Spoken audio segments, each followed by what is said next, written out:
Chapter 156. In the blink of an eye, the right arm of the rhino armor, who had just been arrogant, was immediately cut off. It wasn't until the rhinoceros armor's thick metal right arm fell to the ground with a dull thud that everyone finally realized what had happened. A white mask with 3 tomo and a katana wrapped in electric current. He is the masked man. The masked man of the Avengers. Although strictly speaking, Rog is not a member of the Avengers. But in people's hearts, he is a member of the Avengers. Although this misunderstanding has been deeply rooted in people's hearts, Rog and the Avengers have no intention of explaining. Misunderstanding is misunderstanding. Anyway, it's not a bad thing. How dare you lay your hands on my woman? Rog is very angry now, very angry. He couldn't bear to hit Gwen too hard during training. But this damned rhinoceros man injured Gwen during her first operation. Although Gwen was not hit by bullets and missiles, he clearly saw the scene of the Rhino Man hitting Gwen through the feedback of the shadow clone. Your woman. Alexei's IQ is not high, otherwise, he would not have taken his men to rob a bank not long after he got the Rhino armor. So he couldn't react for a while. Who was the woman Rog was talking about? Alexei didn't answer Rog, or rather, he couldn't remember who Rog was talking about. Even a few minutes ago, he had just hit Gwen and he didn't think of this. Chi! Alexei stood there in a daze. But Rog didn't intend to be in a daze with him. He raised his katana and cut off the other arm of the rhino armor. Clang! When the other metal arm was cut off, Alexei finally remembered something. You're talking about that woman, the woman who jumps around like a spider. Alexei said loudly, and then Roger raised his hand and slashed down again. This time, Rog cut the left leg of the rhino armor. Bang! Without the support of its left leg, the gigantic rhinoceros armor fell backwards without any suspense, coming into close contact with the ground. The rhino armor developed by Oscorp looked very powerful, but in fact, it was not even comparable to Obadiah's Ironmonger. Not to mention Tawny's Iron Man armor. Although Ironmonger was not very strong, Ironmonger could at least fly, and it used the arc reactor as a power source. From a technical perspective, the rhino armor is at least several levels behind Tawny's Iron Man armor. The difference was even greater than the difference between an ordinary production car and an F1 racing car. Oh, looks like you've remembered. After saying that, Rog cut off the horn of the steel rhinoceros that was half the height of a man. Alexei tried his best to control the rhinoceros armor, trying to stand up again or use the armor's weapons to repel Rog. However, Rog did not give him the chance to do so. The Kusanagi sword entwined with lightning constantly slashed across the rhinoceros armor, destroying the weapons attached to the rhinoceros armor one by one. Later, under the watchful eyes of the people and the live news camera, Rog stepped onto the rhinoceros armor that was lying on its back. If you just robbed a bank, I would have beaten you up at most and then handed you over to the New York police. But you did something that I can't forgive, so. Before he finished speaking, Rog raised the Kusanagi sword in his hand and then inserted it straight down. The size of the rhinoceros armor is far larger than that of a normal person, which means that the controller inside will be perfectly wrapped inside the armor. Although it is impossible to see the inside of the armor, it is easy to guess where Alexei's limbs are in the armor by inferring from the position of Alexei's head. This sword strike is because you sent her flying. The Kusanagi sword entwined with lightning pierced Alexei's left shoulder with great precision. A strong tingling and severe numbness caused by the electric current instantly spread throughout his body, and at the same time, he completely lost the ability to move his left arm. This sword is because you put me in a bad mood. After pulling out the Kusanagi sword that pierced Alexei's left shoulder, Rog used the same method to pierce his right shoulder. Ah! Even if Alexei was a felon who returned to prison as if he was going home, after experiencing the pain twice in a row, he couldn't help but scream. It wasn't until this time that Alexei's companions finally reacted. They took out their weapons and aimed at Rog, who was standing on the rhinoceros armor. For these gangsters who didn't even have a name, Rog didn't even have the interest to kill them. When these gangsters pointed their guns at Rog, they saw a pair of blood-red eyes with 3 tomo. Sharingan Genjutsu. Just for a moment, these gangsters seemed to have suffered indescribable severe pain. One by one, they held their heads and then made tragic cries of pain. Don't expect your companions to come and save you, they don't care about you now. After that, Rog pulled out the Kusanagi sword that pierced Alexei's right shoulder, and then pointed the tip of the sword at Alexei's forehead. No. You can't kill me. Oscorp asked me to do it, you can't kill me. Looking at the Kusanagi sword that was only a dozen centimeters away from him, Alexei said quickly. Oscorp. Alexei's plea for mercy succeeded in winning him a chance of survival, and it also made Rog think of a less humane way to test weapons. Actual combat test. For weapon developers, there is an embarrassing problem that they don't want to face, but they have to face it. That is, what kind of performance will the developed weapons show in a real battlefield environment? Generally speaking, there are only two solutions to this problem. The first is to use complex experiments to simulate all the bad situations that may be encountered on the battlefield, so as to test the performance of weapons in these extreme environments. This method is much more humane and relatively scientific, and it is the method used by most weapon developers at present. However, no matter how complex and scientific the simulated environment is, it can never replace the real battlefield. And the high cost of testing is not something that every weapon developer is willing to bear. Therefore, there is a second test method, actual combat test. The developed weapons are provided to small mercenaries or some special people for free or at a low price, so that they can conduct real combat tests, and finally recover these test results. As for the safety of the tester's life, it is not in their consideration at all. As far as Rog knows, there are many unknown small mercenary teams that have accepted such an actual combat test commission and then inexplicably died on an unknown battlefield. Generally speaking, the second test method is only used by small weapon developers or those who can't afford to pay for it. There is no need for such a behemoth like Oscorp to use this method. But judging from Alexei's current appearance, what he said should be true. Oscorp, it seems that it is not as simple as he thought. Daring to conduct an actual combat test of weapon-type armor in New York, this kind of courage is not something that ordinary people can have. Chapter 157. After going back, let Sky investigate Oscorp. Maybe there will be unexpected gains. After seeing Rog stop for a while, Alexei finally breathed a sigh of relief. Although he doesn't look very smart, that doesn't mean he's really stupid. At some point, he has a wit that is completely inconsistent with his appearance. Just when everyone thought that Rog was going to hand over Alexei, who had no power to fight back, to the police, the Kusanagi sword in his hand flashed with thunder and lightning again. Let him go? Log had never thought of it that way. Although the information given by Alexei is still valuable, it is far from enough to let him go. And with one less unstable factor like Alexei, New York will be safer. Alexei in the rhino armor watched the Kusanagi sword entwined with lightning again, and then before he could say anything, the Kusanagi sword pierced his head. When Alexei said Oscorp, he was destined to say goodbye to his life. The only difference was who did it. After solving Alexei's episode, Rog went directly back to the top of the building with the flying thunder god, and then returned home with Gwen. You did a good job tonight, but you're a little inexperienced. It's not your fault that the Rhino Man caused collateral damage. Superheroes are not gods, and they can't protect everyone. It's not a good sign for a newcomer like Gwen to encounter this kind of situation for the first time.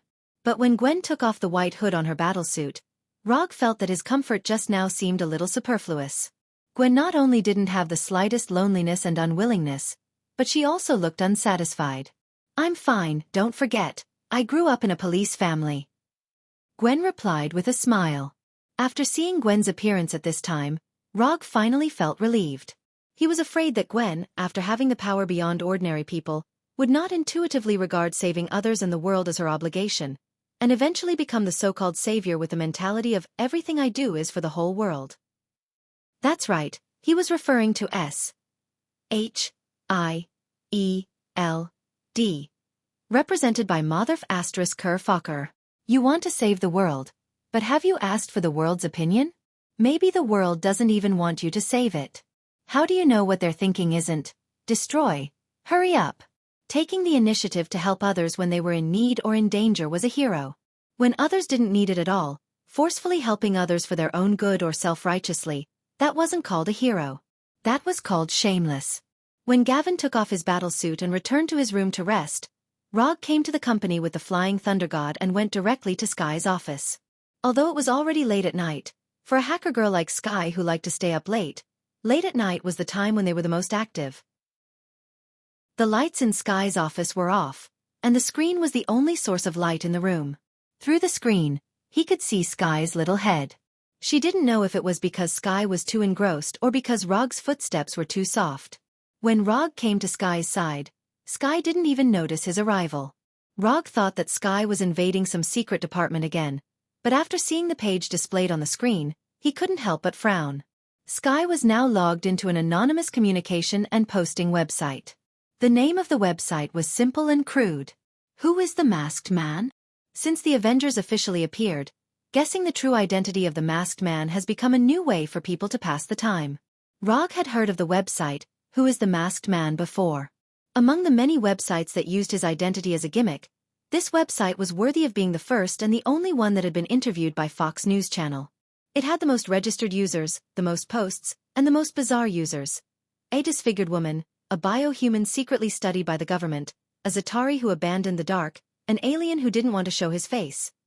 Some people even said that he was the reincarnation of President Roosevelt's soul and provided a lot of seemingly reliable evidence. Rog wasn't surprised that Sky would log on to this website.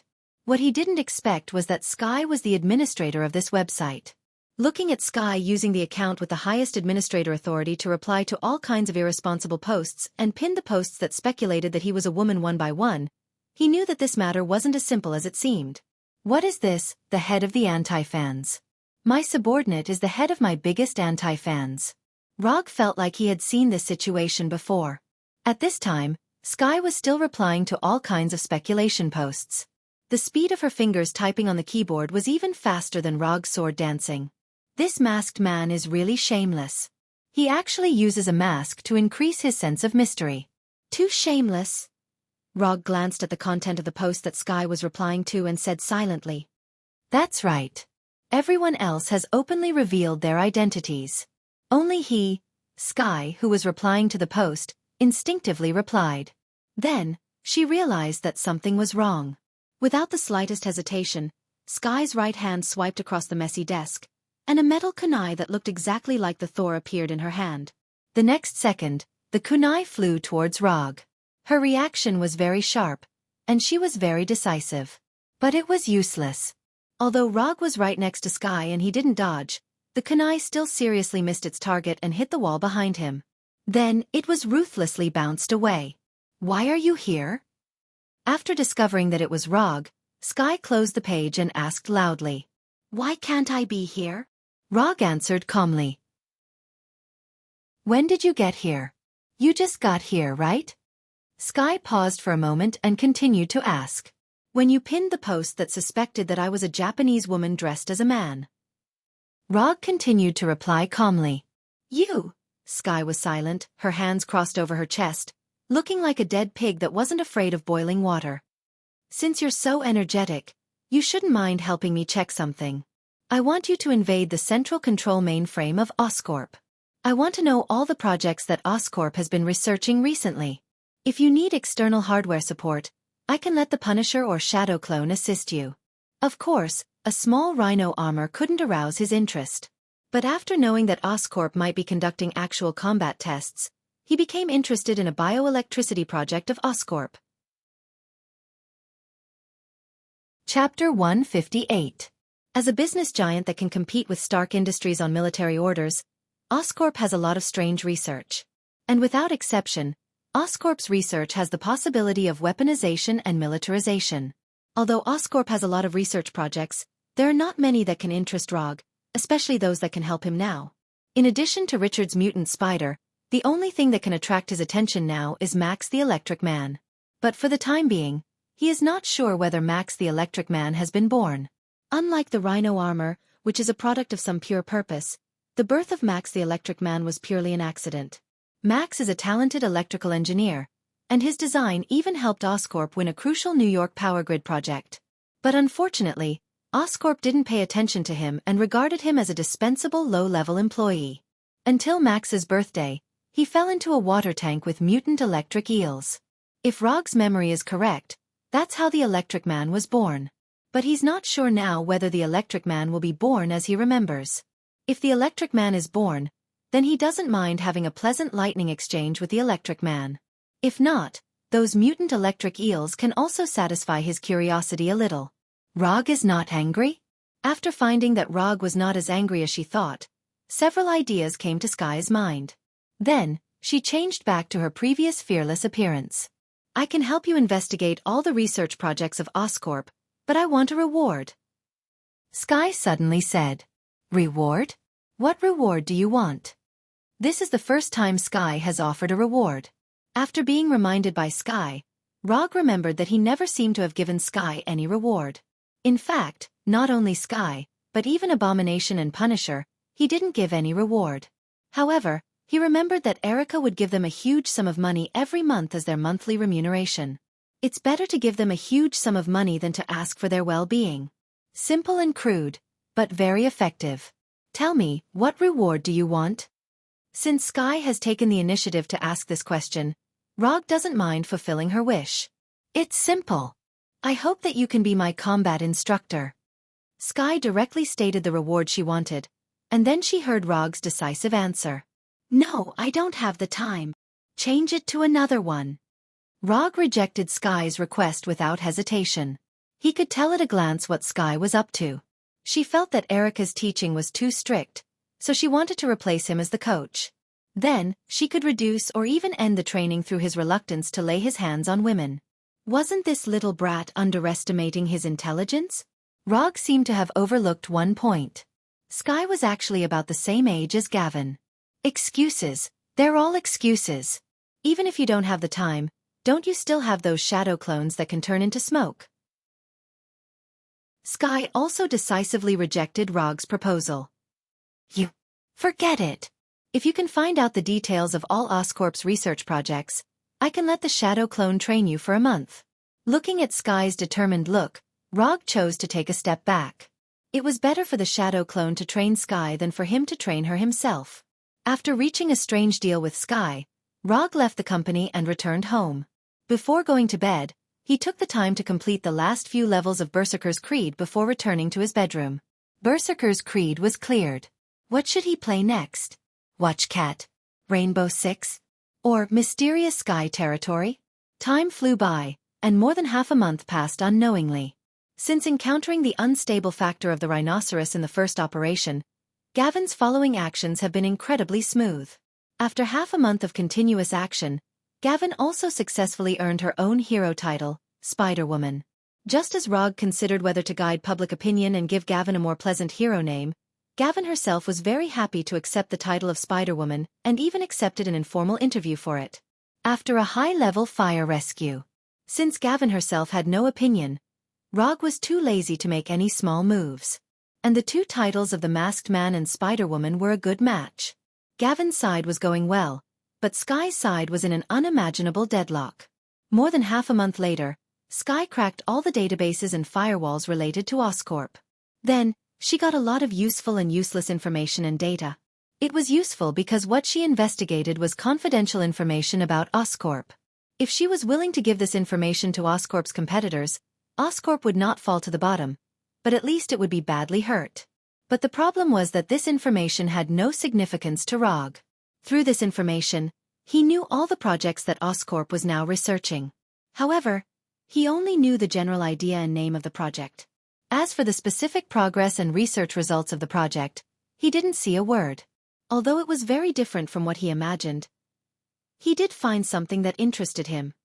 On the feasibility and development of human capacitors, preliminary report on carbon-based bioelectricity, mutant electric eels biological structural reorganization test on humanoid creatures. There were many similar reports, but they all had only one report name and the submitted funding application. Oscorp's practice of guarding specific research reports made Rog think of Dr. Connors. When Dr. Connors was still honestly presiding over the interspecies genetic research project, Oscorp was not so cautious. However, Rog could still understand why Oscorp had become like this. Every now and then, a good company would be violently invaded by some people. And every invasion, something would be lost more or less. As long as Oscorp's management had not lost their minds collectively, they would certainly upgrade the corresponding security level. After more than half a month of trying, it was basically certain that the gentle and kind way could not get the desired information from Oscorp. Therefore, Rog intended to use his best and most skilled way to deal with this matter. Oscorp, you forced me to do this. If you had cooperated a little, I wouldn't have had to use this method. Thinking of the situation that Oscorp was about to face, Rog sighed helplessly. Chapter 159. After nightfall, 50 Loki with antler helmets attacked all of Oscorp's research institutes. Whether it was those that everyone knew on the surface or those that secretly seemed to have nothing to do with Oscorp. Although there was no specific information and progress of those research projects in the intelligence collected by Sky, it was not difficult to infer the location of these research institutes from this information, especially when these institutes apply for research funds and equipment from Oscorp from time to time. After sending out the 50 shadow clones that turned into Loki, Rog waited in the office. While waiting for the shadow clones' feedback, he was not idle, but opened a game guide and browsed it. After clearing Berserker's Creed, he was thinking about which game to continue to play. After some careful and unreasonable consideration, he chose another game called Miyazaki Old Thief's Malice, Unparalleled Black Souls 3. Cutting the grass, don't be afraid, just do it.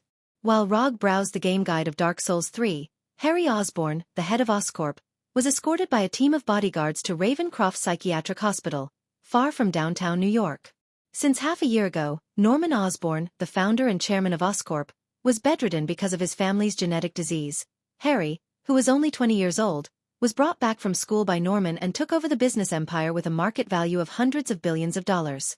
Relying on his own outstanding ability, Harry, who was only 20 years old, not only successfully controlled the company's elders, but also further improved Oscorp's market share. Now, Harry Osborn is known as another young business leader after Tony Stark. The grievances between Stark Industries and Oscorp have once again become the focus of attention. However, in terms of personal charm, Harry has always been weaker than Tony. The title of superhero Iron Man gave Tony a huge charm bonus and was the key to Harry's reputation never catching up with Tony. Although he can't become a superhero who saves the world like Tony, Harry doesn't care too much about it. Compared with superheroes, he prefers to be the one who controls superheroes. Led by the guards of the mental hospital, Harry came to a secret research room in the deepest part of the mental hospital. Mr. Osborn, long time no see. When Harry arrived at the secret laboratory, a man in a white coat and a pair of heavy glasses greeted him. This man was the head of the laboratory, Dr. Kafka. He was one of the top experts in the field of biological research. What's the current situation of the test subjects? Harry ignored Dr. Kafka's flattery and went directly to the central control room of the laboratory.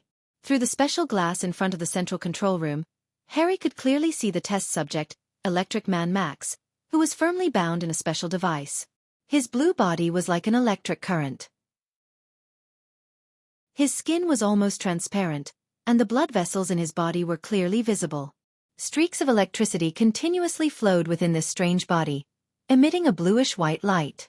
On Electric Man Max's left temple, there was a small capacitance monitoring device that constantly recorded the intensity of the electric current in Electric Man Max's body. The overall condition of the test subject is stable. With the brainwashing technology provided by Hydra, we have been able to initially control the behavior of the test subject. Using military-grade biological stimulation electrodes and high-strength capacitors produced by the group, we have also completed the development of the test subject's ability. Dr. Kafka confidently reported the current progress. He had enough reason to be proud of being able to study a biological miracle to the current state of initial control. This kind of thing was not something that anyone could do. How is the progress of the replication test subject? When can we start the weaponization test? Harry didn't look back, his eyes still on Electric Man Max. The weaponization test can start at any time. As for the replication test subject, a suitable method has not been found yet. We have simulated the whole process of the mutation of the test subject, but we have never been able to reproduce the life form of the test subject. At this point, Dr. Kafka's tone became slightly weaker. After hearing Dr. Kafka's words, Harry turned his head and glanced at him blankly, then said with a little dissatisfaction, "Solve it as soon as possible." Harry didn't say what would happen if he couldn't solve it, but Dr. Kafka didn't dare to have the slightest carelessness. If he really couldn't solve the problem of replicating the Electric Man, then he wouldn't have to think about it in the future, or even think about any problems. The shorter the sentence, the more serious the situation was. Dr. Kafka hadn't been in contact with Harry for a long time, but he knew very well that this young man was more terrifying than those old foxes who had been in the business world for decades. In the past few months, Harry had sent more than one or two of the group's old men as test subjects. Those old men at the top of the group were self-conscious and didn't put the young Harry in their eyes. As a result, they were sent by Harry to accompany those mutant electric eels. This young man was very ruthless. A few minutes later, just as Harry was about to leave the laboratory, the guard in charge of guarding the psychiatric hospital suddenly reported a message. Someone has invaded. It's the man who took Dr. Connors away last time. Rog didn't ask the shadow clone to secretly invade. Anyway, the shadow clone now looked like Loki. Even if Oscorp was dissatisfied, it was impossible to trace it back to him. If you have any opinions, go to Asgard to find Odin for feedback. If you can see Odin. Although the guards of the psychiatric hospital were pretty good, they were still too insignificant in front of Rog's shadow clone. Almost without wasting much time, the shadow clone broke through the heavy guards of the psychiatric hospital and quickly came to the laboratory. The actual test target is here, let the test subject do it. Harry, standing in the central control room, gave orders unhurriedly. Compared with the nervous experimenters and guards around him, Harry was as calm as a person from another dimension. Dr. Kafka wanted to continue to say something, but when he saw the heavily armed guards being hit one by one like puppets, he went directly to a computer and entered a series of instructions. The next second, the special device that bound the Electric Man Max was opened, and the Electric Man wrapped in electric current slowly floated out. Chapter 160. Kill the intruder. As soon as the Electric Man left the restraint device, he heard the order from Harry. The Electric Man floating in the air turned to look at Harry in the central control room, then landed directly on the ground, and the electric current on his body disappeared. After landing on the ground, the Electric Man didn't immediately attack and transform into Loki's shadow clone. Instead, he silently looked at his hands. It was the first time Electric Man Max had time to look at his current appearance since he fell into the fish tank where the mutant electric eels were raised. He only remembered that the mutant electric eels attacked him one after another. Some of the mutant electric eels even swam directly into his body from his mouth. Pain, extreme pain. Electric Man Max couldn't remember what happened after that. The only thing he still remembers now is the extreme pain of his whole body being torn apart and reassembled again and again. When he woke up again, he was already in this laboratory and hung on the special restraint device like a mummy. In the following days, he experienced all kinds of inhuman experiments beyond his imagination. Until one day, several people in Hydra uniforms came to the laboratory. Later, in addition to those inhumane experimental tests, he also began the 24-hour brainwashing experience. When the brainwashing was over, the thoughts of revenge that had filled his whole mind completely disappeared. At this time, Max was no longer the mutant who hated Oscorp, but a weapon in the hands of Oscorp, a powerful biological weapon. After silently examining his hands and his current body, Electric Man Max raised his head to look at his doppelganger. Without any hesitation, Electric Man Max raised his right hand directly, and an electric current gushed out of his palm in an instant, like real lightning striking the shadow clone. Although the shadow clone is not the main body, the shadow clone can basically do what the main body can do. Except for a little weak resistance, the shadow clone can basically be equivalent to the main body. At the moment when Electric Man Max raised his right hand, the shadow clone also launched an attack at the first time. Lightning release, Chidori's sharp spear. Electric Man Max's right hand and the shadow clone's right hand emerged with a strong current at the same time. The only difference is that the Chidori sharp spear in the hand of the shadow clone has a complete form. The current emitted by Electric Man Max maintains the original irregular form of the current. Sizzle. The electric current shot out by Electric Man Max instantly collided with the shadow doppelganger's Chidori sharp spear, producing a series of ear-piercing electric current sounds. Bang bang bang bang. The irregular electric current was in a deadlock with the Chidori sharp spear. The electric current generated by the collision of the two kept striking the surroundings, making the originally dark laboratory suddenly brighten up. All kinds of metal instruments were hit by the electric currents that were running around. Then, without any suspense, they exploded and turned into fireballs.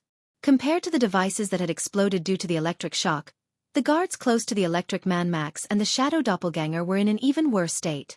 If the metal instrument was hit, it would at most explode. However, if these guards were to be struck by the electric current, their lives would be taken away. When a few unlucky guards were instantly killed by the electric current, the remaining guards did not hesitate and retreated, no longer interfering in the inhuman battle between the electric figure and the shadow clone. Water release. Water iron cannon. When the Chidori sharp spear was blocked by the electric current shot out from the electric figure's hand, The shadow doppelganger raised its left hand and directly shot the electric figure. The water iron cannon's liquid bullet arrived in front of Electric Man Max at a speed faster than the speed of sound. Then, it directly pierced through Electric Man Max's head. No, it was not pierced through. The moment the liquid bullet arrived in front of Electric Man Max's head suddenly changed from a stable biological form to a pure energy form. The liquid bullet flew into Electric Man Max's head and was instantly vaporized. Although the liquid bullet had an extremely strong penetrating power, in the end, it was just a ball of water condensed with chakra. While he was energizing his head, Electric Man Max didn't stay idle. He also raised his left hand. Just when everyone thought that Electric Man Max would use his left hand to shoot the electric current, Electric Man Max directly used himself as the center and erupted with an energy storm formed completely by lightning. When Electric Man had just unleashed the lightning storm, the shadow doppelganger had already planned to leave the laboratory with the Flying Thunder God. However, when the shadow doppelganger connected to the Flying Thunder God technique in the outside world, the shadow doppelganger directly gave up the idea of Flying Thunder God. I'm a person who has no feelings for information.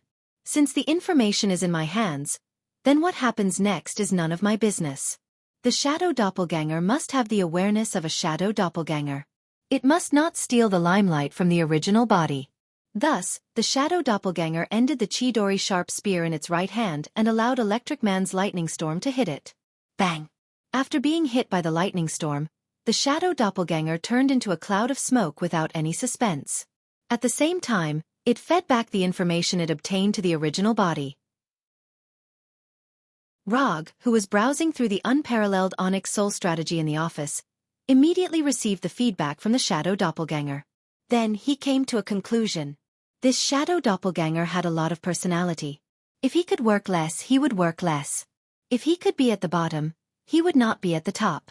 This lazy character was exactly the same as him. Harry, who had been expressionless, finally changed his face when he saw the intruder fighting with Electric Man Max turned into a cloud of smoke and disappeared. Although he didn't deal with Rog, he heard from Hydra that this kind of doppelganger would turn into smoke after being attacked. Rog, the masked man of Konoha Private Military Company. For ordinary people, the identity of the masked man is a secret. But for those who have enough channels, it's easy to know that Rog is the masked man. Harry Osborn happens to be such a person with enough channels. It was he who took Dr. Connors away. Is he targeting Oscorp? Is it a black dog? It's a bit interesting. The intruder was Rog's shadow doppelganger, so it should also be his shadow doppelganger who took Dr. Connors away from the laboratory. Dr. Connors had been handed over to Oscorp, and Dr. Connors had been taken away. Harry is not only no stranger to this kind of black dog routine, but he is also very familiar with it. When he first took over Oscorp, he used this method a lot. For a while, Harry had the idea that he was the same kind of person as Rog. Chapter 161. At this time, Rog didn't know that Harry had regarded him as the same kind. Now he is selecting the ninjutsu he needs from the system's exchange page. To be precise, it's a sealing technique. Electric Man Max was able to turn his body into energy, which meant that most of his attacks would not be able to do any harm to Max. However, this doesn't mean that he has no way to deal with the Electric Man. Since the enemy can energize his body, then he just needs to seal the opponent's ability. Energization is indeed a very difficult ability to deal with, but it's far from unsolvable. In the system's exchange page, there is a page dedicated to the exchange of sealing techniques. Susanoo Tatsuka Sword, Chibaku Tensei, 6 Paths, Chibaku Tensei, Immortal Method, Magnetic Release Rasengan, Immortal Method, Bright God Gate.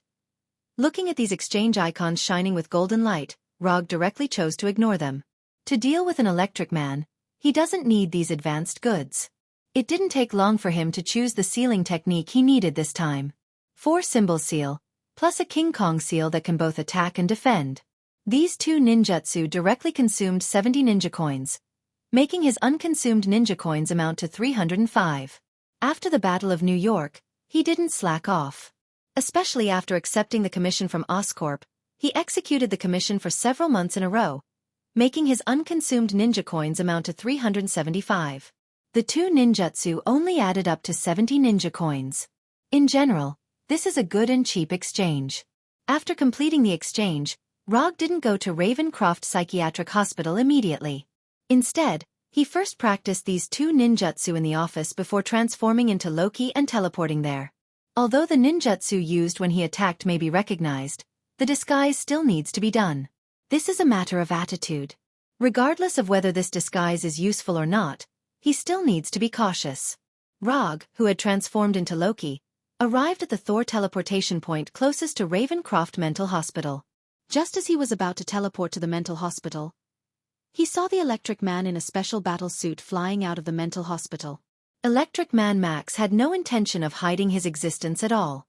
He flew through the air in an arrogant manner, drawing a bright arc in the night sky at the same time. Where was this guy going? Rog thought that Electric Man Max was going to leave New York, but Electric Man flew in the opposite direction.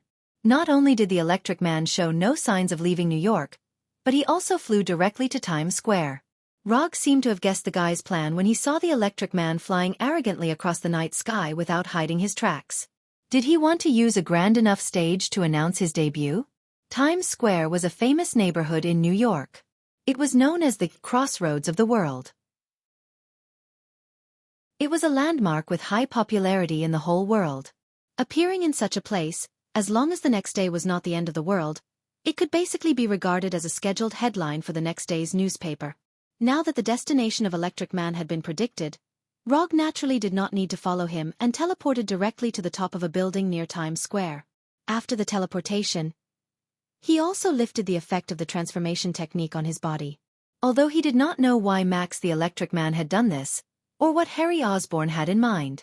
But since the other party wanted to play, he didn't mind playing with them. Without any hesitation, he psychically brought out his signature equipment. Wearing the three Tomo mask, the Thunder Fan and the Kusanagi sword, Rog patiently waited for the arrival of Electric Man. It didn't take long for Electric Man, who had been showing off all the way, to come to the sky above Times Square. Then, under the watchful eyes of the public, there was a superhero-like descent. Boom! Like a bolt of lightning falling from the sky, it hit a deep pit on the ground. Then, Electric Man, who was kneeling on one knee, slowly stood up and opened his arms to the frightened crowd in front of him. I, Electric Man, am on the stage. As he expected, after his appearance, the crowd that had gathered in the square suddenly dispersed and left quickly as if they were escaping a disaster. At the same time, the reporters who had been interviewing in the square also pointed their cameras at him. In the next second, the face of Electric Man, which was very different from that of human beings, appeared on the outdoor display screens around the square. Dozens of large and small outdoor displays around Times Square showed Electric Man Max's face at the same time. This experience, which even superstars may not have, made Electric Man Max feel a long-lost sense of importance and satisfaction. This feeling of being watched by the whole world is really cool. Although it was very different from the scene he had originally imagined, Electric Man Max was still very satisfied with the treatment at this time. Get down! Get on the ground right now! Raise your hands now! However, Electric Man Max's beautiful experience was quickly interrupted by the New York police around the square. In less than a minute, more than a dozen police officers rushed to the scene and pulled out their pistols from their waists and aimed at him. With the passage of time, more and more police cars rushed over. It didn't take long for more than a dozen police cars with sirens to surround Electric Man Max. The surrounding police officers kept warning Electric Man. After noticing that Electric Man showed no signs of following their warnings, these police officers threw a few smoke bombs at Electric Man. However, as soon as these smoke bombs that exuded irritating gas reached Electric Man Max, they were all knocked away by the electric current on his body. The moment the smoke bombs were bounced away, the surrounding police officers also pulled the triggers of their pistols and rifles. Bang bang bang bang bang. Intense gunshots rang out, and hundreds of bullets flew toward the Electric Man faced with the police's attack. Electric Man did not have any intention of dodging. A dazzling electric light flashed around his body. The bullets that flew at high speed hit the electric light and were instantly disintegrated. None of the bullets broke through this layer of dazzling electric light, and none of the bullets hit Electric Man's body. Now it's my turn. The moment the gunshots ended, Electric Man Max clenched his fists and then swung them down hard. Boom! An energy storm composed entirely of electric current erupted with a loud bang. In the thunderous sound, a dazzling electric current spread in a circle, and the surrounding police officers and police cars were instantly sent flying by the electric current. Chapter 162. Although their positions are different, it has to be said that Electric Man Max's appearance is very impressive. With just a simple display of his superpower, the image of an insufferably arrogant villain was born.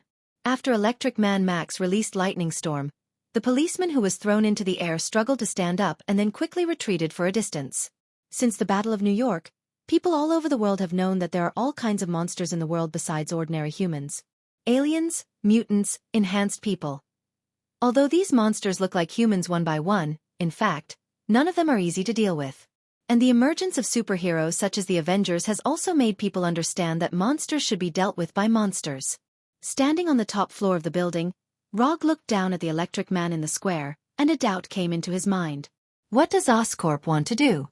First, they gave the Rhino armor to dangerous people like Alexei for actual combat testing, and now they let Electric Man Max cause a riot in Times Square. Rog knows that Harry Osborn is the young man who is now in control of Oscorp, so he can't understand what Harry Osborn is up to.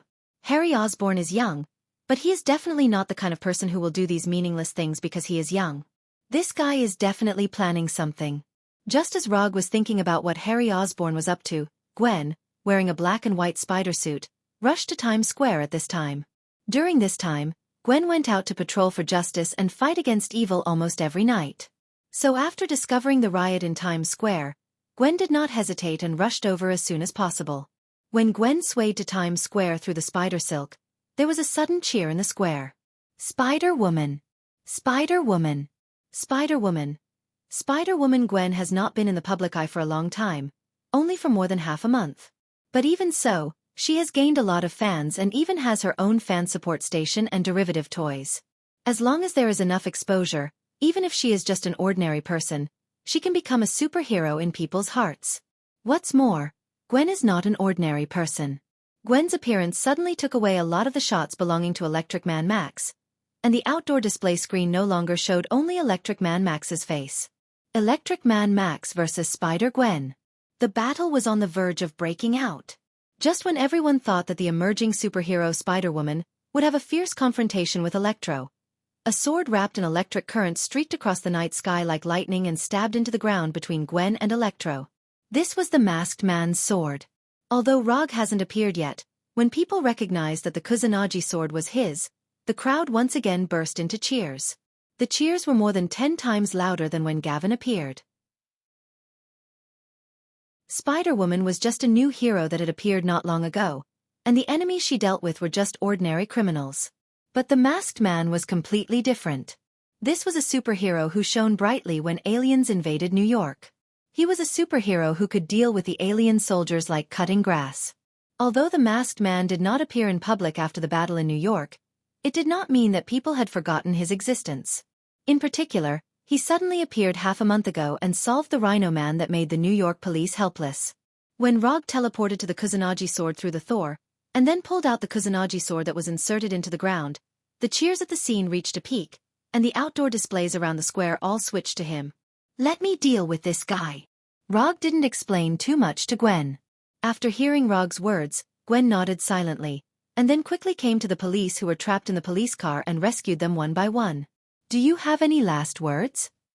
Rog raised the Kusanagi sword and pointed the tip of the sword at Electric Man Max. Electric Man Max immediately gave his answer to Rog's impolite inquiry.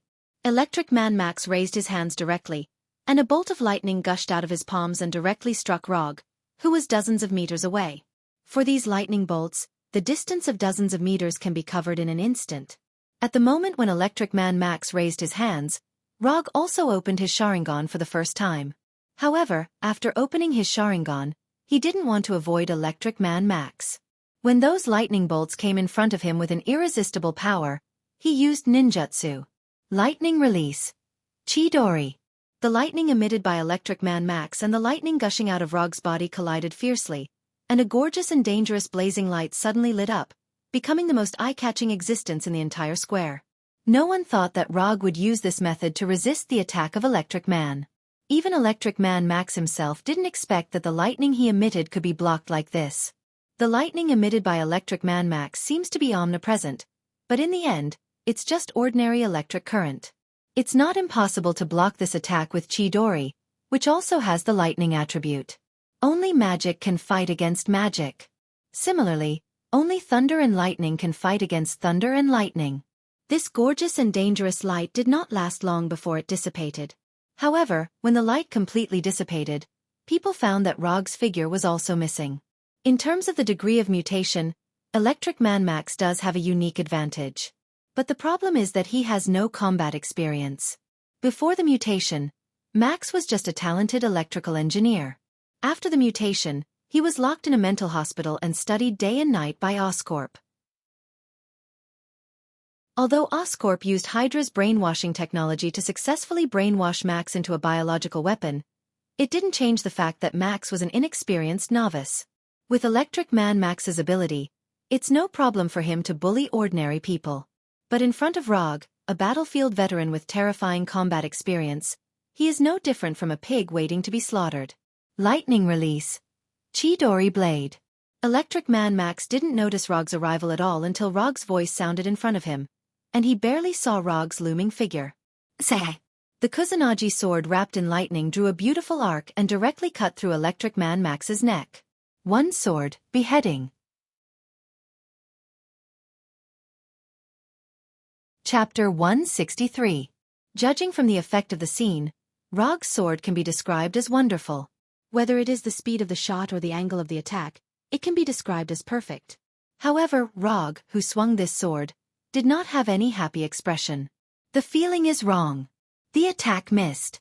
Although the Kusanagi sword wrapped in lightning cut across Electric Man Max's neck, there was no feeling of hitting the target from the Kusanagi sword. Although Electric Man Max's combat experience is close to zero, his survival instinct is close to a perfect score.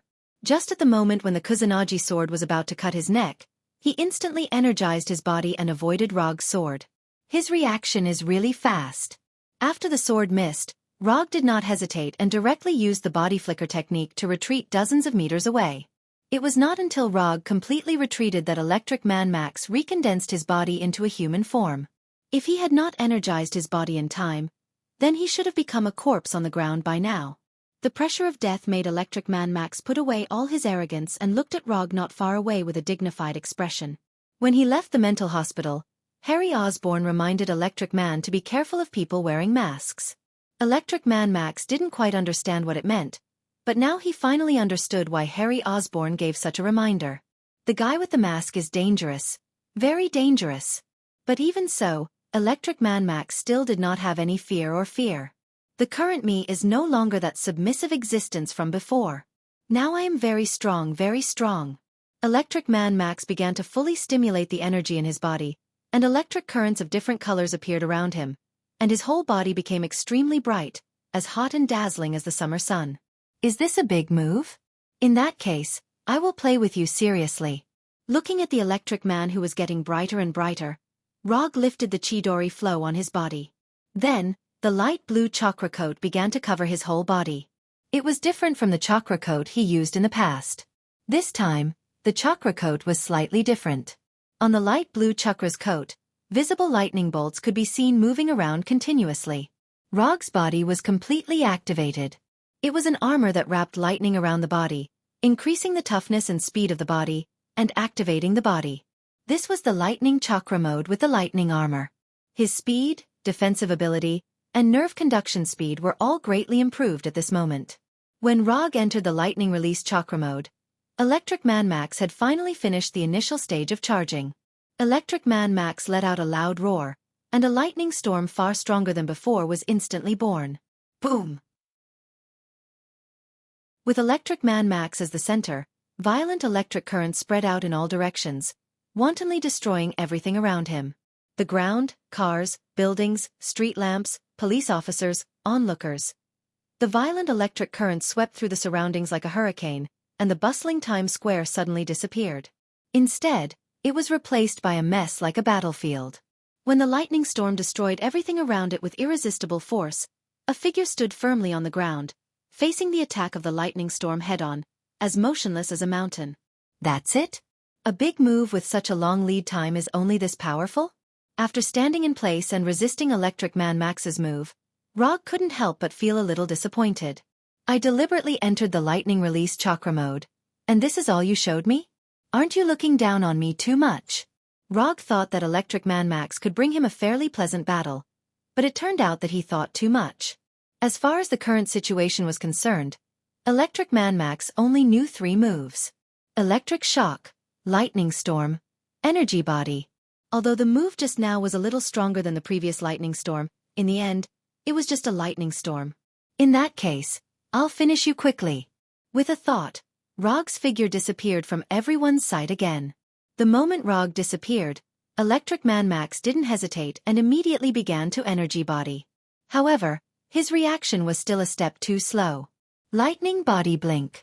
After entering the Lightning Release Chakra mode, Rog's Body Blink technique also became Lightning Body Blink, which was faster and the activation time was shorter. As soon as Electric Man Max noticed that Rog had disappeared, Rog had already appeared in front of him. 4 Symbols Seal.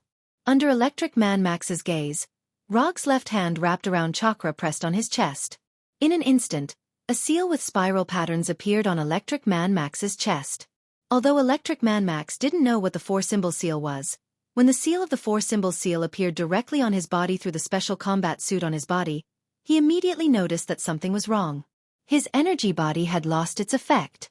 The process of Electric Man Max's energy body was directly interrupted by the 4-symbol seal, and the energy body's ability disappeared in an instant. "You're not just weak." Rog's voice rang in Electric Man Max's ears, and then he was completely sent flying. The 4-symbol seal was a powerful sealing technique that used the cycle of the 4 symbols to seal evil, and it had an extremely powerful sealing effect. Whether it was a powerful enemy or an evil demon, they could all be sealed with the 4-symbol seal. Although Electric Man Max wasn't strong, nor was he an evil demon, this didn't stop Rog from using the 4-symbol seal to deal with him. Moreover, he didn't plan to seal Electric Man Max into his body or some tool. What he wanted was to use the 4-symbol seal to stop Electric Man Max from energy body transformation. Rog wasn't very sure if the 4-symbol seal could stop Electric Man Max from energy body transformation, so in addition to the 4-symbol seal, he also exchanged for the Vajra seal. However, judging from the current situation, the 4-symbol seal was more than enough. Without the ability to transform his body into energy, Electric Man Max was just a sandbag that could discharge electricity, and a sandbag that had a limited amount of electricity. The battle that followed was simple and dull. In front of Rog, who had entered the Lightning Chakra mode, Electric Man Max didn't even have a chance to fight back. All the electricity in his body was violently drained by Rog. In the end, under everyone's gaze, Electric Man was taken away by Rog with the Flying Thor, completely disappearing from Times Square. Rog didn't kill Electric Man directly because before killing him, he still had some small experiments that required Electric Man's cooperation. Chapter 164. Rog didn't take Max back to Dr. Connor's laboratory, but took him to the forest where he practiced Mokuton before. Dr. Connors couldn't help him with the experiments he wanted to do, and some of them were not suitable for children. After teleporting to the forest he didn't know the name of, he threw Max, who had no resistance, on the ground. Then, he used the auxiliary skills he got when he exchanged Sage Mode. Inherent Enchantment. Shikatsu Forest. In an instant, the forest in front of him was replaced by Shikatsu Forest, and the natural energy in the air became rich. Although Electric Man Max had used up all the electricity in his body, he did not pass out because of this.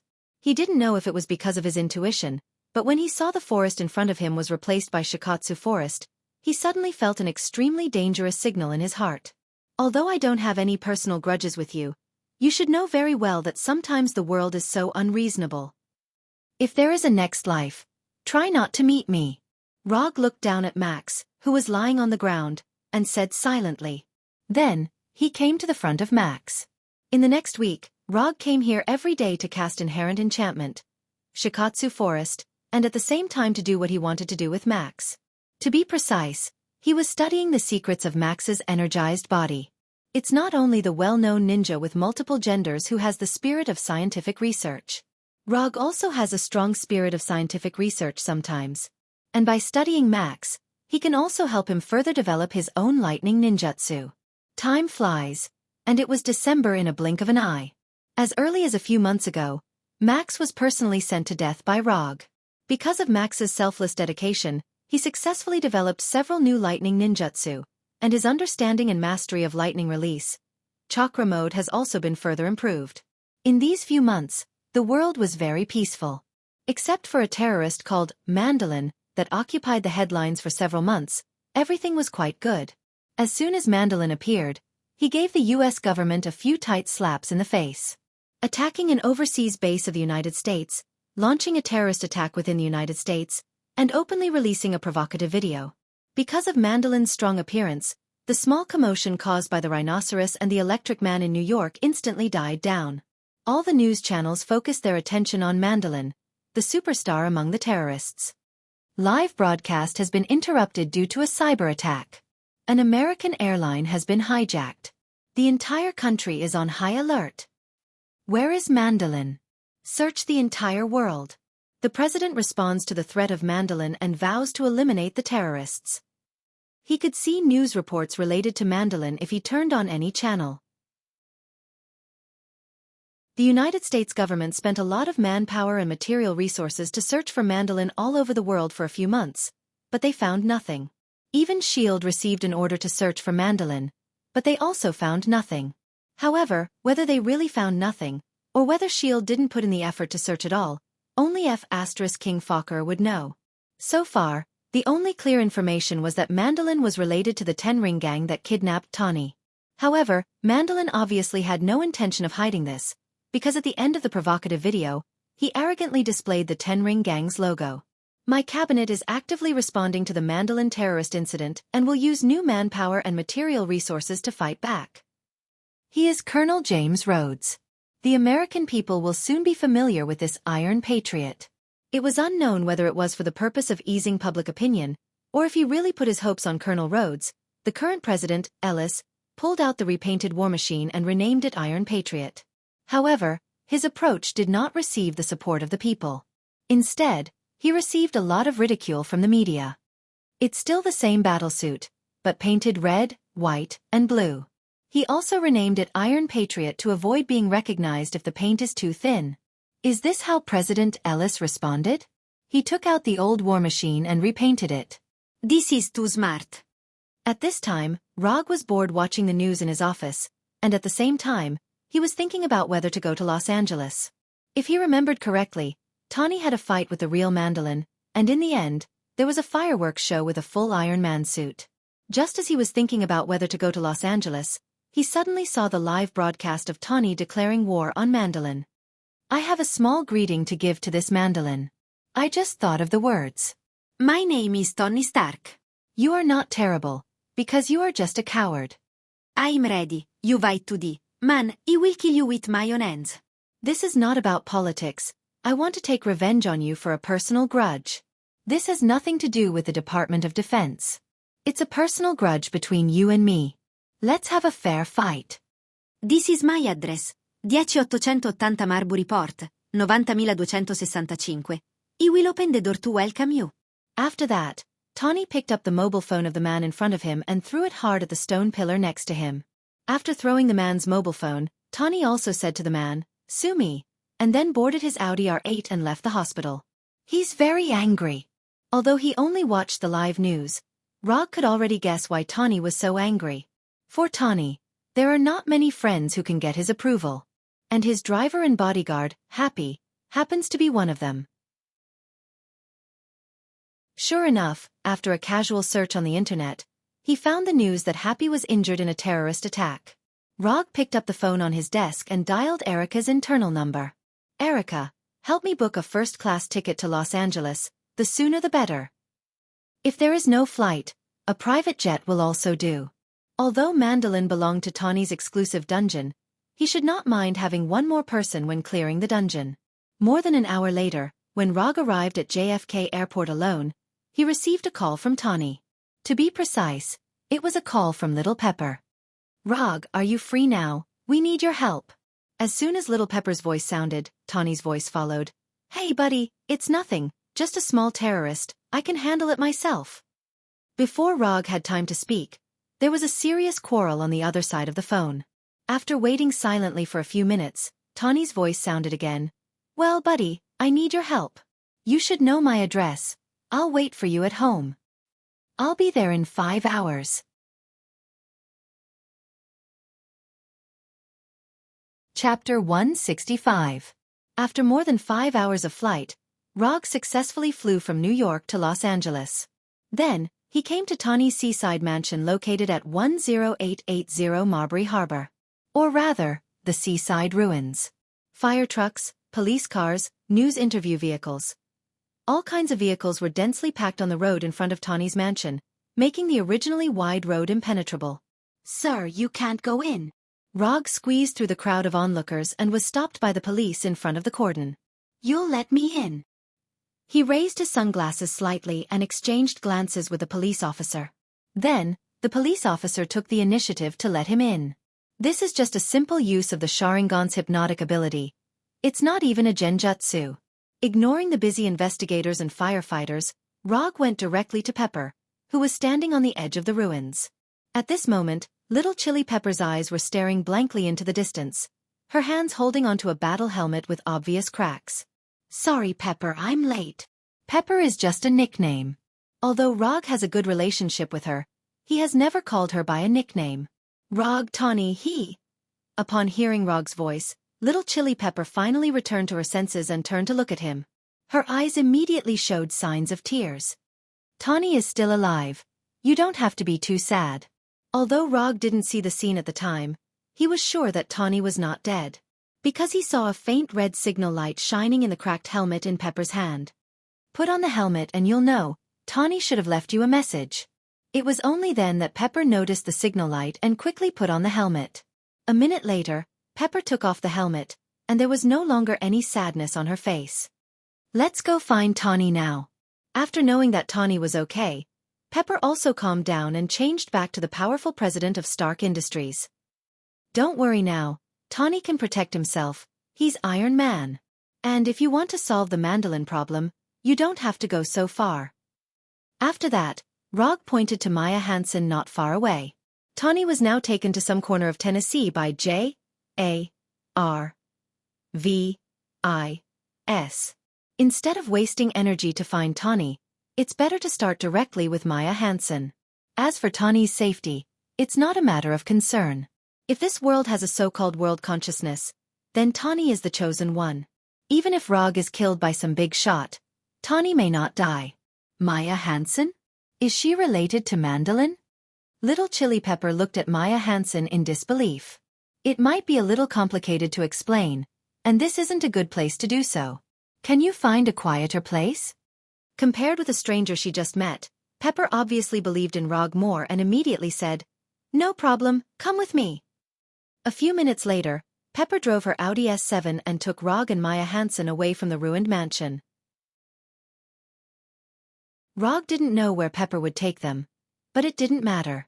Anyway, as long as the place was quiet enough and there were no outsiders waiting.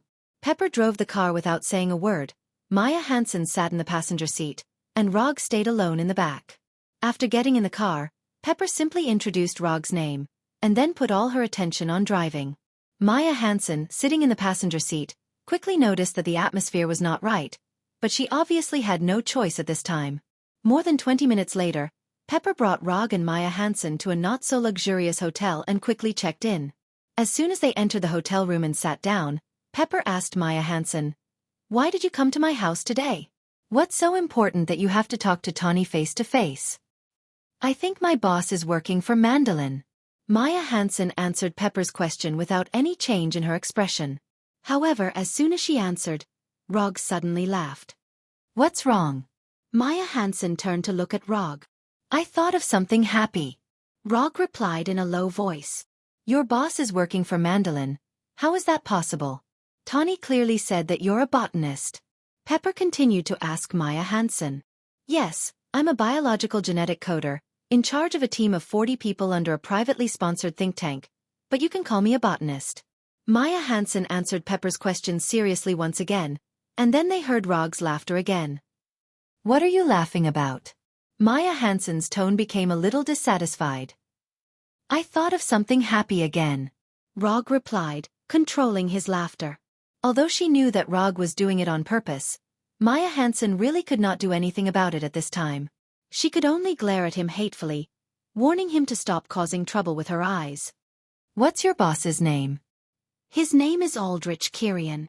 After hearing Maya Hansen's answer, Pepper was shocked, and then they heard Rog's uncontrollable laughter. Pepper also noticed that Rog was acting a little strange today, but she did not understand why Rog would do this.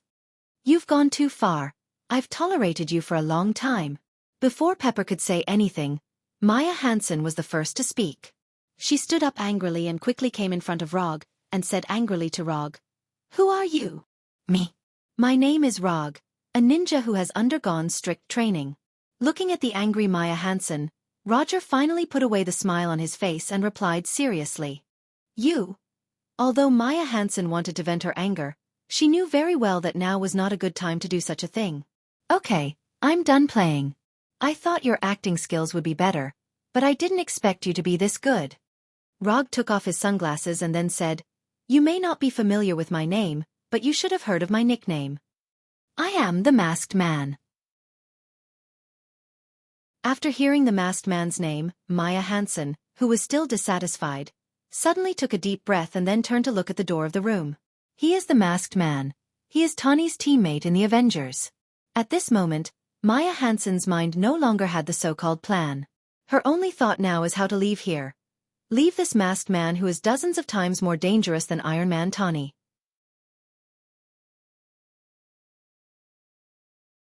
Chapter 166. Give up those unrealistic ideas. I don't want to be rough with women. Rog saw Maya Hansen's thoughts at a glance and reminded her warmly. After seeing Maya Hansen's nervous behavior at this time, Little Pepper was finally convinced that Maya Hansen was indeed related to Mandolin. "Sit down first. Your companions won't be here so soon." After saying that, Rog ignored Maya Hansen and went straight to find a seat and sat down. The reason why Maya Hansen appeared at Tawny's house at this time was nothing more than to let Tawny complete the final equation of Extremis and solve the shortcoming of Extremis that it will self-destruct once it overheats. Whether it was Maya Hansen taking the initiative to go to Tawny's mansion, or Mandolin's men just happened to launch an attack at that time, everything was in their plan. Although the final result was a little different from what they had imagined. Overall, the plan was still going smoothly. Although Tawny's whereabouts are unknown, Little Pepper is still there. As long as they control Little Pepper, they don't have to worry about what Tawny will do to them. Maya Hansen has also been acting according to the established plan, but what she didn't expect was that the Masked Man, Rog, would appear at this time. After glancing at Little Pepper, who was already vigilant, and Rog, who had an indifferent expression, Maya Hansen silently sat back in her original position. "From now on, I'll ask you answer, understand?" After hearing Rog's words, Maya Hansen turned her head and glanced at him, then said, "What's wrong with your eyes?" Maya Hansen's question made Rog stunned. What's wrong with this woman's brain? Is this the time to care about my eyes? Don't get the point wrong. This has nothing to do with you. What I ask you answer. You are not qualified to ask questions. Rog's tone became stern, and he said solemnly, "Rog, are your eyes okay?" Maya Hansen did not say anything else, but Little Pepper's voice rang out. Little Pepper did not pay attention to Rog's eyes at first, but after hearing Maya Hansen's question, she realized that Rog's eyes were completely different from normal people's eyes. It was blood red in color, and there were 3 comma-like things around its pupils. Little Chili Pepper was not the kind of person who was particularly curious, but since she had already regarded Rog as a friend, she felt that it was necessary to be concerned about Rog's current health. "My eyes are fine. You can simply think of it as my superpower." Rog had no intention of explaining to them what the 3-Tomo Sharingan was and simply answered. After dealing with the matter of the Electric Man, Kuroto set his Sharingan to a constant state of 24 hours a day. Anyway, with Second Last's chakra and immortal body, it wouldn't be a burden for him to keep his Sharingan open 24/7. Most importantly, he felt that this could effectively improve his style and charm. Just like the Electric Man, just by looking at his appearance, he knew that this guy was not simple. Now back to the topic. Where is Aldrich Kyrian now? Rog has no interest in the Mandolin on the surface. That guy is just a stage actor. But Aldrich Kyrian was different. To a certain extent, this guy was considered a decent talent. And Rog is very interested in the extremis on him. "I don't know," Maya Hansen replied quickly. But as soon as she finished speaking, she saw Rog's displeased look and immediately added, "I really don't know. Unless he takes the initiative to find me, I can't contact him at all." Rog did not use genjutsu on Maya Hansen, but he silently used the hypnotic ability of Sharingan. Maya Hansen is just an ordinary person. She can't resist the hypnosis of Sharingan, so it is basically certain that she is telling the truth now. Give me the equation of extremis. Since it is impossible to determine the location of Aldrich Kyrian for the time being, it is not a bad idea to get the equation of extremis first. Extremis? You want extremis? After hearing the word extremis from Rog's mouth, Maya Hansen really panicked. Except for her and Kyrian, not many people know about the existence of extremis. Even those who participated in the experimental transformation did not know the name of extremis. But now, she heard the word from Rog's mouth. How does he know this?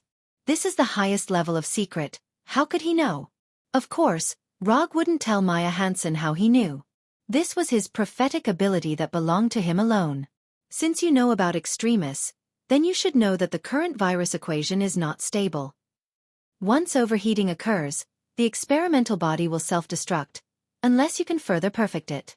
Maya Hansen did not immediately hand over the equation of extremis, but directly told Rog about the flaws in it. You don't have to worry about this, you just have to give me the equation in your hand. At Rog's insistence, Maya Hansen wrote the equation of extremis on white paper, and then reluctantly handed it to Rog. This equation is the most important work of her life, and everything she has done is to completely perfect this equation. If you perfect this equation, can you let me take a look at the final result? Just one look. Although she knew that this hope was infinitely close to zero, Maya Hansen still couldn't help but pray to Rog. Let's talk about it when the time comes. After carefully folding the paper with the equation and putting it in the pocket of his jacket, Rog showed a satisfied smile. The equation of extremis is in hand, and the goal of this trip is half completed. Just when Maya Hansen was about to continue to pray to Rog, the door of the room was suddenly violently knocked open, and a big man nearly 2 meters tall walked in. Your companion is here to pick you up. Rog didn't care about the big man who suddenly broke in and raised his right hand and aimed his palm at him. Lightning release, lightning palm. In an instant, more than a dozen lightning bolts as thick as 2 fingers gushed out of his palm and slammed into the big man who broke through the door. Boom. Although the lightning launched by lightning palm is not thick, its power is not weak at all. The big man at the door intended to resist lightning palm with his body, but at the moment when the lightning hit him, he was knocked out and hit the wall of the aisle heavily, leaving a human-sized hole in the wall. Lightning palm is not a ninjutsu that he exchanged from the system, and he developed the lightning release ninjutsu alone after studying Electric Man. Chapter 167. The big man didn't expect that he would be hit by such a strong lightning strike as soon as he entered the door. Rog's thunder palm not only stunned him directly, but also caused him extremely serious injuries. If he hadn't been modified by extremis, then the thunder palm just now would have sent him to hell without any suspense. He's not dead yet? He's quite resistant. Although the big man who was hit by the thunder palm was extremely embarrassed at this time, and his right arm was directly broken. But he still didn't die. On his body, Rog can also feel an extremely strong aura of life. In fact, it's not quite accurate to say that it's an aura of life. It should be said that it's a strong energy reaction. Under the gaze of Rog and the other two, the big man with a broken arm became red all over, as if there was magma flowing in his body. Not only that, the big man's broken right arm began to grow back at a speed visible to the naked eye. It took less than 10 seconds for the big man's right arm to completely recover, and his skin also returned to the appearance of a normal person. It seems that the extremis you developed is quite good. Rog turned his head and praised Maya Hansen. Although it's not stable enough, and it looks a little disgusting when it recovers. But he has to admit that extremis has given the host an unimaginable and amazing recovery power. This amazing recovery effect made Rog unable to help but have the idea of injecting Abomination. Abomination, whose strength and physique are off the charts, has incredible recovery ability, turning him into a real warrior and meat shield. This kind of picture is very beautiful to think about. It would be even more perfect if Tawny could fix the defect that extremis will self-destruct when it overheats. In just a second or two, several thoughts flashed through Rog's mind. If you have any positioning or tracking devices on you, you'd better take them out now. After leaving a sentence to Maya Hansen, Rog walked towards the big man in the passage. The big man was also in a dilemma at this time. According to the plan, he should have taken Little Pepper away easily. However, Rog's appearance completely disrupted their plans. Although he hadn't really fought with Rog yet, through the thunderpalm just now, the big man had roughly understood the difference in strength between the two of them. One move can seriously injure him, forcing him to use extremis to repair himself. This kind of enemy was definitely not something he could handle alone. At this moment, the burly man began to regret coming here alone.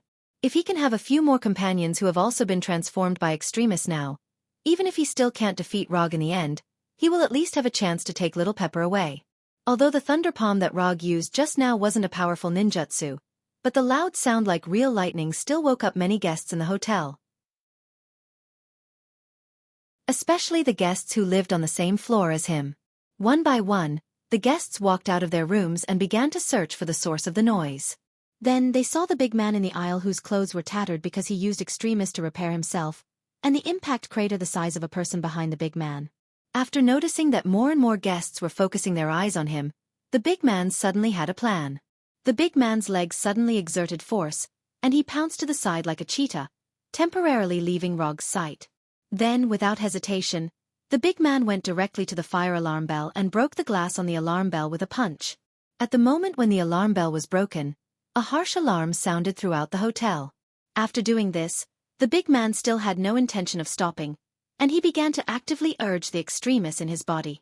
In the blink of an eye, his hands turned red, like the red-hot iron that had just been taken out of the stove.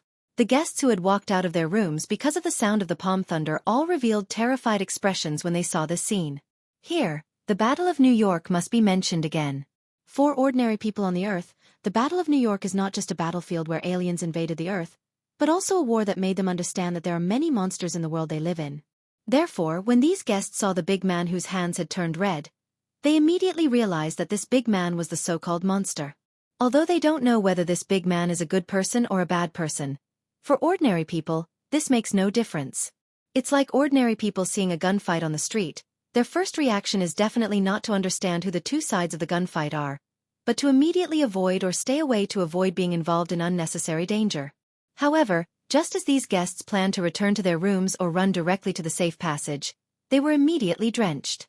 The hotel's fire protection system was activated. A large amount of water poured down crazily as if it didn't cost money. Of course, it was the big man with red hands who caused the fire protection system to be activated.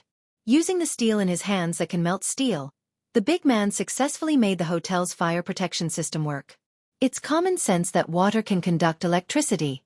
This is what the big man wants to take advantage of. After getting wet, it's easier to be hit by Rog's lightning. But at the same time, it will also cause the lightning to accidentally injure others. For example, Little Pepper who is in the same room with Rog. And with the spread of the water, it can also effectively dissolve the lightning attack that is enough to seriously injure him. If the lightning only hits him, of course, it can seriously injure him in one move. But if there are others to share the damage, then the threat of the thunderpalm will naturally decrease a lot. After seeing that Rog didn't immediately attack when he walked out of the door, the corner of the big man's mouth unconsciously raised. The bet was right. This guy doesn't dare to accidentally injure others. However, what the big man didn't expect was that the reason why Rog didn't immediately attack was not because he was worried about accidentally injuring others, but because he was thinking about a somewhat serious problem. Wait a minute. Where should I buy a new set of clothes? If you want to fight, just fight. Why do you have to wet people's clothes? After letting out a helpless sigh, Rog turned his gaze back to the large man. For some reason, when Roger raised his head to look at him, the burly man suddenly felt an instinctive sense of danger from his body. Danger, run. The moment this thought appeared in the big man's mind, Rog also appeared in front of him like a ghost. Lightning body blink. Before the weak electric current that wrapped around Rog's body dissipated, his right hand grabbed the big man's neck and lifted him up. Discharger. 1,000,000 volts. The big man who was lifted up by Rog didn't have time to counterattack. A visible electric current directly appeared on his body. Along with the electric current, the big man screamed in extreme pain.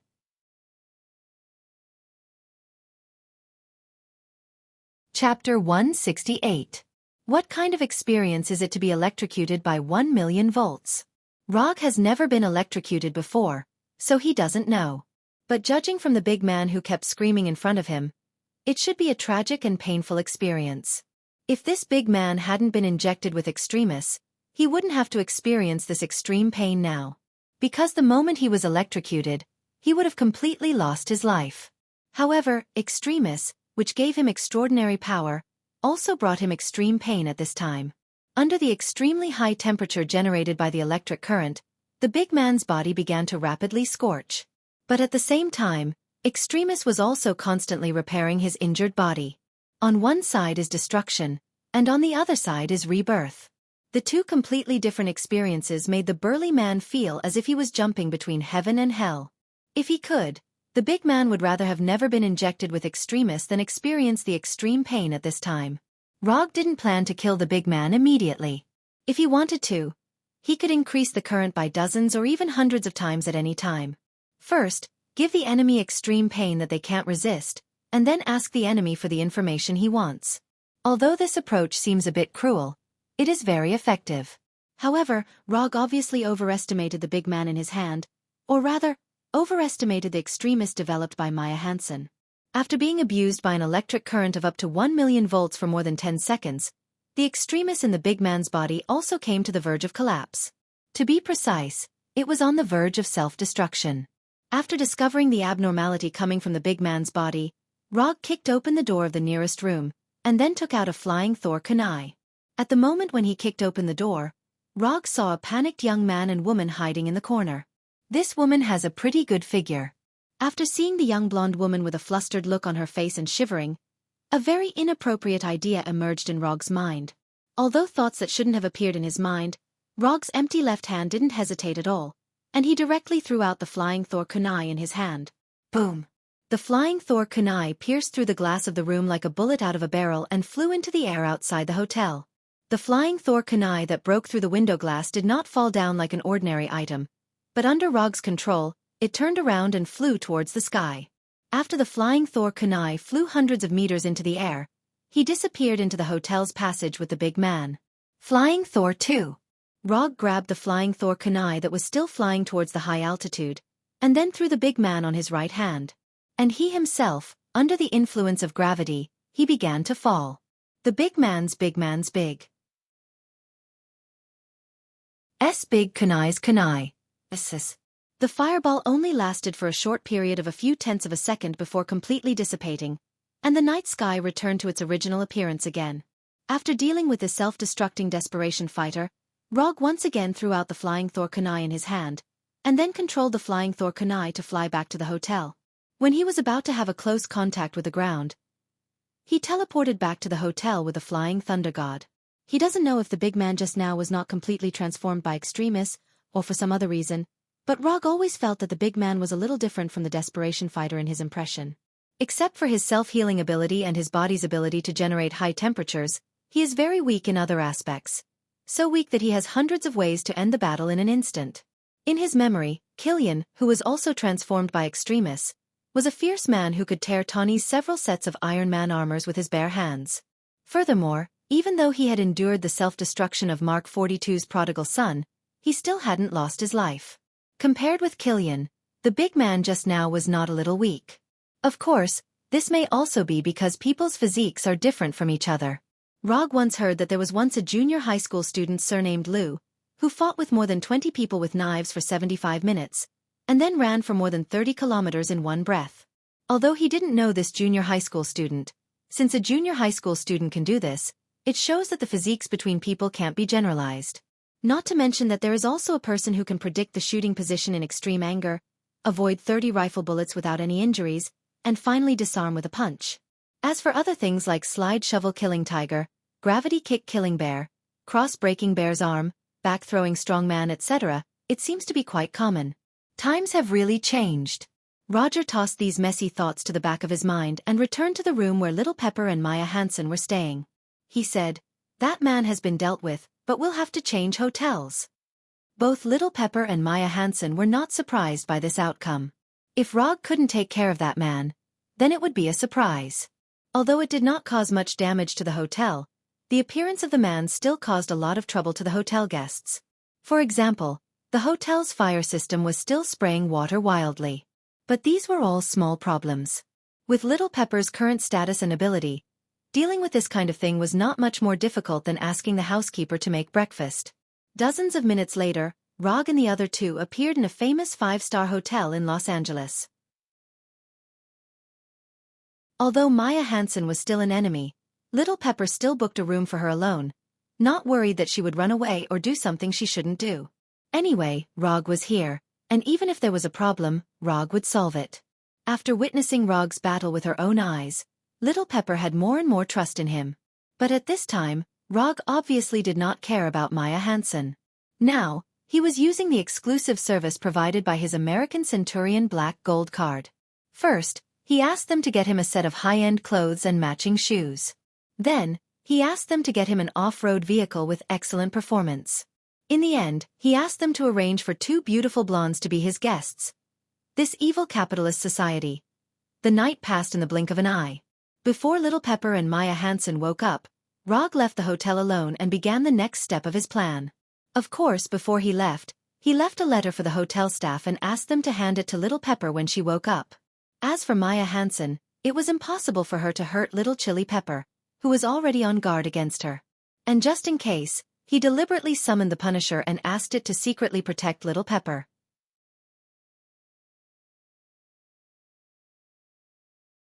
Chapter 169. After leaving the hotel, Rog drove directly to Tawny's seaside mansion. He now has the extremist formula, but he still needs a highly intelligent person who can perfect the formula and self-destruct the defects. Since a high IQ is mentioned, it must be Tawny. If you have any difficulties, look for Tawny. After a night of investigation, the police and firefighters near Tawny's mansion have left. Only the staff cleaning up the ruins and a small number of police officers maintaining order are still in the ruins of the mansion. Using the hypnotic ability of Sharingan, Rog easily came to the interior of the mansion and came to the Tawny studio at the bottom. The reason why he came back here was because he wanted to find a person here, or a super advanced artificial intelligence. Judging from the degree of destruction, Tawny's mansion can be regarded as completely destroyed. Even the ruins are only left with the part connected to the mountain. But in fact, the most important things in Tawny's mansion were not damaged in the slightest by Mandolin's attack. For example, the Iron Man armor hanger hidden under the studio. For example, artificial intelligence J.A.R.V.I.S.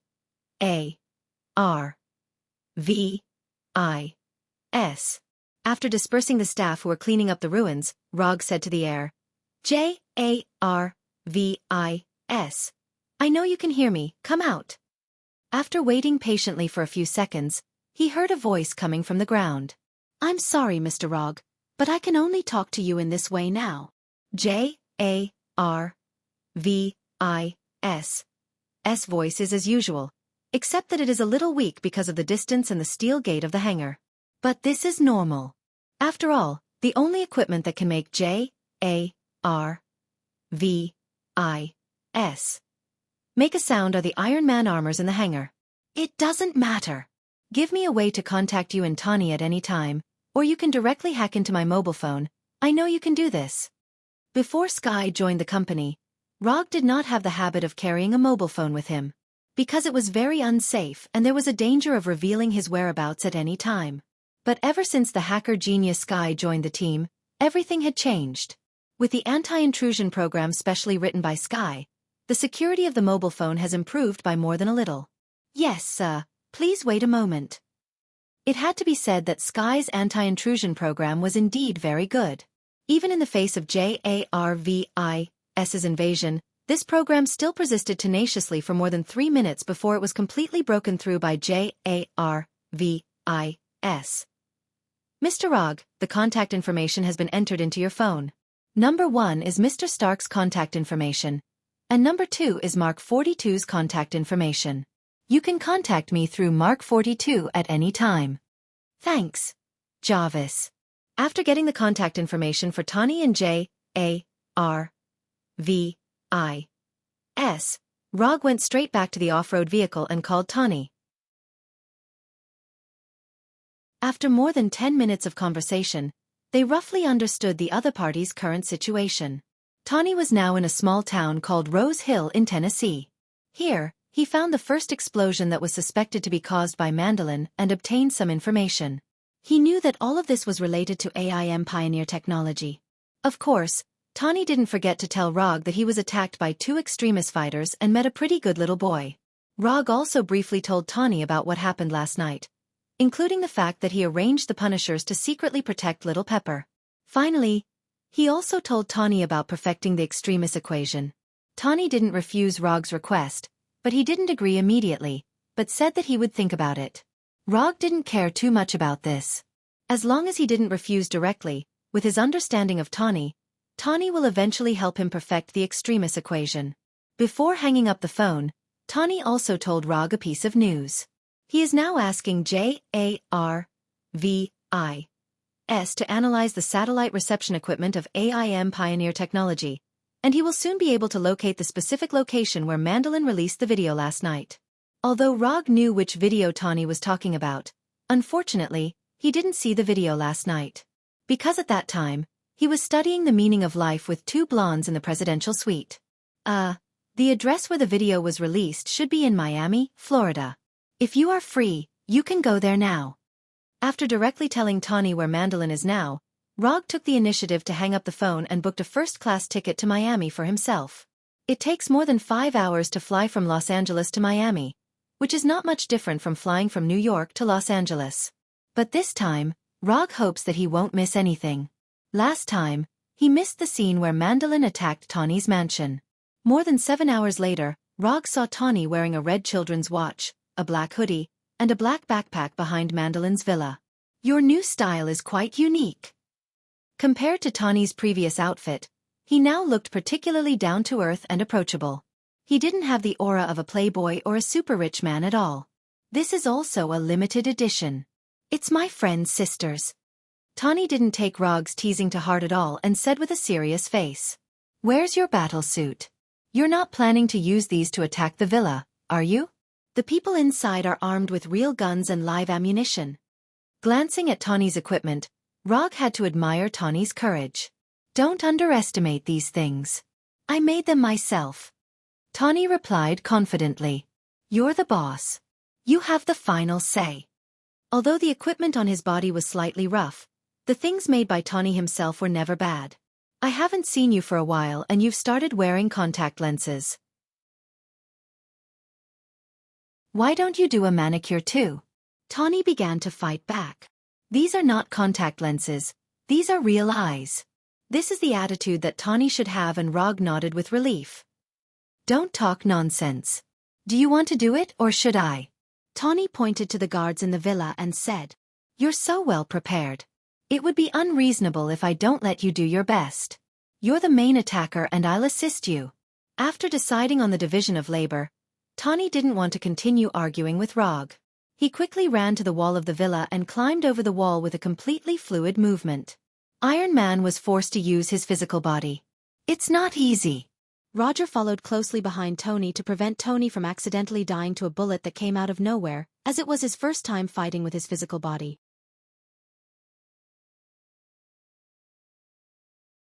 Chapter 170. Although Tawny's movements are a little rusty, his efficiency is not low at all when it comes to real action. Nail gun, taser, homemade grenade, electric shock gloves. All kinds of gadgets made by Stark himself played a good role, allowing Tawny to smoothly enter the interior of the villa without alarming too many guards. "I didn't know that you had specially trained." Rog has always kept a distance of about 2 meters from Tawny, protecting Tawny while observing Tawny's fighting skills. "Without the Iron Man armor, I am also Iron Man," Tawny replied with great confidence. Perhaps it's because he's too confident, or maybe it's because he lacks experience in close combat. Tawny didn't find out that the guard who was stunned by him was only stunned for a few seconds. Tawny didn't notice the awakening of the guard, but Rog wouldn't make such a low-level mistake like him. Sneer. Just as the guard pulled out the pistol from his waist, a flying Thor kunai flew in front of him like lightning and cut his neck directly. At the moment when he killed the guard with the flying Thor kunai, Rog also used body flicker to come behind the guard and grab the guard who was about to fall forward. "You are too careless." It was not until this time that Tawny discovered that the guard had woken up. He has more fat in his body and has a higher electrical resistance, so he woke up faster. Although Tawny's words sound reasonable, there is only one main meaning, that is, the guard woke up so quickly, not because the electric shock gloves he made are not good enough. It makes sense. Rog did not refute Tawny's explanation, and silently put down the body in his hand. Except for this little episode that was beyond Tawny's expectations, the next action was extremely smooth. Tawny and Rog successfully came to Mandalin's exaggerated bedroom. Tawny, with a gun in his right hand, carefully came to the bed and then lifted the quilt on the bed. There were indeed 2 people on the bed, but it was not Mandalin as Tawny imagined, but 2 girls in sexy underwear. It seems that Rog was not the only one who had a night of sex last night. Looking carefully at the 2 girls who woke up on the bed, Rog felt that the 2 blondes he had last night were more interesting.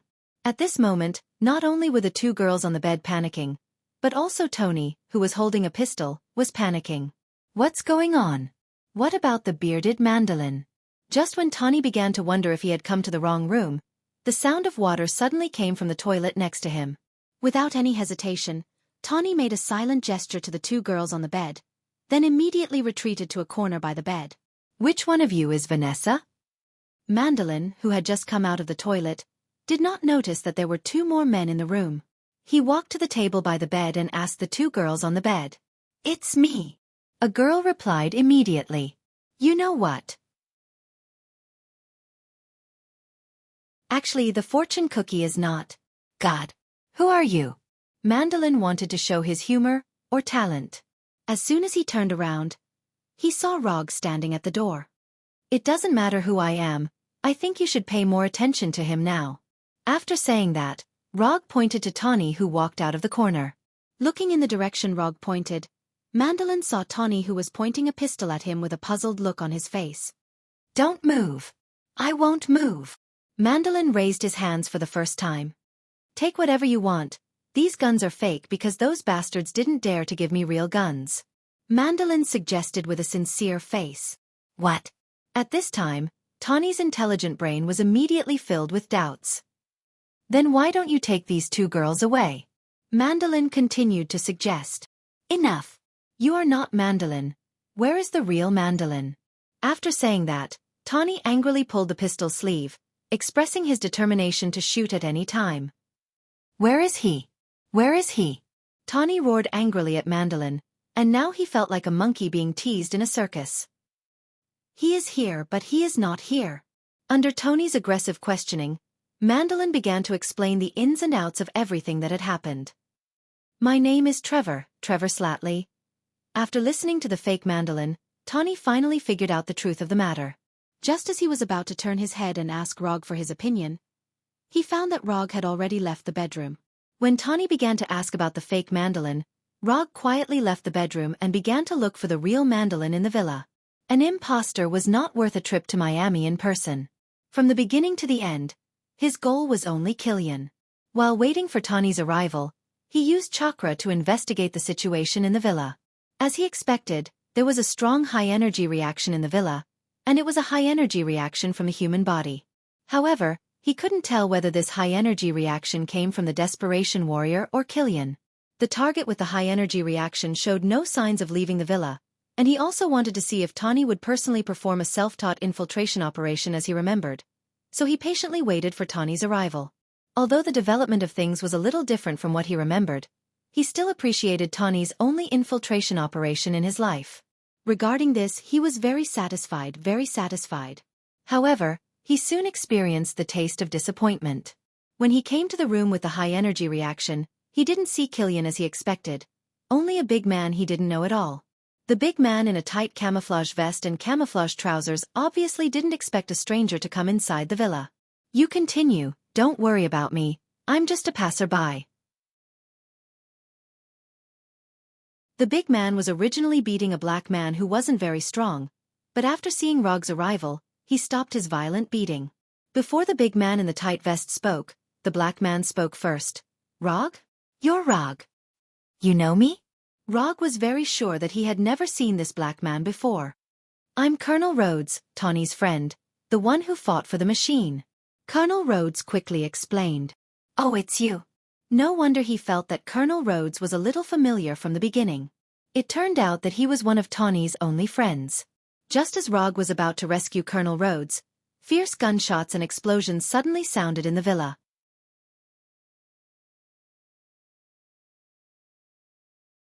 Chapter 171. With the sound of gunshots and explosions, the big man in tights who was beating Colonel Road also decisively attacked Rog. The big man in tights didn't know Rog, and he didn't care who Rog was. Intruder, die! This was the only thought in the mind of the big man in tights.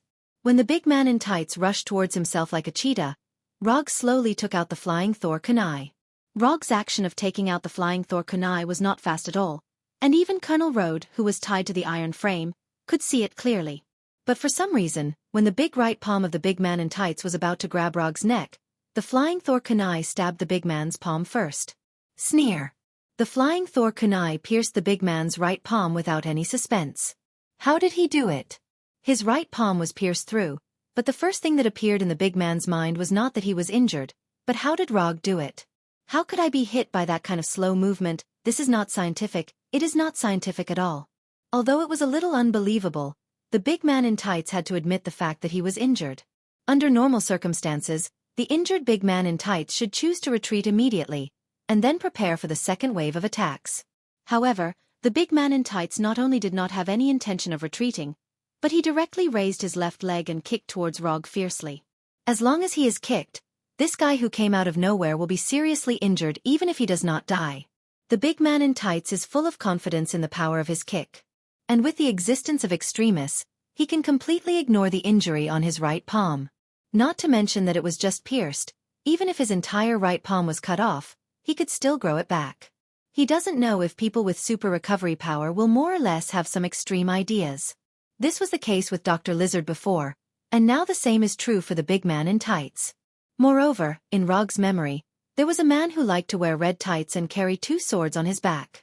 He relied on his immortal body and walked back and forth on the edge of death all day long. Seeing that the man in tights was about to kick his lower abdomen, Rog was still recalling a certain despicable character. Because of his wild thoughts, the man in tights successfully kicked his body with his left leg. Then it directly passed through his body. There was no tangible feeling. This is fake. The tights man had just reacted when Rog, who was in front of him, turned into a flock of crows and flew in all directions. Sharingan Genjutsu. At the moment when the man in tights attacked him, Rog quietly cast an illusion on him, and at the same time, enveloped Colonel Road. From the beginning to the end, the man in tights had only been attacking the illusions he had left behind. As for the injury on the burly man's right palm, of course, it was just an illusion. Using slow to fight fast, using soft to break hard, this is something that can only be done by Tai Chi in the martial arts world. Where he is now is not a martial arts world, but the Marvel world, which still follows the scientific principles most of the time. Here, speed, accuracy, and ruthlessness are the true essence of close combat.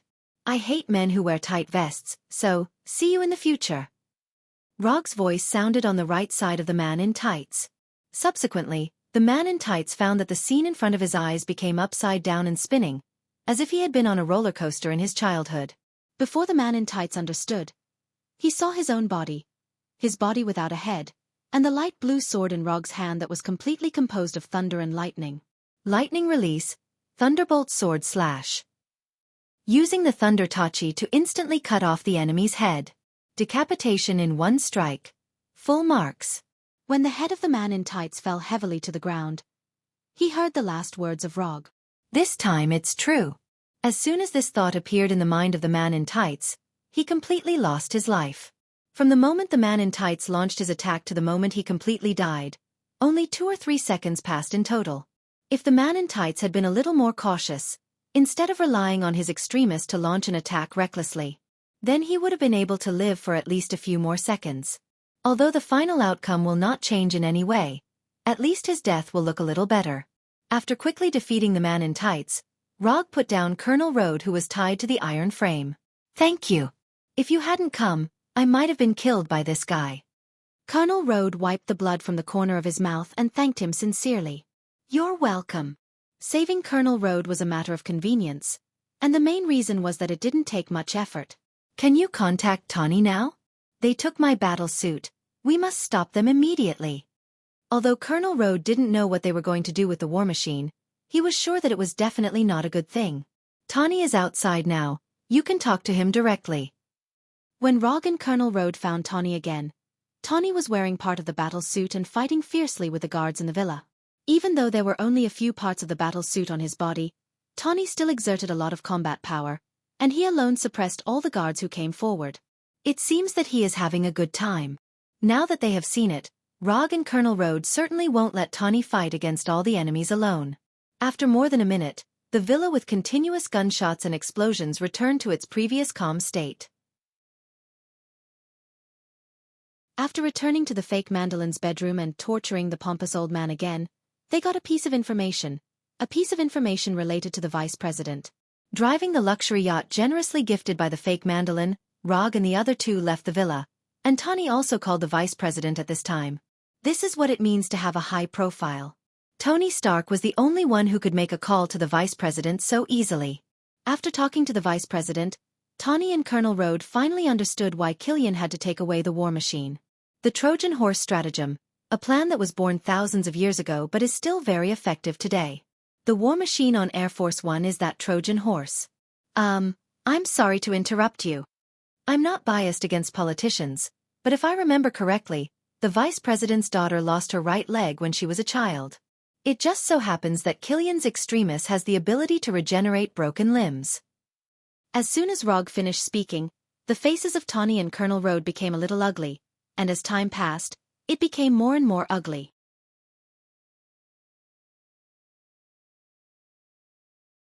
Chapter 172. Tawny and Colonel Road are not political idiots. If they still can't connect the dots, Rog will seriously doubt their IQ. The Vice President and Killian have good reasons to cooperate, and this also explains why Mandalin can launch so many terrorist attacks in the United States. According to the current situation, there are only 3 of us left to save the President. Even the Vice President is Killian's partner, which means that they can't get any official help. The President of the United States has been reduced to the point where only 3 people can save him. He doesn't know if this is the misfortune of President Ellis or the honor of Rog and the other 2. Let's not worry about that for now. I'll let Mark 42 go to Air Force One and take a look. After that, Tony controlled the Mark 42 Prodigal to fly toward Air Force One. When Mark 42 set off, Tawny and Colonel Road turned to look at Rog at the same time. Why are you looking at me? I can't fly. I'm a ninja, not Superman. Are you kidding me? I don't want to go to Air Force One. I'm not an American. The rescue operation of Mark 42 was similar to what Rog expected. Tawny didn't find any trace of President Ellis on Air Force One, nor could he prevent the explosion of Air Force One. However, under his control, the Mark 42 Prodigal successfully rescued the 13 government personnel from the crash. Then, Mark 42 was hit by a passing truck and fell apart. Although it was only remotely controlled, the sudden impact still made Tawny in the cabin involuntarily close his eyes. Fortunately, it was only remotely controlled, otherwise, he would be the one who was hit now. Tawny just sighed. Colonel Road opened the cabin door and said, "Brother, I want to hear some good news." "They are all safe, but I didn't save the President." Tawny reported his results honestly. "You can't save the President with a combat suit. Then Rog and I have no chance without a combat suit." Colonel Road couldn't help but grumble, and then he sighed. After hearing Colonel Road's words, Rog, who was lying on the sofa with his eyes closed, opened his eyes. "Wait, what does this have to do with me? I don't have to wear a combat suit. It's just you who is weak. Don't drag me in." However, Rog didn't say these words in the end, but turned to look at Tawny. "Your remote control system is pretty good. How about installing a set for my Mark III? Mark III doesn't have the corresponding receiving and operating equipment. What do you think?" Tawny answered without looking back. "Then you can upgrade the Mark III in my hands. For example, change the energy system, weapon system, and operating system to the Mark 42. A free commission for upgrade. Do you want to think about it?" Although Roger would not wear the Mark III in battle, it did not affect his intention to upgrade it. Even if the new is the new model, the old model is the new model is the old model. Then you might as well ask for a set of Mark 42. "I don't mind as long as you're willing." Tawny is now more and more regretting why he took Mark III as a stake in the battle. It's all because he was too young and fell into Rog's trap. The longer he knows Rog, the more Tawny feels that Rog was premeditated to seduce him. Whether it was the appearance of Mark III or the words he said later, It was all to deceive Mark III in his hand. Every time he thinks of this, Tawny still has some faint heartache. Mark III fell into the hands of a person who doesn't know how to cherish it at all. According to J.A.R.V.I.'s observations over the years, the set of Mark III in Rog's hand has never sent back a starting signal. This also means that Rog purely regards Mark III as a decoration. One of the proudest works in my life is actually regarded as a decoration. This is simply. Forget it, don't think about it, it's easy to get angry if you think too much. Tawny glanced at Rog with a slightly angry look, then gave J.A.R.V.I.'s the order to execute the robot party, and let J.A.R.V.I.'s begin to locate the signal of the war machine. The prototype of the war machine was the Mark II originally built by Tawny. Although it was modified later, it was also modified by AIM Pioneer technology. But this didn't affect J.A.R.V.I.'s precise location of the war machine signal. It didn't take long for J.A.R.V.I.'s to locate the location of the war machine. A port in Fort Lauderdale. It was only a few dozen kilometers away from Miami, which was not very far. Not long after nightfall, Rog and the other two sailed from Miami to the port where the war machine was located. The president is now wearing the war machine and hanging above the oil tank. They are going to burn him to death. After moving forward secretly in the port for a while, Colonel Road was the first to discover President Ellis. A Viking-style funeral. A public execution. Tawny immediately guessed Killian's intention. At this time, Tawny was not wearing the latest Mark 42 armor. The Mark 42, which was knocked apart by the truck, was still trying to assemble itself. Yes, burned to death by oil. They are surrounded by their guards, and we can't sneak in quietly. After observing the surrounding situation, Colonel Road said helplessly, "Have you forgotten that I'm a ninja? Infiltration is my specialty." Although Rog has told them more than once that he is a ninja, they don't know why they always ignore this point. You know, he is the only serious ninja in the world who can use mysterious ninjutsu. Ninja? Sneak in? Colonel Road and Tawny looked at each other tacitly, then shook their heads at the same time. They don't know if other ninjas are good at sneaking, but Rog is definitely not the kind of ninja who is good at sneaking.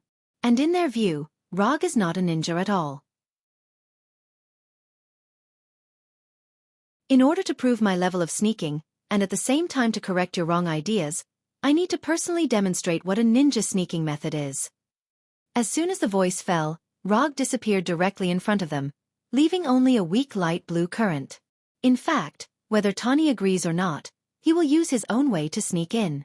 Because in this port, he sensed a high-energy reaction signal that was so strong that it can't be ignored. Kyrian, I've finally found you.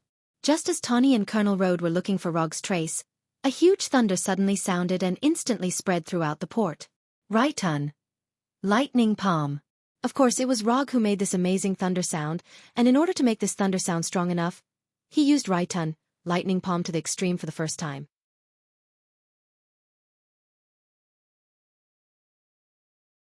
Chapter 173. What is he doing? Is he crazy? Tawny and Colonel Road were used to big scenes, but Rog's operation still made them confused. Didn't he say he was going to sneak in? Didn't he say he was going to hide his whereabouts? What kind of sneak is this? What's the difference between this and knocking on the door? Looking at Rog, who pointed his palm directly at the night sky and continued to release lightning, Tawny and Colonel Road suddenly regretted working with Rog. But they soon discovered the benefits of Rog's amazing operation. There were originally a large number of guards gathered around President Ellis, guarding every corner and passage. But with Rog's grand entrance, the tight defense circle built by these guards had a lot of loopholes. As long as one wasn't deaf or blind, they could see Rog standing on the main road with lightning constantly released from his palm. The guards quickly adjusted their positions and aimed their guns at Rog on the main road. As long as Killian gave the order, the dozens of guards present could instantly turn Rog into a hornet's nest. Tawny and Colonel Road didn't speak. They silently looked at each other, then carefully walked toward President Ellis. Killian, don't hide. I know you're here. Come out and play. If you want to control everything behind the scenes, you can't be the real boss. Rog said as he walked, not caring about the guards at all, as if he didn't see the muzzles aimed at him at all.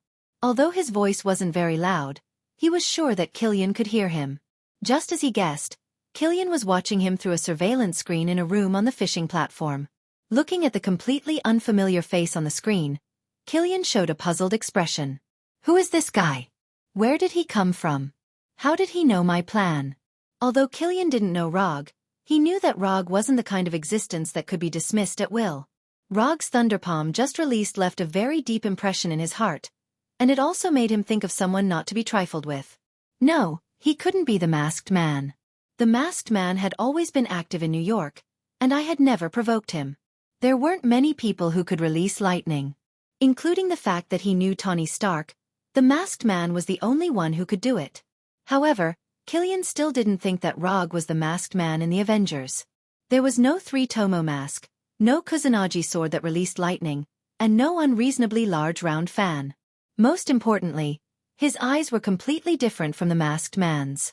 Although Killian had no intention of provoking the masked man, it didn't mean that he would ignore his investigation. After pondering for a few minutes, Killian finally left the room and decided to meet Rog face to face. Just as Rog had said, he had always been hiding behind the scenes and had no way of becoming the real boss. Moreover, he also needed to prove to his subordinates his strength as the boss. After leaving the room, Killian came to a high-altitude corridor in front of Rog and looked down at Rog. Who are you? Killian didn't signal the guards to shoot, nor did he let the other desperados attack Rog. Instead, he asked for Rog's name. I'll know when you win. Rog didn't intend to reveal his identity.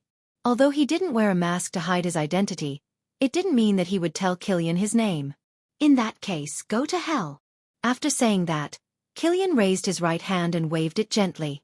After seeing his gesture, the guards who had already pointed their guns at Rog didn't hesitate and directly pulled the trigger. Bang bang bang bang bang. Fierce gunshots sounded in an instant, and bullets flew toward Rog like a storm. Except for a few monsters with abnormal physiques, not many people could withstand so many bullets with their flesh. Rog's thunderpalm was amazing, but no matter how you looked at it, his body didn't look like the kind of monster body that could withstand bullets. Rog indeed couldn't resist the bullet attack, but the problem was that he didn't have to resist these bullets at all. Because these bullets had no possibility of hitting him at all.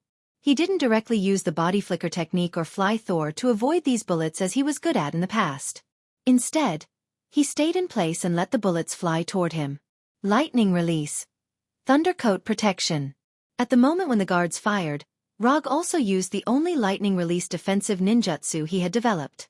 Thundercoat protection was a defensive ninjutsu that he developed based on the electric net defense of the Electric Man in New York Square and the principle of ninjutsu.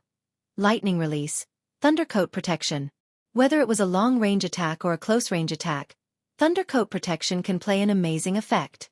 Hundreds of bullets came near Rog one after another, and then were blocked by the invisible Thundercoat. The metal bullets instantly disintegrated and then completely dissipated. When he wasn't facing an attack, the lightning cloak was like an invisible barrier. Only at the moment of the attack would the invisible lightning cloak ripple, revealing its existence. Gunshots kept ringing, but no bullet could penetrate the defense of Thundercoat and cause damage to Rog. Roger stood on the main road like a target, allowing the guards to attack him. At the same time, he used his actions to silently mock them for their weakness. Even if I stand here motionless, you can't hurt me at all. You are just ants. It didn't take long for the sound of magazines being emptied, and the gunshots weakened and finally disappeared completely. Killian, it seems that I have overestimated you. I thought that you would be more domineering after being transformed by extremists. I didn't expect that after so many years, you are no different from the coward standing on the roof 13 years ago.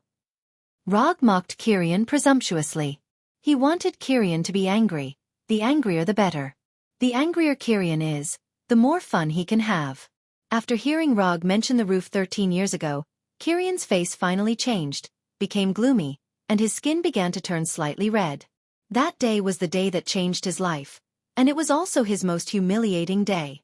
Killian didn't speak, but silently took off his suit jacket, and then jumped down from the high-altitude aisle and landed directly on the main road. Although he has been transformed by extremists, he will still be injured if he jumps from this height. However, he doesn't care about this. Extremists will repair the injuries on his body, and all he needs to bear is the pain. And he has long been accustomed to pain.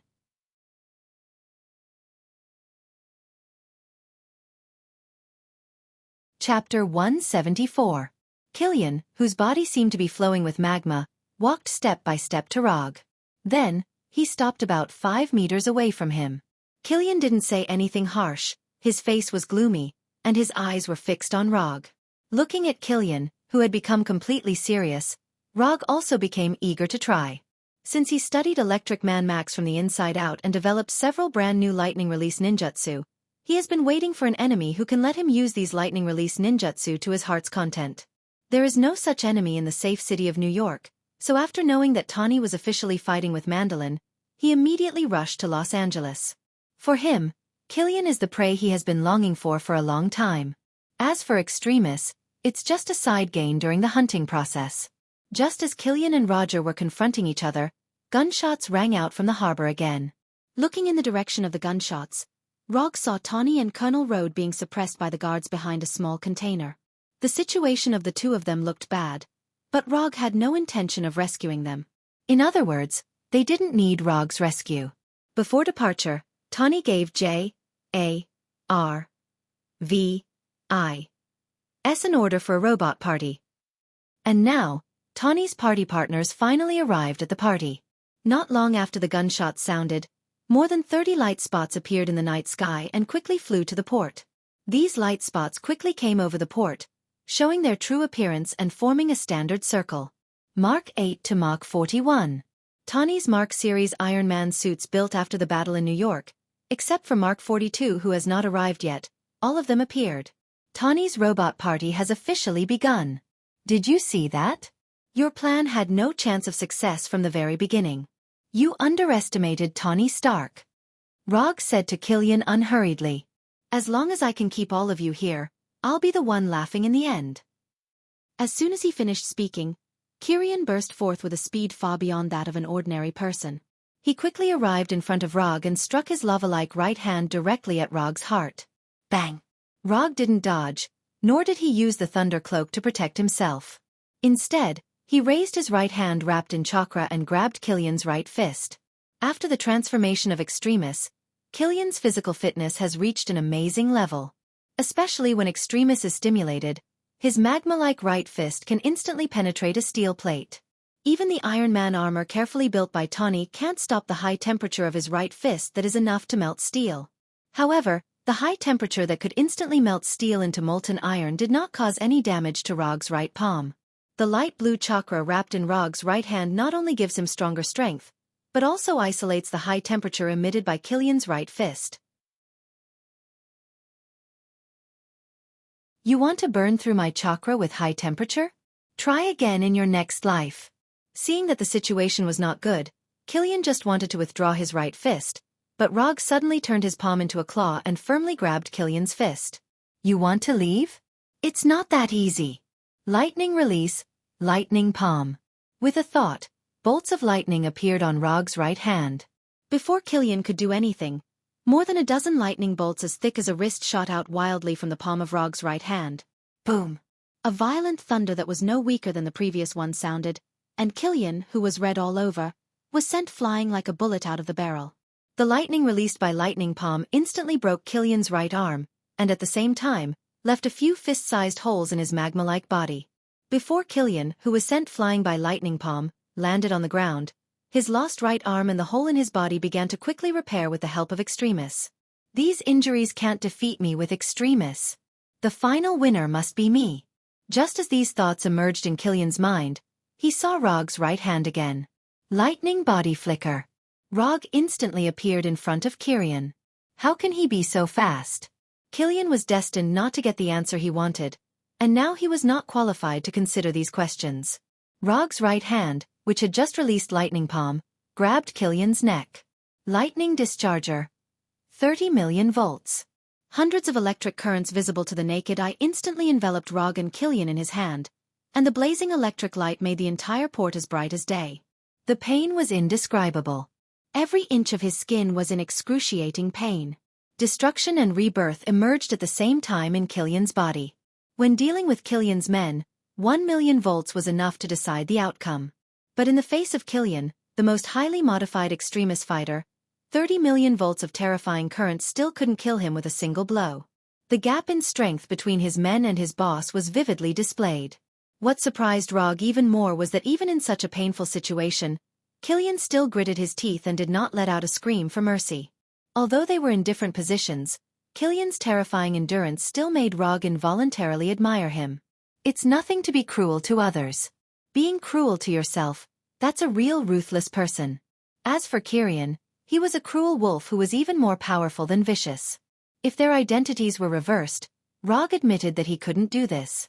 Even when intense pain filled his entire mind, Killian still did not give up his plan to fight back, and attacked Rog directly with his remaining left hand. Even if I die, I will bite off a piece of your flesh. Killian's determination is indeed very moving, but the gap is the gap. Lightning evasion.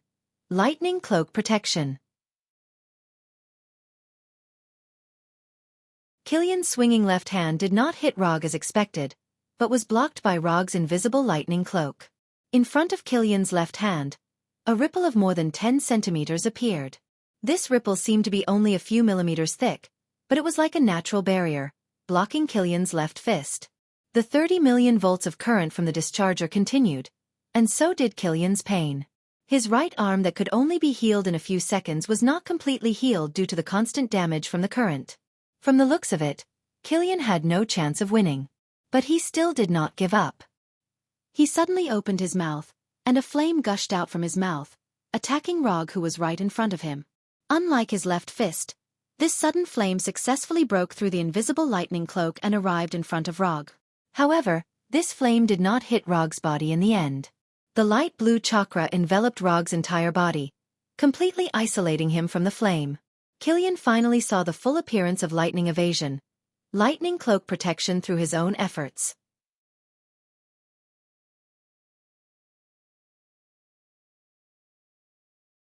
Chapter 175.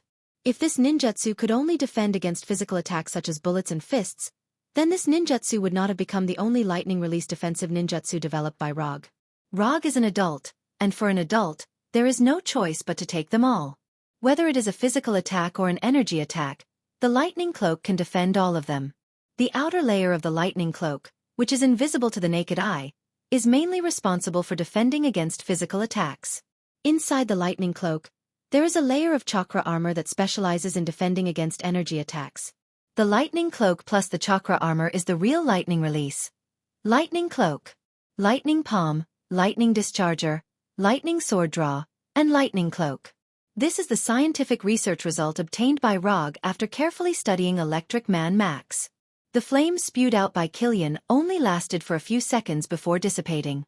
Before the flames completely dissipated, Killian already knew that his flame attack still did not cause any damage to Rog. The gap is too big. Killian, who was constantly eroded by a strong electric current, showed a helpless wry smile. All the counterattacks were declared a failure. Killian couldn't help but think of the night 13 years ago again, the night when everyone was celebrating while he tasted the pain alone on the roof. However, even in this desperate situation, Killian still has no intention of giving up. He still has one last trick. An attack that can only be used once in a lifetime. Self-explosion.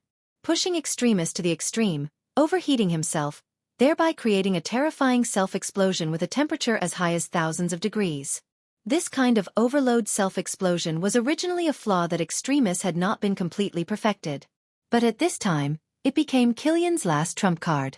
Although he will definitely die after self-explosion. But now he obviously won't care about this. Instead of being electrocuted alive, it is better to take the initiative to self-destruct.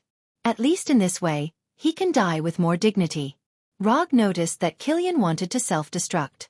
Just when he was considering whether to continue to increase the power of lightning discharger, or use lightning sword draw with his left hand to directly cut off Killian's head, Killian, who was grabbed by the neck by him, was suddenly bounced out by a powerful force.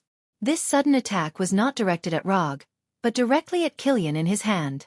However, what really surprised him was not the sudden appearance of this attack, but the power attribute of this attack. Is this gravity? Rog has never fought with an enemy who can control gravity, so he is not very sure whether this attack comes from gravity or not. Kirian was sent flying by this attack that came out of nowhere. The terrifying impact made his already battered body even worse. Although this method of saving him is a bit speechless, he had to admit that this attack allowed him to escape, as he had a chance to do it again as well. After Kilian was sent flying, Rog didn't choose to pursue him immediately. Instead, he began to search around. If he guessed correctly, he might be able to find a delicate gadget here. Sure enough, just 3 or 4 meters away from him, there is a circular instrument made of metal, with the overall shape of 2 movable rings intertwined together. In the middle of this instrument, which is only 2 or 3 centimeters in diameter, there is a small piece of black substance that looks like oil. At first sight of this instrument, Rog recognized its origin. The small gravitational proton instrument was built by Ian Queen's Queen Group. The black substance inside is the gravitational proton that can control gravity. 9-headed Hydra. Interesting. Since the last time he mentioned that he wanted the first item of 084, the obelisk, Hydra has never contacted him or appeared in front of him again. As a result, after disappearing for several months, Hydra emerged and stood on the opposite side of him. The ambitious Hydra will not let go of any opportunity to strengthen themselves, and Kilian's Extremis perfectly meets their requirements. While Rog was looking for the small gravitational proton instrument, Kilian did not waste this rare opportunity.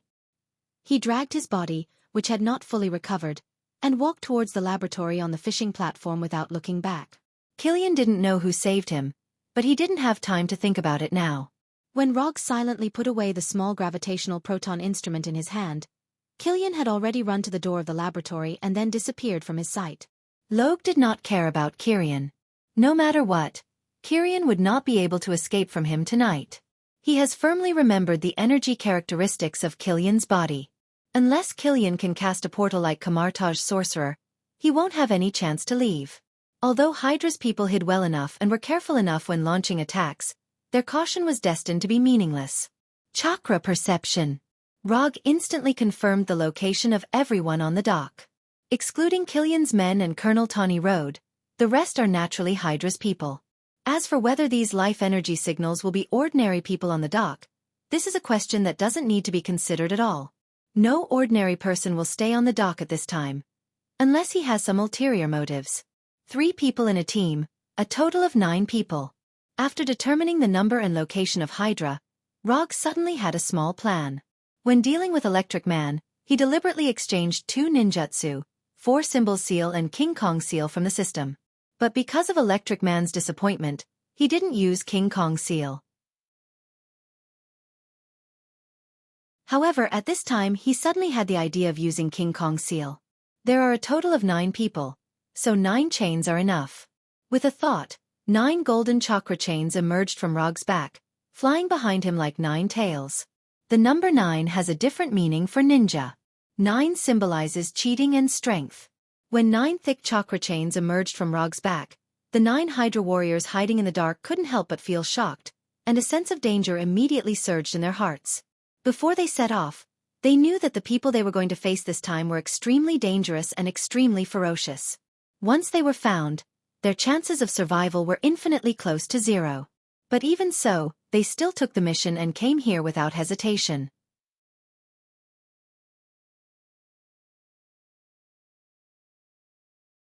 Chapter 176. When it comes to brainwashing their subordinates, Hydra is definitely one of the best in the world. Even S.H.I.E.L.D., which has the name of a justice organization, is far inferior to Hydra in this regard. The last time Rog encountered such a loyal enemy was when his hand was still alive. Unfortunately, his hand was still gone in the end, and it was because of him. He didn't know which one was more thorough in brainwashing, the ninja of the hand or the Hydra agents. An idea suddenly popped up in Rog's mind as he manipulated the 9 tail-like chakra chains behind him. Although he didn't know where his thoughts were at this time, the 9 golden chakra chains attacked 9 enemies in 3 different directions like lightning. Judging from the strength of the 9 Hydra agents, using the King Kong blockade to deal with them would be a waste of chakra. However, Rog didn't care about this at all. I have a lot of chakra, I don't care, I'm happy to waste it. Second last's amount of chakra is enough for him to waste it unscrupulously. Although squandering is shameful, it can bring pleasure. In the face of the lightning-fast chakra chains, the 9 Hydra agents did not have any intention of retreating. At the moment they accepted the task, they already knew their fate very clearly. Once they are discovered, they will die. They may not be able to change their fate of death, but they can make their deaths more meaningful. Since they have already been exposed, there is naturally no need to hide. The 9 Hydra agents picked up the weapons in their hands at the same time, and then decisively pulled the trigger. 6 automatic rifles took the lead in firing bullets, and the metal bullets flew towards the incoming chakra chains. Then, 3 rocket launchers that looked like rocket launchers but were more technologically advanced than rocket launchers also launched an attack towards Roger. 3 small gravitational proton instruments, driven by the silver-white barrels, flew towards Rog at a speed faster than the speed of sound. These Hydra agents witnessed the scene of Rog using Raijin to block the bullets and Killian's attack, but at this time, they still aimed their most powerful weapons at Rog himself, not the incoming chakra chains. The golden chakra chains are not easy to deal with at first glance, and attacking these chakra chains will not change the outcome of their death. Therefore, instead of attacking the chakra chains, it is better to put hope on the small gravitational proton instruments and hope that these small but powerful gadgets can injure or directly kill Rog. As long as Rog is injured or killed, these chakra chains will naturally disappear. The way these Hydra agents responded was not wrong, but they underestimated Rog and overestimated the power of the small gravitational proton instruments. It took less than a second for these small gravitational proton instruments to fly in front of Rog, and then they were blocked by the invisible Raijin. The strong electric current quickly disintegrated the shape of the instrument, and 3 gorgeous ripples visible to the naked eye appeared on the left and right sides of Rog. While the Raijin disintegrated and blocked these gravitational proton instruments, these instruments also released a powerful impact force that was enough to knock out a heavy truck. With Rog's location as the center, the ground within 10 meters in diameter cracked instantly, spiderweb-like cracks spread around, and the shattered stones were further crushed under the influence of chaotic gravity. The gravitational proton not only strengthens the gravity in Rog's location, but also forms a chaotic and dangerous terrifying gravitational field. If it was an ordinary person, they would have been crushed into a disgusting mass of meat at the moment the gravitational field was formed. Then, under the influence of chaotic gravity, it changed from a solid mass of meat to a torn and flying strip of meat. In terms of the nature of energy, gravity is definitely a high-end energy attribute. But high-end does not mean absolute strength. Quality is important, but quality without quantity is weak. With the 3 groups of gravitational proton that are not even as big as Rog's little finger, they want to break through his carefully developed Raijin. Don't be kidding. If the Raijin was so easy to break through, Rog would jump from the port now and swim back to New York. The terrifying and dangerous gravitational field only lasted for less than 10 seconds before dissipating on its own, leaving nothing but gravel on the ground. Although Roger didn't move from his spot, the 9 chakra chains were still carrying out his orders faithfully. The 9 Hydra agents didn't even wait for the gravitational field to disappear before their chests or necks were broken by the chakra chains. Hydra didn't expect the 9 agents to cause much damage to Rog at first. The only reason for their presence here may be to provide some help to Killian at the right time. If Hydra really intended to cooperate with Killian to eliminate Rog here, the people they sent would never be the only 9 ordinary agents who have not been strengthened. These 9 agents can bully ordinary people, but in front of Rog, they are still too weak, so weak that Rog is not even willing to take out his kunai. But anyway, they still paid the price of their lives so that Killian was qualified to live a little longer. Tawny and Colonel Rhodes are still fighting against Killian's men. Although there are only 2 of them, they are now the ones who have the upper hand. Tawny is even fighting 1 against 3, by constantly changing his Iron Man armor. He is fighting against 3 desperados at the same time, and he is also fighting very well. As for the unlucky President Ellis, he is still hanging high above the oil tank at this time. Colonel Rog is quickly approaching President Ellis with the help of his Iron Man armor, trying to rescue him and retrieve his war machine. After roughly observing the situation of Tawny and Colonel Rhodes, Rog looked at the laboratory on the fishing platform. After dealing with Killian, he can go home. It will be a good Christmas Eve. Just as Rog was about to take out the flying Thor and fly directly to the laboratory, Killian, who had disappeared for a while, took the initiative to come out of the laboratory. It's still the same appearance as before. Except for the fact that his shirt has completely disappeared, Killian looks no different from before. If the change in size doesn't count.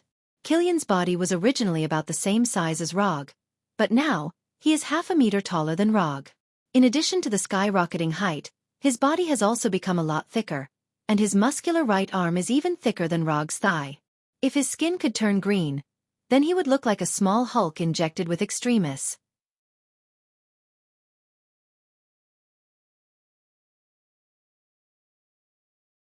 Chapter 177. Second Enhancement? That's interesting. Although Rog didn't witness what Killian did in the laboratory, it wasn't difficult to guess from his current appearance. The brief fight just now, or rather the one-sided abuse, made Killian fully aware of the strength gap between the two. If he wants to defeat Rog, he must use some extraordinary means. As one of the co-developers of extremis, Killian knows very well what the consequences of injecting an overdose of extremis will be. But now he obviously doesn't care about this. I'm not even afraid of self-destruction. What else can I be afraid of? And things have developed to the present, and he has nothing to lose. Either he defeats Rog and leaves here alive, or he loses and says goodbye to the world. Although our positions are different, I have to say that you are a respectable opponent. The injection of extremis is definitely not an easy thing to do. Looking at the people who self-destructed because they couldn't bear extremis, you can know that injecting this thing is not easy at all. When the body has reached its limit, he continued to perform a second injection and resisted it. Kieran's willpower alone was enough for Rog to respect him. Respecting the opponent is respecting yourself. If we could have met earlier, maybe we could have become friends. There was a piercing pain in his body all the time, but Killian still said to Rog as if nothing had happened. Yeah, but unfortunately, there are not so many ifs in this world. As soon as his voice fell, Rog entered the lightning release chakra mode. The second round officially begins now. Looking at Rog, who was wrapped in a light blue chakra coat and was surrounded by white lightning, Killian did not hesitate and ran directly towards him. The second injection of extremis not only greatly changed Killian's figure, but also gave him strength, speed, and energy far beyond his previous strength. The energy intensity in his body is dozens of times stronger than before, and his overall strength has undergone a qualitative change. If he was like a small fire made of branches before, then now he is a towering tree drenched in oil and burning crazily. At his current burning speed, even if Rog ignores him completely, he will directly exhaust all his energy and vitality in more than half an hour, and finally die of exhaustion. This half an hour is the peak state of Killian's life. Facing Killian, who was running wildly, Rog did not retreat, nor did he dodge, but he also met him head-on. Sometimes, a man's battle is a simple and rough one. Boom! Roger's right fist wrapped in chakra and Killian's right fist fiercely collided with each other. A strong sonic boom burst out, and a terrifying impact force spread out in all directions like a hurricane. At the same time of the sonic boom, the ground where Rog and Killian stood also instantly cracked, and the ground within 10 meters in diameter was instantly covered by spiderweb-like cracks. After the two fists collided, Rog and Killian withdrew their fists almost at the same time. Then, they launched a second wave of attacks towards each other. On the surface, Killian is a cultured person, and he has not experienced any decent battles. But his close combat ability is not weak at all, and his first move is a pure American boxing. Jab, swing, hook, heavy punch, 1-2 combo. Killian is like a boxing champion in the ring, crazily attacking Rog, and the strength and speed of his punches are dozens or even hundreds of times stronger than those boxing champions. Compared to Killian's pure boxing attacks, Rog's attacks are more unconstrained. Rog does not specialize in a particular school of fighting techniques. In other words, he knows a little bit of the moves of any school of fighting. His 3-Tomo Sharingan is not only able to release illusions. The punches hit the flesh, the dull and intense hitting sounds, and the sonic booms are like a symphony.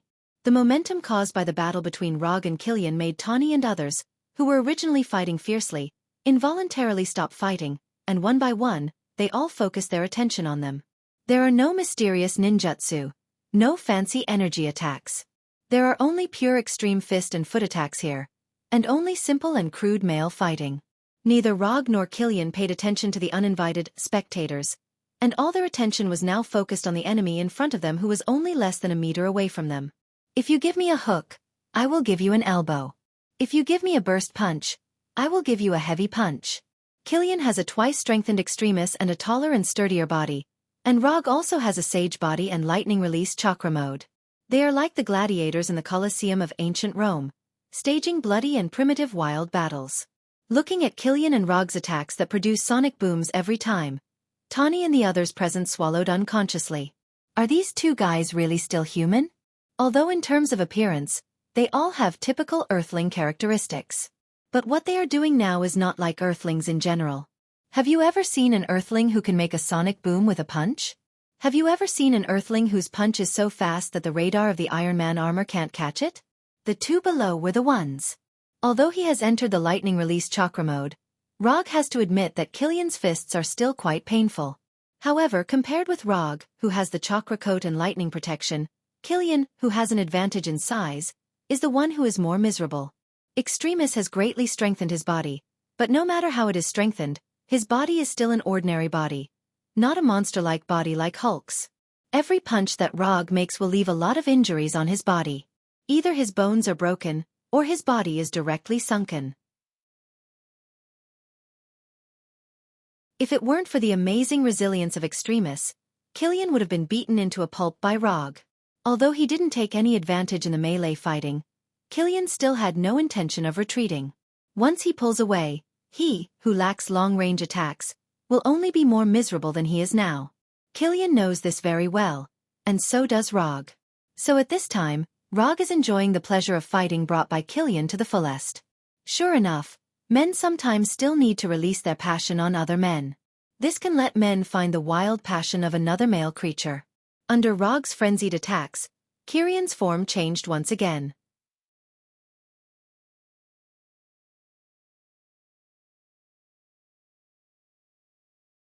Chapter 178.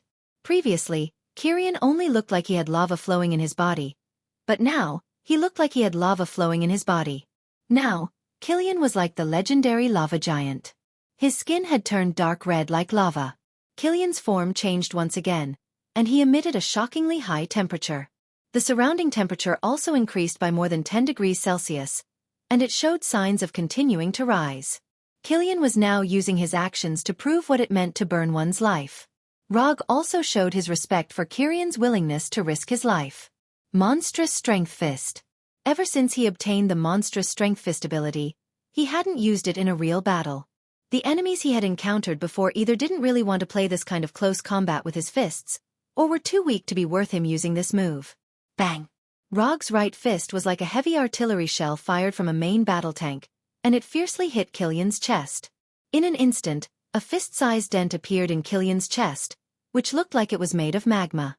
His ribs also broke without any suspense. This monstrous strength fist, which could shatter a boulder, didn't send Killian flying, but it made him silently retreat a few steps. Your punch isn't strong enough. After taking Rog's monstrous strength fist head-on, Killian's face showed a crazy smile, and he said to Rog with a ferocious expression. As soon as his voice fell, Killian rushed in front of Rog, and his lava-like right fist directly hit Rog's head. Even if he was in lightning chakra mode, even if he had the body of an immortal, if Killian's fist hit his head, even if Rog wasn't seriously injured, he would have a severe concussion. Of course, the premise was that Killian's right fist could hit Rog's head. Rog didn't prepare to block Killian's fist, nor did he intend to retreat. Just as Killian's fist, which was no weaker than the monstrous strength fist, was about to hit his head, he tilted his head to the left at this critical moment. Killian's right fist brushed his right ear with a distance of less than a centimeter, and then Killian heard his sudden question. Do you know what 1000 minus 7 equals? Of course, Killian knew what 1000 minus 7 equals. However, he didn't intend to answer Rog at all, but took this as a provocation from Rog. Just as Killian was about to cut off Rog's head with his right hand, he suddenly found that his right hand was firmly grasped by Rog. Rog's hands grabbed Killian's right forearm and upper arm respectively, and then his hands suddenly bent. Kacha! The crisp sound of an elbow joint fracture sounded. To an ordinary person, having his right arm broken was probably an unbearable pain. But to Kirian, this pain was nothing. What's more, Extremis can repair. However, Killian still misjudged Rog's idea. Breaking Killian's arm was not Rog's real purpose. Just as Extremis was trying to repair the broken right arm, Rog's right hand that grabbed Killian's forearm suddenly exerted force and directly removed Killian's forearm. What is 1000 minus 7 equals? Rog pulled out Killian's forearm directly like pulling out the weeds in the garden, and continued to ask. Killian now has no idea what Rog is going to do. With Killian's silence, Rog's left hand that grabbed his upper arm suddenly exerted force and pulled his upper arm directly off. 1000-7. What the hell is this guy going to do? This kind of injury is nothing to me. Even if his right forearm and upper arm were torn off one after another, Killian still didn't take it to heart. However, after seeing Rog's gaze like a wolf looking at a rabbit, Killian suddenly remembered something. Is he going to? Impossible, this is not his fighting style. Feeling that something was wrong, Killian instinctively wanted to retreat, but it was too late. Rog grabbed his left hand at some point. This guy is really going to do this. Killian didn't have time to withdraw his left hand, and the forearm of his left hand was pulled off by Rog violently. 1000-7. Killian still didn't answer, so the upper arm of his left hand was also torn off. He's going to tear Killian apart. After seeing Rog tear off Killian's hands with great decisiveness, Tawny and Colonel Road had this amazing idea in their minds at the same time. Rog didn't intend to do this. However, when Killian waved his magma right fist towards him, he suddenly thought of an anime character. His left hand was also torn off, and Killian finally confirmed Rog's idea. Although it was a pity to lose his left hand, it also gave Killian a chance to retreat. Without any hesitation, Killian's legs suddenly exerted force, and his whole body directly jumped back. If possible, Killian didn't want to distance himself from Rog. But now, he could only do this. The lost hands could indeed grow back, but it took time, even if it was only a short time of 2 or 3 seconds. If he continued to stay in front of Rog, he would be a sandbag without any power to fight back. Rog didn't seem to see Killian's retreat, letting him run for dozens of meters. Just as Killian breathed a sigh of relief, for shining golden chakra chains hit his shoulders and legs, firmly nailing him to the ground. King Kong blockade. Since he planned to imitate Kinmu, he might as well imitate more. Rog is not a ghoul like Kinmu, nor does he have Kinmu's scales, but this does not prevent him from imitating Kinmu. 4 King Kong blockade wrapped in golden light, and then covered with a layer of chakra coat, can also create tail-like scales. Controlling chakra chains to pull himself behind Killian, Rog once again asked the question that gave Killian a headache. 1000-7. This guy is too much. Killian's hands have been completely restored, but he was nailed to the ground by chakra chains and had no possibility of attacking Rog. Self-destruct. I would rather self-destruct than answer your idiotic question. Killian quickly made a decision. Then his heart suddenly sank. Can't self-destruct? Having reached this point, Rog certainly won't let Killian self-destruct so easily. At the moment when chakra chains hit Killian, he forced his chakra into Killian's body and used chakra to forcibly suppress extremis. 1000-7. 993. 986. 979. 972.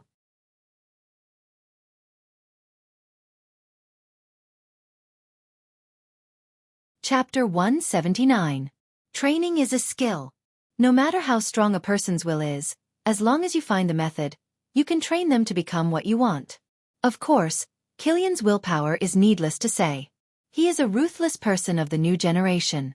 Originally, Rog had planned to use the valuable training experience he had gained from the abomination and the electric man in front of Killian. Unexpectedly, Killian decisively chose to obey after discovering that his last trump card had self-destructed and disappeared. Although he wasn't sure if Killian really had a mental breakdown or chose to obey strategically, it didn't affect Rog's good mood at this time. After a round of intense hand-to-hand combat, they completed a rather satisfactory reenactment of the famous scene. What's there to be dissatisfied with on this Christmas Eve? As for President Ellis, who was hanging above the oil tank, what does that have to do with me? I'm not an American. 923, 916, 909, 902. Killian was still playing the 1000-7 game. At the same time, his face was tightly pressed against the ground, and he closed his eyes as if he had accepted his fate. Speaking of which, Killian was a rather unlucky guy. If he didn't appear on New Year's Eve, when Tawny wanted to do something with Maya Hansen, he might not have become like this. Even so, Rog didn't feel sorry for Killian. You made the choice yourself, and of course, you have to bear the consequences yourself. The world of adults was just that simple. Lightning release. Thunderbolt sword draw without any hesitation. A tachi made of lightning appeared in Rog's right hand. Then, lightning flashed across Killian's neck. This time, it's really over. Killian's head rolled forward a few times, and magma-like blood flowed out. Not long after, Killian's body completely cooled down. Putting away the thunder tachi in his hand and the chakra chain on his back, Rog summoned more than a dozen shadow clones. Without any instructions, these shadow clones quickly rushed to the laboratory on the fishing platform and began to pack the equipment and materials in the laboratory. These equipment and materials were used by Dr. Lizard when transforming the abomination. He didn't know if it was his own illusion, but Rog felt that Dr. Lizard was becoming more and more like Orochimaru. No, if Dr. Lizard is Orochimaru, then he, who provided him with experimental materials, is Konoha's pot king Danzo. Using the flying Thor, the shadow clones quickly emptied Killian's laboratory and then removed their existence one by one. After dealing with Killian, Rog did not intervene in other battles. Instead, he gave the stage to Tawny and Colonel Road. 10 minutes later, the harbor finally calmed down. After paying more than a dozen sets of Iron Man armors, Tawny successfully eliminated all the desperados and most of the guards in the port. Colonel Road also successfully rescued President Ellis, retrieved his war machine, and sent the president to a safe place. After the battle, Tawny didn't leave the port immediately. Instead, he flew in front of Rog wearing a suit that he couldn't recognize. "Didn't you want me to help you perfect the formula for extremis? I can help you. But you have to promise that you won't build a super soldier like Killian." After witnessing the battle between Rog and Killian, Tawny helplessly found that if Rog hadn't come this time, he really wouldn't have been able to do anything to Killian. He doesn't like to owe others anything, so he plans to pay back Rog's favor immediately. I can't guarantee this. You also know very well that the biggest role of extremis is to build super soldiers, and the powerful self-repair ability is just a collateral product. All I can guarantee is that I won't abuse extremis. Rog wants extremis, of course, to build a super soldier. Otherwise, what does he want this for? He has even decided on the candidate for the transformation. At this time, Abomination, who was far away in New York, suddenly sneezed, and then looked around suspiciously. Forget it, give me the formula, and I'll ask J.A.R.V.I.S. to send it to you after I perfect it. After thinking about it seriously for a few minutes, Tawny chose to believe in Rog. If Rog really wants to build a super soldier, he will build it with or without extremis. What are you going to do next? Glancing at the paper handed over by Rog, Tawny hesitated for a few seconds before reaching out and taking it. Then, like Rog, he sat on the top beam of the fishing platform and looked down at the distant sea. Continue to work, continue to practice, and then wait for the final battle of fate. Tawny rolled his eyes at Rog's strange statement, and then looked into the distance without saying a word. Deal with the shrapnel in your chest. You can't sleep well if you keep thinking about the past. Okay, I'll go first. Remember to send me the formula after you perfect it. After that, Rog left the fishing platform with the Flying Thunder God and returned directly to New York. J.A.R.V.I.S. Remember to clean up the battlefield. I don't want to face a second Obadiah. After instructing J.A.R.V.I.S., Tawny put on the helmet of his battlesuit and flew directly to Los Angeles. How can I spend Christmas Eve alone? Time flew by, and another week passed unknowingly, and it was a new year. The Mandolin terrorist attack finally came to an end with the arrest of Mandolin and the vice president. AIM Pioneer technology was also directly incorporated by the U.S. government in the name of threatening national security.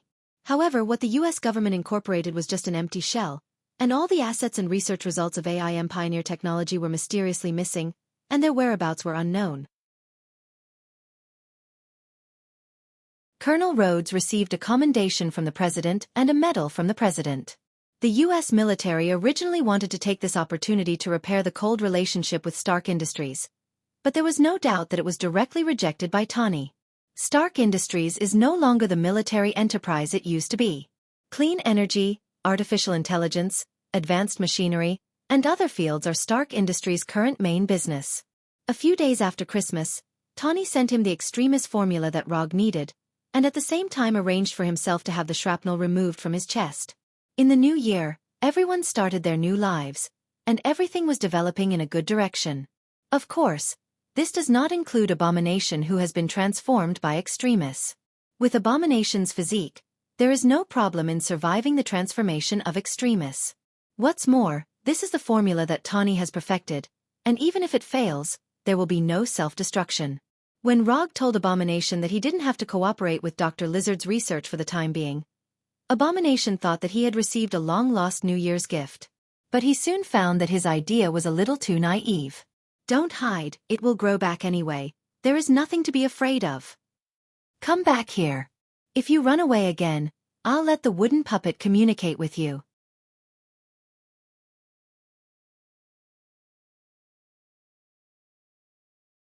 Chapter 180.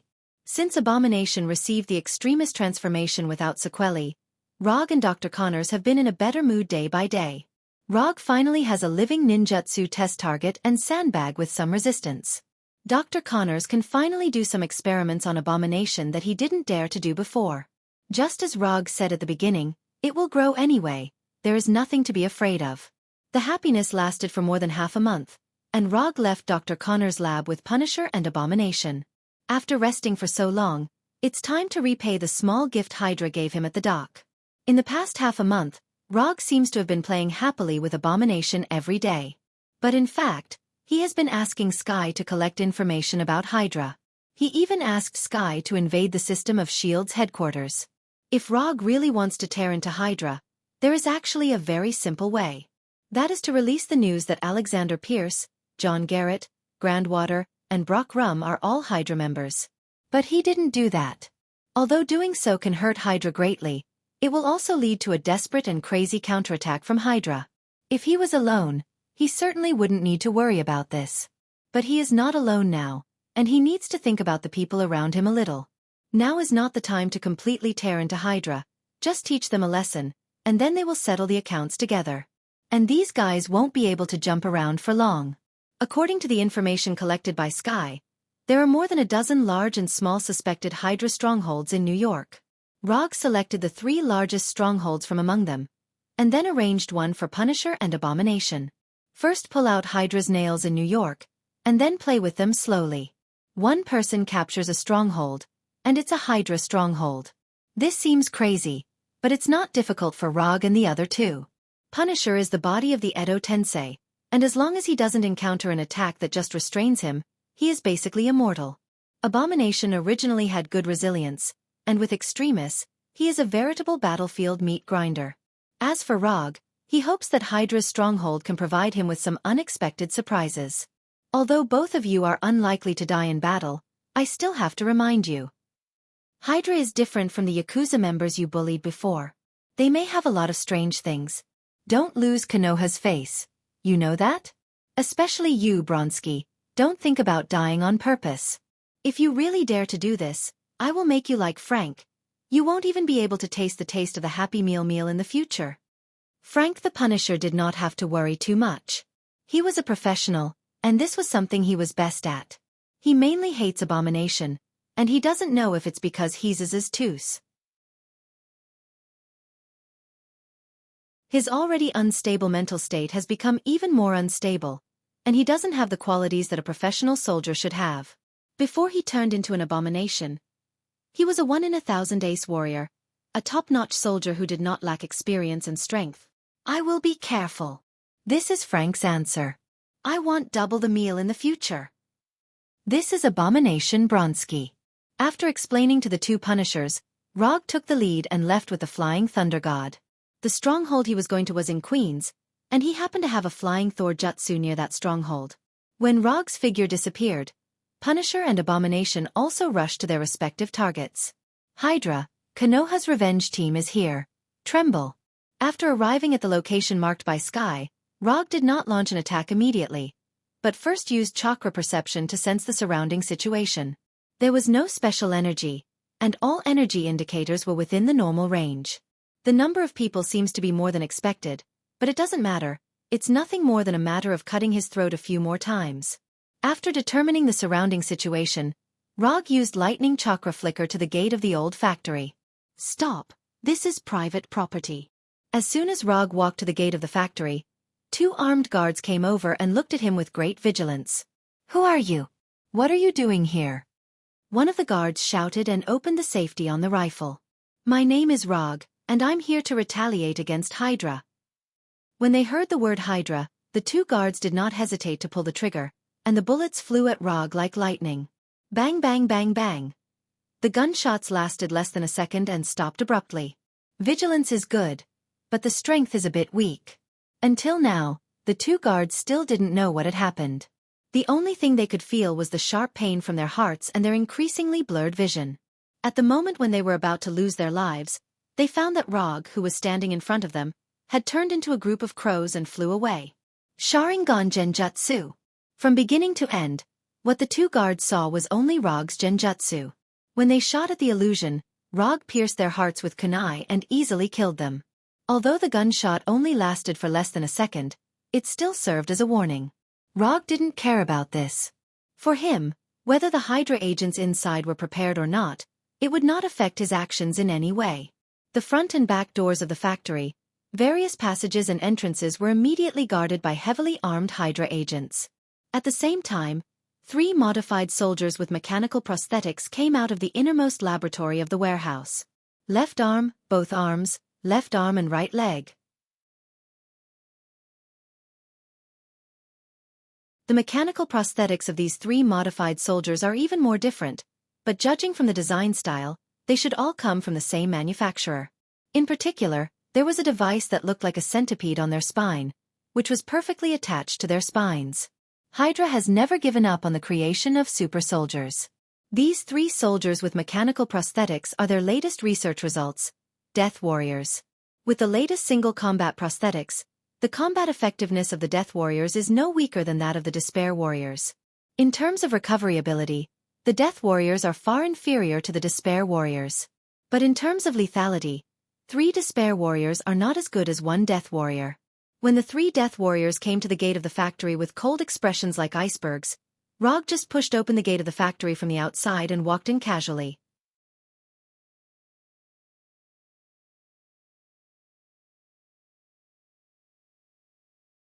Chapter 181. The costumes of these 3 people look a bit familiar. At the first sight of the 3 Death Warriors, Rog remembered a guy named Michael Peterson. Death Warrior Michael Peterson. If he hadn't crossed over, Sky would have joined Coulson's SHIELD team, and then he would have met Michael Peterson in his first mission. But unfortunately, because of him, the line of fate between Sky and Coulson was completely cut off, not even leaving the end of the line. When Rog looked at the 3 Death Warriors, they were also looking at Rog, and the scene suddenly became a little awkward. Now there are dozens of rifles of various models aimed at Rog, but he seems to see nothing, as if he doesn't see those muzzles and Hydra agents at all. They have seen invaders, but they have never seen invaders so arrogant. Just as these Hydra agents were considering whether to give Rog a few bullets directly, Rog suddenly said, "What are you doing? Can't you find where the trigger is?" Rog retracted his gaze and scanned the surroundings as he spoke in an arrogant tone. Ordinary rifles. Nothing to be afraid of. Even with the 3 Death Warriors, it's the same.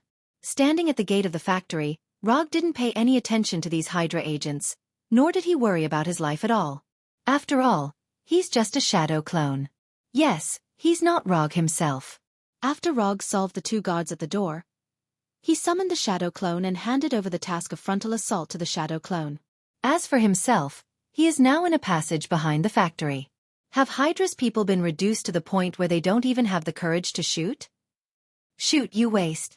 If Red Skull knew that his organization had raised wastes like you, he would regret setting up Hydra. Although the Shadow Clone's task is to attack head-on, the Shadow Clone has the same thinking as Rog, so the Shadow Clone knows what the so-called frontal assault is all about. Frontal assault is just a euphemism for going to the front to attract firepower. After the taunt, the Shadow Clone patiently waited for the Hydra agents to attack, and quietly used his Thundercoat to protect himself. The Shadow Clone also has human rights, and the longer he can attract firepower, the better. But the Shadow Clone was soon disappointed because he didn't wait for the expected attack. What's wrong with these Hydra agents? Don't they even love the founder Red Skull? The Shadow Clone looked at these Hydra agents with a puzzled look, and these Hydra agents looked at him with a confused look. What's the matter with this guy? Didn't they say there are intruders? Why is there a fool here? Once again, The awkward atmosphere spread. In the end, the warrior of death whose arms had been modified was the first to be unable to bear the strange atmosphere. He directly raised his right arm and shot a small missile at the shadow clone. The flying speed of the small missiles could not be said to be slow, but the speed of the shadow clone was even faster.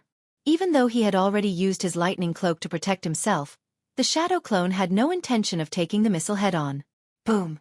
The small missile blasted a container next to the shadow clone into a fireball, and the shadow clone used lightning body flicker to leave the place before the small missile hit him. This small missile, like a match thrown into an oil can, triggered a series of chain reactions. When the Death Warrior took the lead, the other Hydra warriors no longer hesitated and turned their guns and kept shooting at the shadow clone that was flashing around. The battle between the shadow clone and the Hydra agents finally opened. Gunshots and explosions from the gate resounded throughout the factory. Rog ignored the battle at the gate and sneaked quickly through the factory.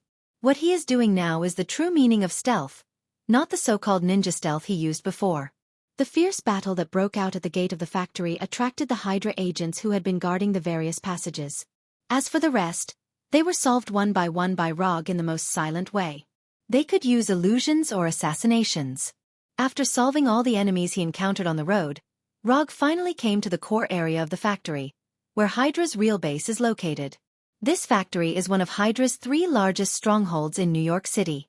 From the outside, this factory looked like an old factory. But in fact, the inside of the factory has been transformed extremely well and the decoration is particularly high-end. If you only look at the decoration inside, even if you say that this is a luxury office building in Manhattan, people will believe it. Before entering the core area of the factory, Rog deliberately transformed into a Hydra agent and walked in calmly. Laboratory. Ignored. Reception room. Ignored. Armory. Ignored. A few minutes later, Rog finally saw the goal of his trip, the main control room in the base. There are more than a dozen Hydra staff members in the main control room. Some of them are monitoring the battle at the gate of the factory and issuing the latest instructions at any time. Some are constantly uploading data and seem to be doing some kind of backup work. Instead of attacking these people, Rog silently came to the corner of the main control room and then pretended to observe the big screen in the main control room. None of the staff in the main control room doubted Rog's identity. Except for a few staff members who turned to look at him when he first came in, the others didn't seem to notice his arrival at all. It's so easy to get in. I thought I had to use an illusion or something. Everything went so smoothly that it was unimaginable. Rog even wondered if he had come to the wrong place. Is this really Hydra's secret base? These people's vigilance is too low.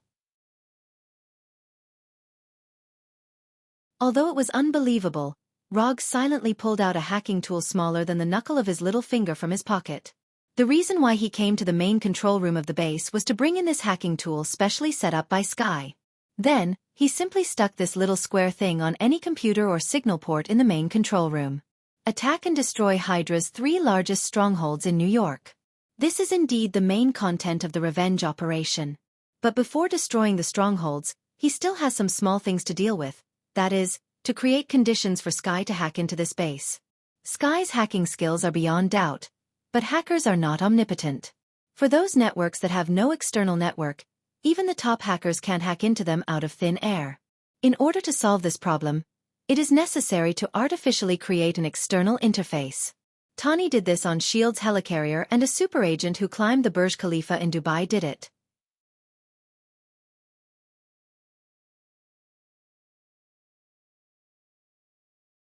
Chapter 182.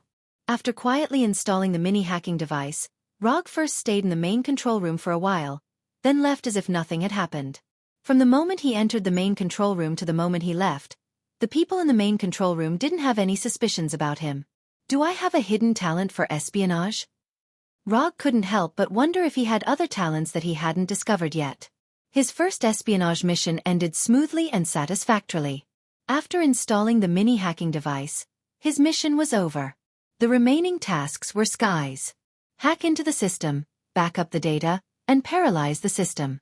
After Sky completed these tasks, he could destroy the base to his heart's content.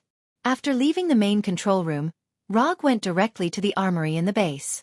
Because of the shadow clone, the armory was now the busiest department in the entire base. People came to pick up weapons and ammunition one after another. After observing the corridor outside the armory, Rog couldn't help but be amazed by the variety of weapons in the armory. Not to mention the regular rifles and bombs, in this armory, there were even energy weapons that could be mass-produced. But Rog didn't know if it was his illusion, but he felt that these energy weapons were inexplicably similar to the weapons used by the Chitauri. And here, he also saw a small gravitational proton machine that had been weaponized, as well as a variety of high-tech weapons that he couldn't name. Looking at the variety of weapons, Rog even had the idea of robbing this armory. If it wasn't him but the Punisher here, he might have already gone up and robbed it. For a special person like the Punisher who only liked to play with guns, this armory was like heaven to him. However, at this moment, the brightly lit base suddenly fell into darkness. For a secret base like this, a power outage was impossible. Even if there was a problem with the main circuit, the backup circuit would be turned on immediately. So there was only one possibility for the power outage, and that was that Sky had completed his mission and gave a clear enough signal to act. Finally, it's time to begin. Rog directly deactivated the transformation technique and summoned the Kusanagi sword. Using the Kusanagi sword to clear the small monsters was much easier. At the moment of the power outage at the base, the Hydra agents in the arsenal picked up the weapons next to them, then took out the infrared night vision goggles and distributed them. This kind of pitch-black darkness was definitely an extremely unfavorable environment for ordinary people. But for Rog, who has the Sharingan, this kind of darkness is still acceptable. Although he couldn't completely ignore the influence of the darkness, it wasn't particularly difficult for him to determine the enemy's position in such an environment.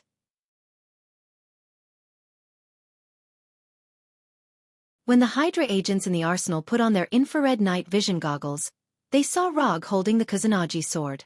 Before the Hydra agents could shoot, Rog took the lead in attacking. Body flicker.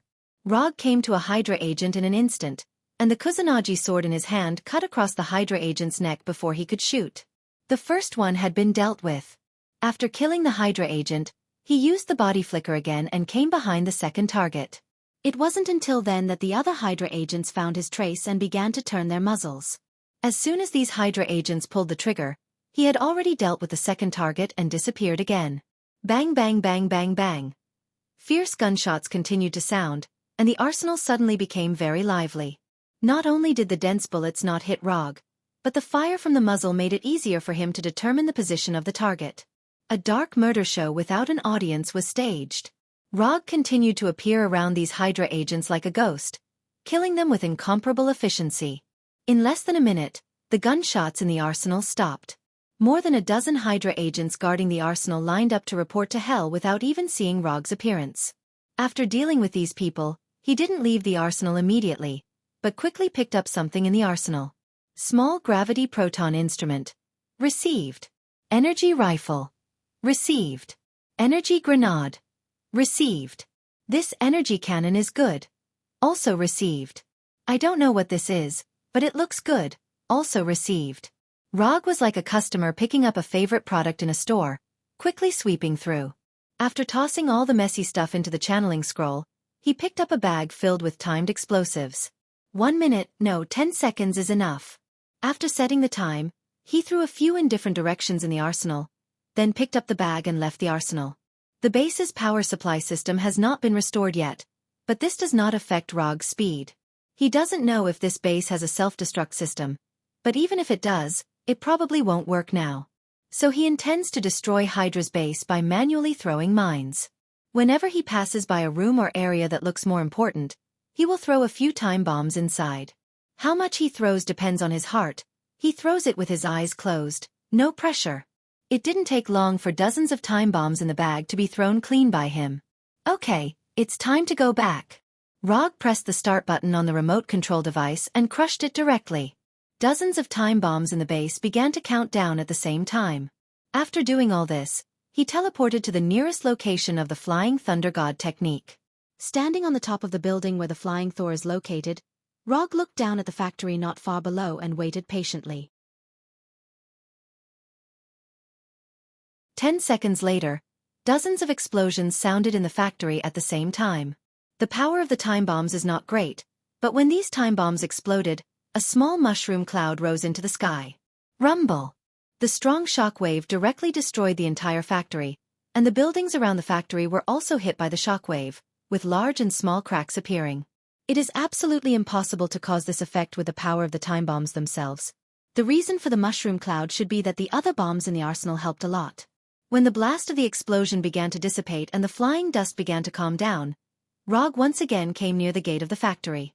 There are still 3 relatively tenacious elite monsters here that need to be dealt with.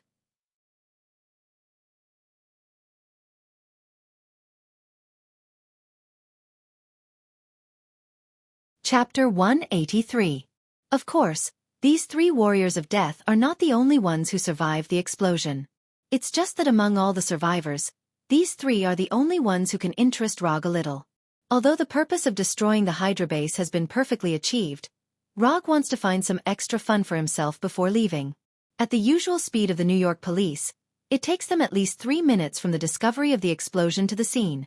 This also means that Rog has 3 minutes of undisturbed game time. When he used the lightning body flicker to the gate of the factory, which had been completely seen, the 3 warriors of death also discovered his arrival for the first time. The 3 warriors of death did not find out that Rog was not a shadow clone, but a shadow clone. In their view, the Rog who now appears in front of them is the shadow clone who was flashing around the factory before. Perhaps he has inherited Rog's original laziness, or it may be that the shadow clone feels that the shadow clone will be more interested in these 3 warriors of death. Therefore, in the previous battle, the shadow clone did not launch any attacks on the 3 warriors of death. You have 3 minutes. If you can hold on for 3 minutes, I will let you go. As soon as the voice fell, Rog disappeared in front of the 3 warriors of death. The game time is limited and every second is extremely important. At the moment when Rog disappeared, the 3 warriors of death tacitly formed a circle back to back, not giving Rog any chance to backstab them. Having seen the shadow clone backstab Hydra agents, they certainly won't make the same mistake. However, the 3 warriors of death still ignored one point. Their defensive formation can indeed stop Rog's backstab, but Rog's attack direction is always limited to the same plane. Odama Rasengan. The 3 warriors of death did not expect that Rog's attack would come from the air. When they noticed this, the Odama Rasengan with a diameter of more than 1 meter in diameter in Rog's hand, had fallen into the middle of their formation. Boom! The 3 warriors of death immediately scattered, but their movements were still 1 step too slow. The Odama Rasengan hit the backs of the 3 of them at the same time. Under the irresistible force of the terrifying distortion and impact, the 3 of them flew out like a baseball hit by a bat. The Odama Rasengan, which was enough to cause fatal damage to ordinary people, didn't cause too much damage to the 3 death warriors. Their strengthened bodies saved them. Even so, the 3 death warriors still felt pain that they hadn't felt for a long time. After sending the 3 death warriors flying, Rog did not hesitate and once again attacked one of them. Only the left arm of the death warrior has been mechanically transformed. He intends to deal with it at the end because this guy is similar to Hydra's chief male model. They both have only 1 metal arm, although one is left and the other is right. As for the one whose arms had been modified, he was ranked 2nd. His first target was the warrior of death whose left arm and right leg had been modified. Before the warrior of death whose left arm and right leg had been modified could land on the ground, Rog appeared behind him like a ghost. Lightning release, thunderbolt sword draw. A dazzling and sharp lightning blade flashed across the body of this death warrior, instantly chopping off his metal left arm and right leg. Dong dong dong. 3 sounds of different sizes landing on the ground were heard.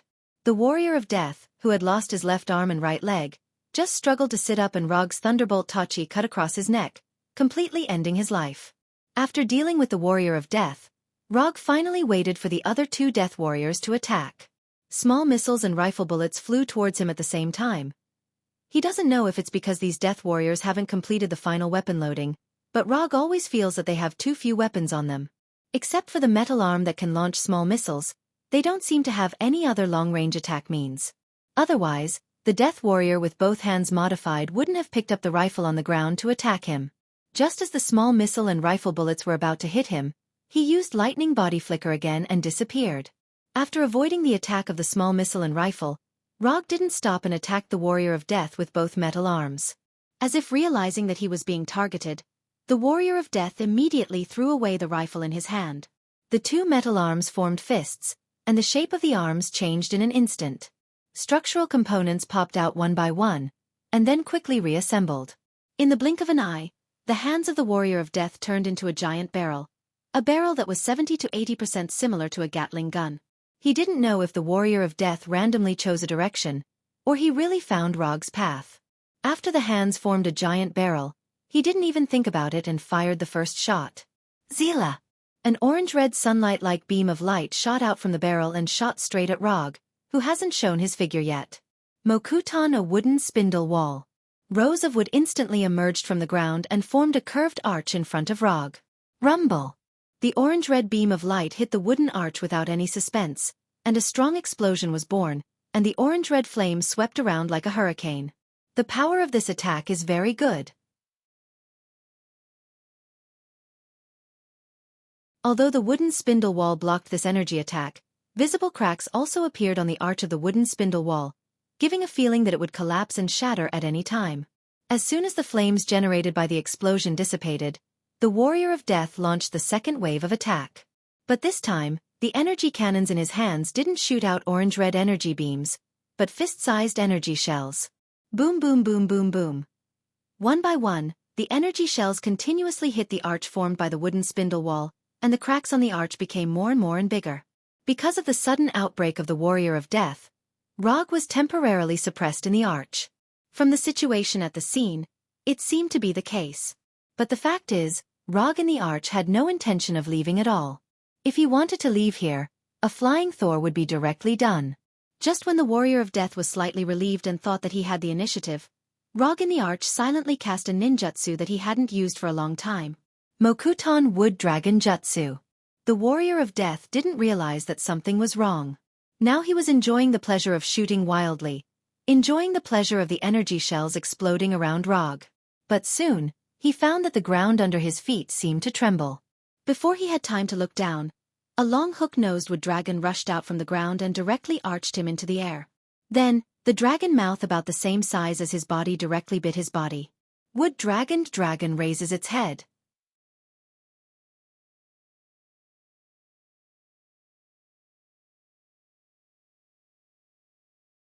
Chapter 184. The wood dragon, tens of meters long, rose into the air and its huge mouth, covered with sharp dragon teeth, bit the death warrior who was also in the air. The moment he was sent flying by the wood dragon, the death warrior turned the muzzle of the metal cannon and tried to directly kill the huge wood dragon like an ancient beast with intensive energy shells. But before he could fire a few shots, he was bitten by the wood dragon, and the sharp wooden fangs pierced his body directly. Zah! The tens of centimeter-long dragon teeth pierced his body directly, and bright red blood fell from the air like raindrops. The moment he was bitten by the wood dragon, the death warrior knew that he would not be able to leave here alive today anyway. But even so, he did not intend to resign himself to his fate and wait for death. He tried his best to move the muzzle of the cannon, hoping that he could launch one last attack on Log before he died. Rog did not stop his actions and even took the initiative to keep the wood dragon stable so that he would not aim at the wrong position. Just as the death warrior aimed at Rog with difficulty and was about to fire the last shot of his life, he suddenly smiled helplessly. Insufficient energy. Unable to fire. The previous crazy firing consumed a lot of energy, and the remaining energy was quietly absorbed by the wood dragon after it bit him. The metal cannon in his hand, which represents the highest craftsmanship of Hydra's energy weapons, is now a useless decoration. Hydra's engineers have worked hard, but they are not Tony Stark after all. They can't shrink the energy reactor and solve the capacity problem at the same time. In this regard, Ivan Vank has to do a little better than them. At least the arc reactor he made is closer to the original version designed by Tony. After the Death Warrior felt despair and powerlessness, Rog controlled the wood dragon to shake its head violently, allowing the wood dragon to successfully bite the Death Warrior into two pieces. The second Death Warrior, dead. When the Death Warrior's broken body fell to the ground, Rog discovered that the Death Warrior he had left to the end had abandoned his companions and ran away. Finding that he could not defeat the enemy, he decisively chose to retreat. This is not Hydra's way of doing things. Although he didn't know what the Death Warrior was thinking, it wouldn't be easy to escape from him. First, he used chakra detection to determine the location, then used lightning body blink to catch up. Rog did not spend much effort to catch up with the Death Warrior who was running wildly. He had originally planned to have a melee fight with this Death Warrior, and at the same time, feel the feel of the metal arm. But now, this idea had been completely dispelled. An enemy without the will to fight would not bring about the thrill of fighting. Invincibility is so lonely. Invincibility is so empty. After shamelessly sighing in his heart, Rog used lightning body blink and arrived in front of the last death warrior. Lightning evasion. 1,000 birds. After chattering for a while, he left the place with the flying thunder god. As for the wood dragon, he left it in the factory. Anyway, without chakra, the wood dragon is just a more delicate wood carving. And Hydra will find out sooner or later that he did this, so it doesn't matter if he leaves evidence or not. After returning to the office through the Thor, he went directly to Sky's office where the lights are not turned on all year round. How is it? Is there any information about the obelisk? The reason why he asked Sky to invade the base's system before he started was to find information about the obelisk. Since Hydra is unwilling to trade the obelisk, he can only find his own way. There's a lot of data, I haven't done a systematic search yet. But I found something very interesting here. After that, Sky opened a file. This document is obviously a confidential document. Not only is it top secret, but it also has a lot of key information painted in black. This is a typical style of government agencies, and it is obvious that it is the work of S.H.I.E.L.D. But now it's hard to tell whether this is something made by S.H.I.E.L.D. or Hydra's own. Mutants, superpower race, immortality. This is too much of a coincidence, right? Sky may not be able to see what these words mean together, but Rog is basically sure that this is a document about Sky's mother, Jianghu. Is this the so-called fate? Isn't this too unreasonable? Although it is a very unreasonable thing to reason with fate, but in this reasonable world, you can't be too unreasonable. Rog suddenly felt a little speechless. He was still trying to find information about the obelisk, and Sky found a document about her mother from Hydra's database. This is very good and powerful. Don't worry about this. Focus on finding the obelisk first. Rog calmed down and said to Sky in a calm tone. Before Sky awakens as a mutant, it is better to let her have less contact with these things. These things can easily affect fate if they are exposed to too much. But I think Hydra's plan is still a bit crazy. How can there be immortal people in this world? I guess they are crazy about superpowers, so they think there is a magical superpower race in the world. Sky didn't notice anything, but felt that Hydra's people were a little nervous. But what she didn't know was that there really was such a person in the world, and that person was her mother. Although her mother's way of immortality is not the same as she imagined, it is basically in line with the concept of immortality. It makes sense. Although he knew that Sky's inference was wrong, he nodded in agreement. More than an hour later, the Punisher and Abomination returned to Dr. Connor's laboratory and reported the results of the operation to him. Both bases were destroyed. But as he expected, the Punisher and Abomination were also attacked by Hydra's new energy weapons. However, one of them has an immortal body, and the other has a thick skin and fast blood recovery, so neither of them suffered any fatal injuries, but it took a little more effort. Very good. Next, be vigilant and be careful of Hydra's revenge. Hydra will definitely receive the gift he sent out, but it is uncertain whether Hydra who received the gift will return the gift. Hydra was sometimes very rational, but at other times it could be very crazy. Rog had just hung up the phone when more than a dozen heavily armed soldiers suddenly broke into his company. Mr. Rog, according to reliable information, you are suspected of illegally embezzling U.S. military property. I hope you can come back with us.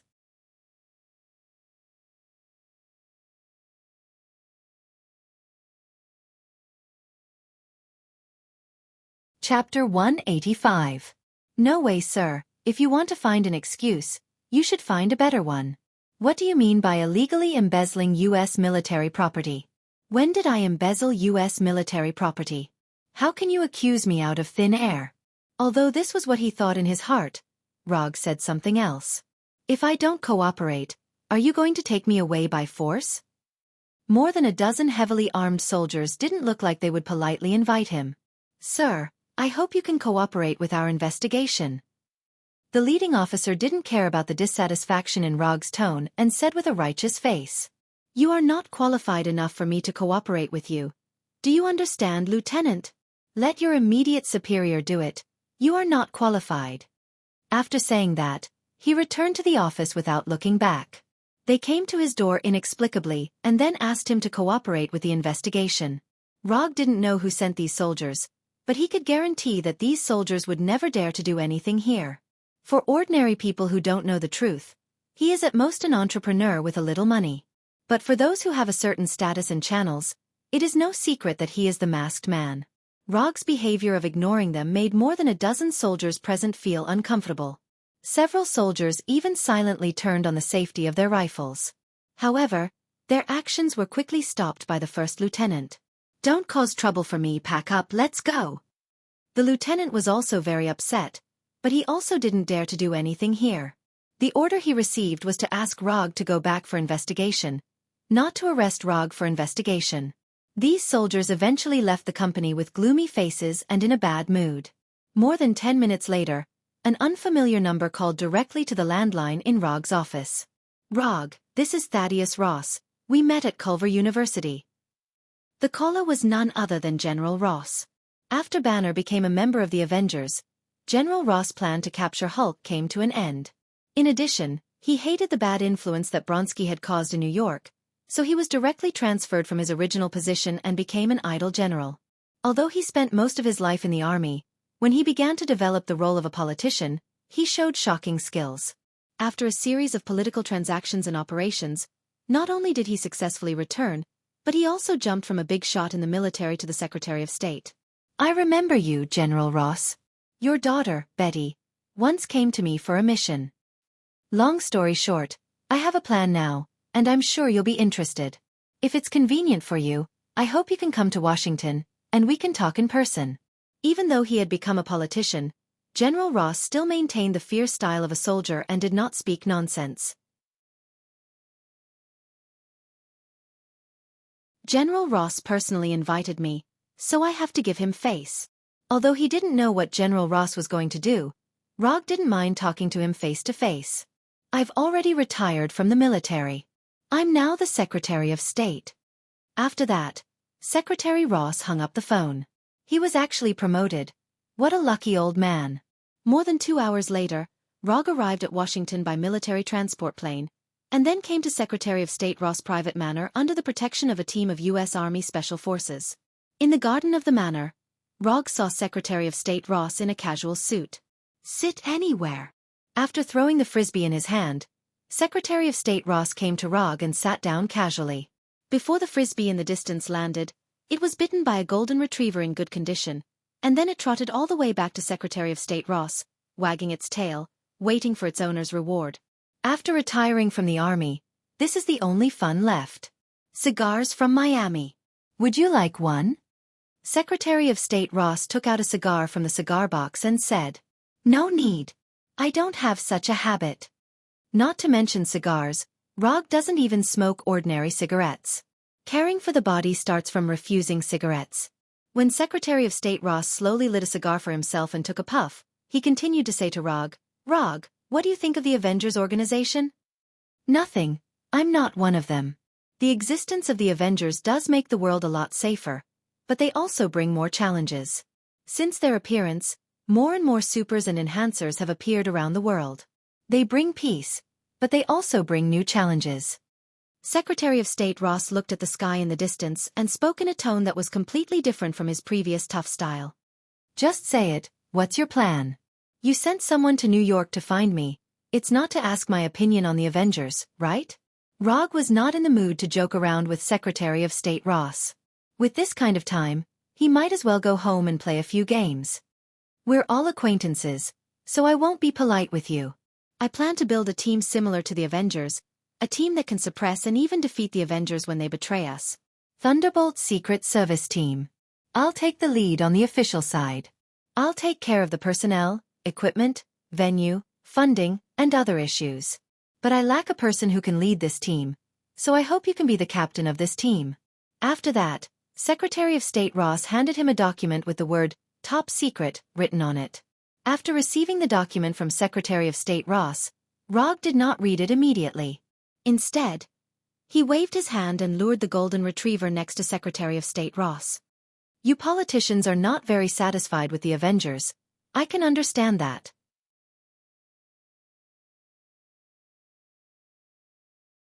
However, I don't know where you get the confidence to think that I will be like them, obedient to you and beg for mercy. Rog stroked the head of the golden retriever and spoke in a calm tone, but it released a strong sense of oppression. What kind of joke is this? I don't even want to join the Avengers, and you want me to join the Thunderbolt Secret Service team? Have you lost your mind from smoking cigars? Can you release the clip first? Secretary of State Ross did not directly answer Rog's question. Instead, he asked Rog to release the golden retriever. It's called a clip? That's a good name. Rog did not release the clip, and the clip seemed to enjoy his touch and wagged its tail contentedly. You misunderstood. We don't want you to become a member of the government. We just want you to lead this team. Or, you can simply understand that you are a coach. The background of the members of the Thunderbolt Secret Service team is somewhat complicated, so we need someone who can control them and make them willing to listen to arrangements. We won't order you to do any tasks, and you don't need to be responsible for us. We just want to borrow your fame and strength.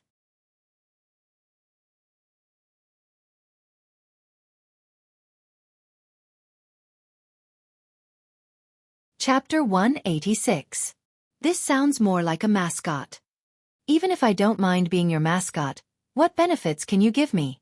Although it's only a nominal addition, if there are not enough benefits, Rog is too lazy to pay attention to them. It's still the same sentence. With that kind of time, he might as well go back and play a few more games, or learn more fighting skills with Gavin.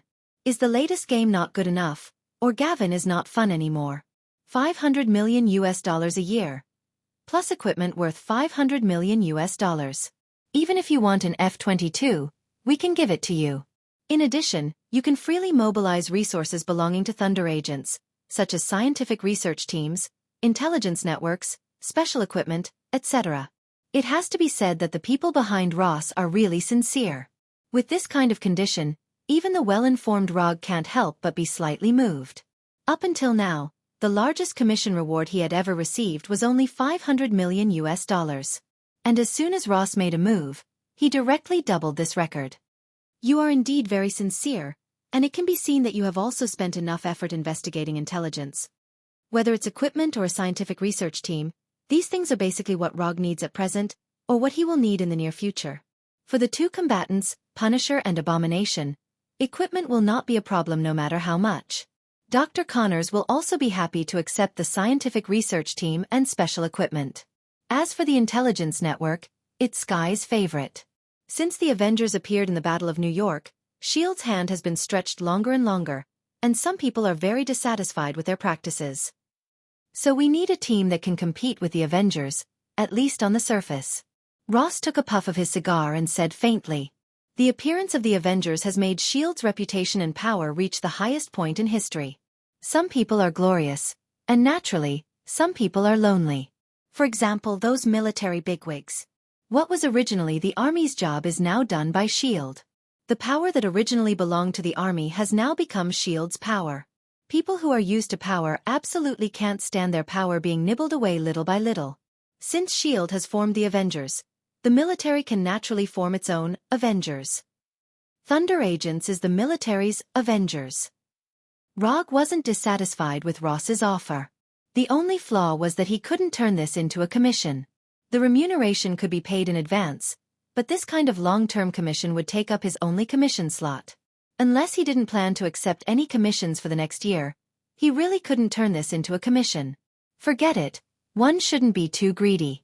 Ninja coins can be earned from other places, but Ross's invitation won't last forever.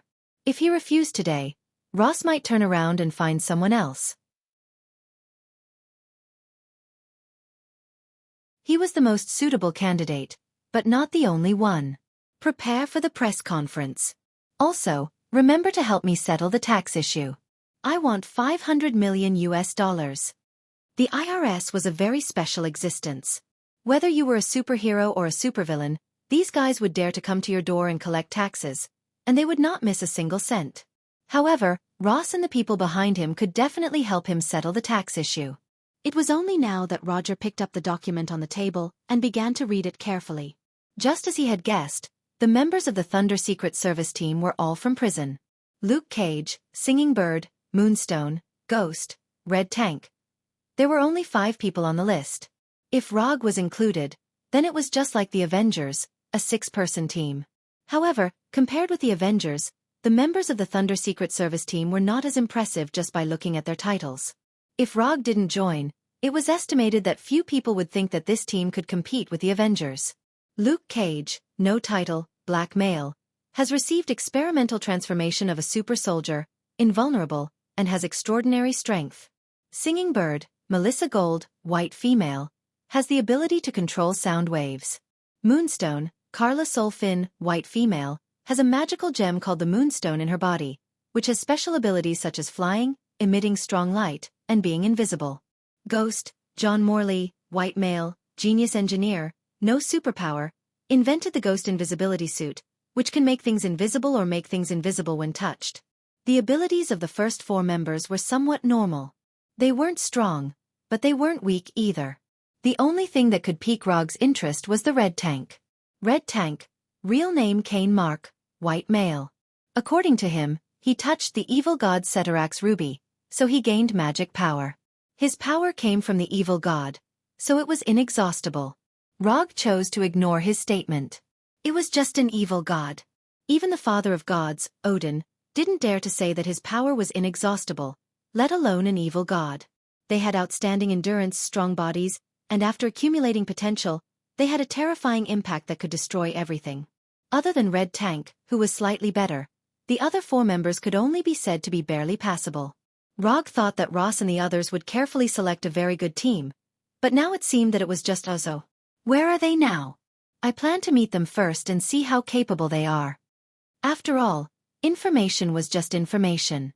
As the nominal captain of the Thunder Secret Service team, Rog felt that he needed to personally test the strength of his team members. In the training base in the suburbs, you can check it at any time. Ross had obviously taken this into consideration as well, and had already made all the necessary arrangements in advance. More than an hour later, under the protection of the Marines, Rog came to the training base mentioned by Ross. Although it has been renovated, it was obvious that the former training base was a military camp. However, considering the background of Ross and the others, this is not surprising. When Rog came to an indoor training room the size of a football field, he saw the 5 members of the Thunder Secret Service team. In the spacious training room, Crimson Tank and the others were scattered in different areas. No one spoke, and no one trained. Let me introduce myself first. My name is Rog, and I am a ninja. After opening the door and walking in, Rog didn't care about the attitude of the 5 people and directly introduced himself. You may be more familiar with my other name, Masked Man. When he mentioned the Masked Man's title, someone finally raised their head to look at him. Then, they continued to stare blankly or sleep. Also, from now on, I am your captain. So, if you 5 don't want to die, you better stand in front of me now. You only have 3 seconds.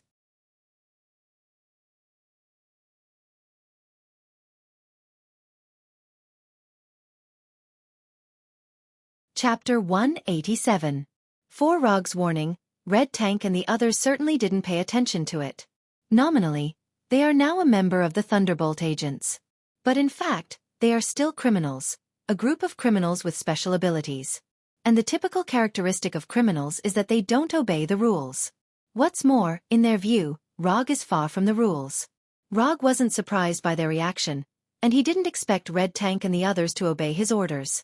Or rather, if they really came over obediently, he would be surprised. There is only one reason why he said those words just now, and that is, he needs a slightly better reason to make a move. What if the team members don't obey the command? Just beat them up. If one beating isn't enough, then beat them a few more times. In this regard, Rog has rich experience in physical education. They are all guys with character, not bad. I like it. Because of this, it will be more enjoyable when fighting. As soon as his voice fell, Rog's figure disappeared, leaving only a faint silver-white current in the place where he stood. Lightning body flicker. In just a moment, Rog came in front of Luke Cage, and the Rasengan in his right hand directly hit Luke Cage's chest. Invulnerable. This father is invulnerable. Luke Cage didn't react at all. When the Rasengan hit his chest, His consciousness returned from his small world to reality. Boom! Luke Cage felt as if he had been hit by a tank moving at full speed. His entire body was sent flying like a spinning cannonball. Then, he slammed into the wall of the training room dozens of meters away, directly smashing a big round hole in the wall. Puff! At the moment when he collided with the wall, Luke Cage finally couldn't bear the severe pain in his body and suddenly spat out a mouthful of blood. No one thought that Rog would actually make a move. Although they don't know how strong the Rasengan is, from Luke Cage's appearance at this time, the Rasengan attack is definitely not weak. After hitting Luke Cage, Rog didn't pay attention to him anymore and began to choose the next target. Moonlight Stone and Crying Bird are both women, so I will teach them later. Red Tank has rough skin and thick flesh, so it may take a little longer. Then, the only one left was John Morley the Spectre. Among all the team members, Spectre was the only one without superpowers. He could only rely on the Spectre combat suit that he had developed himself. When Rog's gaze fell on him, John Morley unconsciously gulped and immediately activated the Ghost Battlesuit stealth mode. This guy was very dangerous. As soon as this thought appeared in John Morley's mind, Rog appeared in front of him. Don't be afraid, he can't see me. Don't be afraid, he can't find me. Don't be afraid. While Ghost John Morley was still hinting at himself, Rog directly raised his right leg and kicked forward. In the eyes of others, Rog's kick was like kicking air. But in the next second they understood the reason. Bang! A dull thud suddenly sounded, and John Morley, who was invisible, was sent flying by a kick. John Morley was sent flying for more than 10 meters before he landed heavily on the ground. You want to play stealth mode in front of me? Who gave you the confidence? If John Morley did not enter stealth mode and directly entered invisibility mode, Rog might have to spend more effort. But he was too confident that Rog would not be able to see through the Spectre combat suit stealth mode. The second one was taken care of. At this point, other than Red Tank, no one would think that Rog was joking. Moonlight Stone and Crying Bird Melissa looked at each other and took the initiative to attack. Rather than passively defending, it was better to take the initiative to attack. That way, they might be able to take the initiative. Crying Bird Melissa opened her beak slightly and emitted ultrasonic waves that could not be heard by the human ear. Crying Bird's ultrasonic attack was invisible. Not only was it difficult to detect, it was also very difficult to defend against. There were many ways to use ultrasonic waves, and if used well, it could definitely become a very powerful superpower. But unfortunately, Crying Bird's current use of ultrasonic waves was far from its limit. Although Rog did not hear the ultrasonic waves emitted by Crying Bird Melissa, he was keenly aware of the changes in himself. He started to lose his consciousness and started to hallucinate. You shouldn't have played mind attacks in front of me. But since Crying Bird wanted to play, Rog did not mind playing with her for a bit. Sharingan illusion. Crying Bird Melissa, who was silently emitting ultrasonic waves, suddenly saw a pair of blood-red eyes. In the next second, Crying Bird Melissa found that she was the only one left in the training room, as well as an endless amount of disgusting bugs. Her colorful body was filled with needle-like holes, and each hole was densely packed with black dots. These disgusting bugs that appeared out of nowhere flew towards her like a swarm of locusts, climbing up her legs, flying to her face, and then into her collar. The illusion that Rog created for Crying Bird was not very complicated. It was just bugs that most girls would not be able to tolerate. Countless bugs, as well as trypophobia that would cause humans to instinctively react. Ah! Just as Rog cast an illusion on Crying Bird Melissa hugged her head with both hands and jumped violently, letting out an ear-piercing scream filled with fear. This scream only lasted for 1 or 2 seconds before it stopped, and Crying Bird Melissa fainted as if she had lost her soul. The third one done. Crying Bird Melissa's scream filled with fear made Moonlight Shekala involuntarily look back, and then she was grabbed by the neck by Rog. Before she could use the Moonlight Gem's ability, Rog cast the same illusion on her. The only difference was that the bugs in the illusion were replaced by cockroaches. Colorful cockroaches that were covered with abscesses. Ah! Another ear-piercing scream filled with fear, and another fainted. The fourth one done.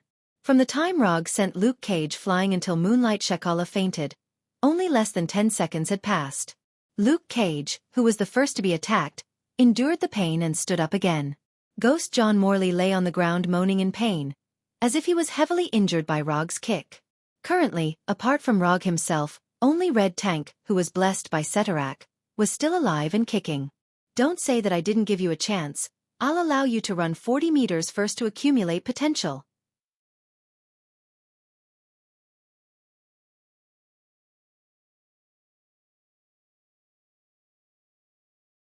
Chapter 188.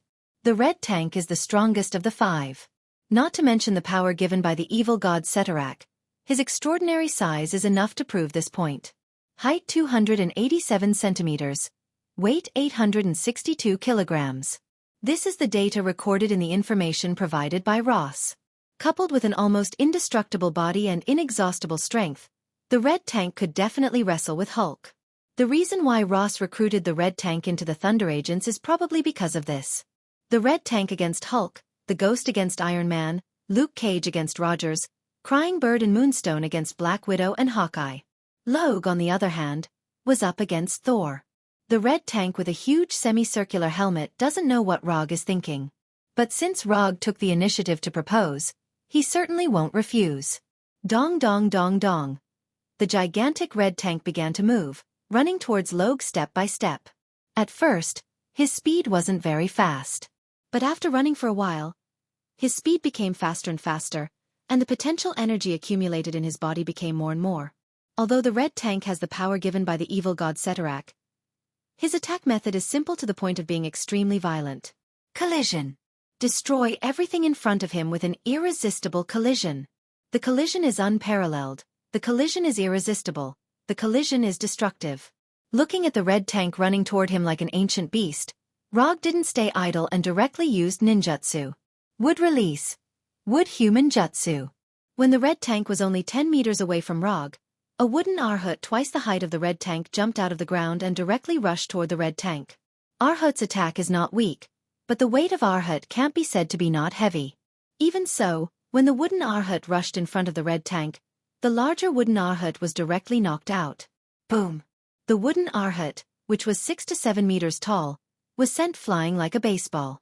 It smashed through the wall of the training room and flew to the square outside the training room, creating a large crater in the ground of the square. This kind of impact was pretty good. Rog sighed in his heart. The distance of 10 meters was closed in an instant. When Red Tank arrived in front of Rog like a train at full speed, a huge fist about the size of Red Tank's body struck out from the ground. Boom! This huge fist hit the Red Tank without any suspense, sending the Red Tank flying into the air like a hot knife through butter. Just as Red Tank was sent flying by the fist from the ground, Wooden Arhut, who was sent flying by him, once again appeared in front of him. Wooden Arhut clenched his fists and used all the strength in his body to fiercely hit the Red Tank's head. Boom! The moment Wooden Arhut hit, Red Tank in the air flew to the ground like a falling meteor, creating a large crater with a diameter of nearly 1 meter on the ground. The huge wooden fist from the ground and Wooden Arhut completed a tacit joint attack. The initiative of the battle returned to Rog's hands. After Wooden Arhut landed, he didn't immediately chase after Red Tank lying in the crater. Instead, he ran to the front of the huge wooden fist and pressed his hands directly on the fingers of the wooden fist. Under Rog's control, Wooden Arhut began to merge with the wooden fist, and Wooden Arhut's body shape changed again. In just a second or two, the huge wooden fist disappeared. In its place, there was a Wooden Arhut, who was nearly 8 meters tall and had arms that were a bit too thick. Rog didn't summon a second wooden man. The fist underground was just a fist. With the idea of wasting a shameful thing, he let Wooden Arhut and the wooden fist merge together to form a new Wooden Arhut. Wooden Arhut completed the upgrade, and Red Tank also took the opportunity to climb out of the crater. Although Wooden Arhut and the wooden fist's attacks were powerful, they didn't cause much damage to Red Tank, except for a little pain when he was hit. Standing up again, the Red Tank saw the Wooden Arhut that had grown taller, and also saw the Wooden Arhut's arms that had obviously been strengthened. Looking up at Wooden Arhut, who was 2 or 3 times his size, Red Tank still didn't plan to change tactics. In other words, the concept of tactics didn't exist in his mind. Whether it was Wooden Arhut or Rog, Red Tank only had one way to deal with it. And that was to charge. Red Tank began to run for the second time, but this time, Rog didn't give him too much time. Red Tank had just run a few steps when Wooden Arhut's fist arrived in front of him. Boom! Wooden Arhut's right fist directly interrupted Red Tank's run. Boom! Wooden Arhut's left fist followed by his right fist and hit Red Tank's body, knocking him down again. Boom! Boom! Boom! Punch back, punch back, punch back, punch back. Wooden Arhut turned into a ruthless punching machine, punching Red Tank again and again. The ruler of the Crimson Universe, Setarak, was indeed very strong. But Red Tank wasn't Setarak himself. Even if Red Tank had endless power, he still needed to have a chance to use it. Punch after punch. Each punch was faster than the last. Each punch was heavier than the last. Rog didn't care about Chakra's consumption, and let Wooden Arhut attack like crazy. You don't listen to orders, you have a personality, you're a maverick. I don't believe I can't beat you guys. If 1 time isn't enough, then 2 times. If 2 times isn't enough, then 3 times. Since you've already sold yourself out, then don't even think about keeping your chastity. If Red Tank and Luke Cage really would rather die than submit, then they wouldn't have joined the Thunderbolt Special Agent team. Since they chose to join, it meant that they still had some scruples. Rog didn't know what they were scruples about, or perhaps they wanted to use this opportunity to gain something. But since they've already made their choice, then don't F***King play the game of personality. If they really had such a personality, then they shouldn't have chosen to join in the first place. Wooden Arhut's fists constantly hit Red Tank, and the huge attack power made the ground of the entire training ground tremble. Boom! Boom! Boom! Boom! The dull sound of the blows was like a war drum, and at the same time, Luke Cage and the others understood that Rog wasn't joking with them. The violent and continuous sound also woke Crying Bird and Moonlight Stone up, and then they saw the scene of Wooden Arhut violently beating Red Tank. They had just woken up and were still afraid of the illusion they had just experienced, but now, they felt that the illusion they had experienced was relatively gentle. If Wooden Arhut was attacking them now, they couldn't imagine the tragic scene.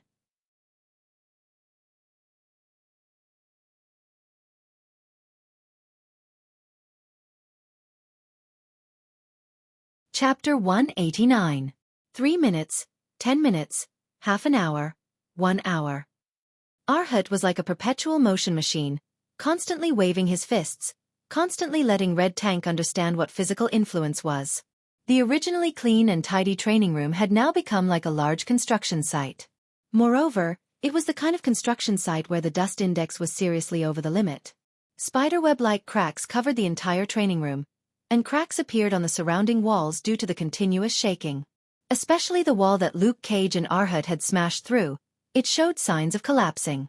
Luke Cage and the others had already left the training room more than half an hour ago.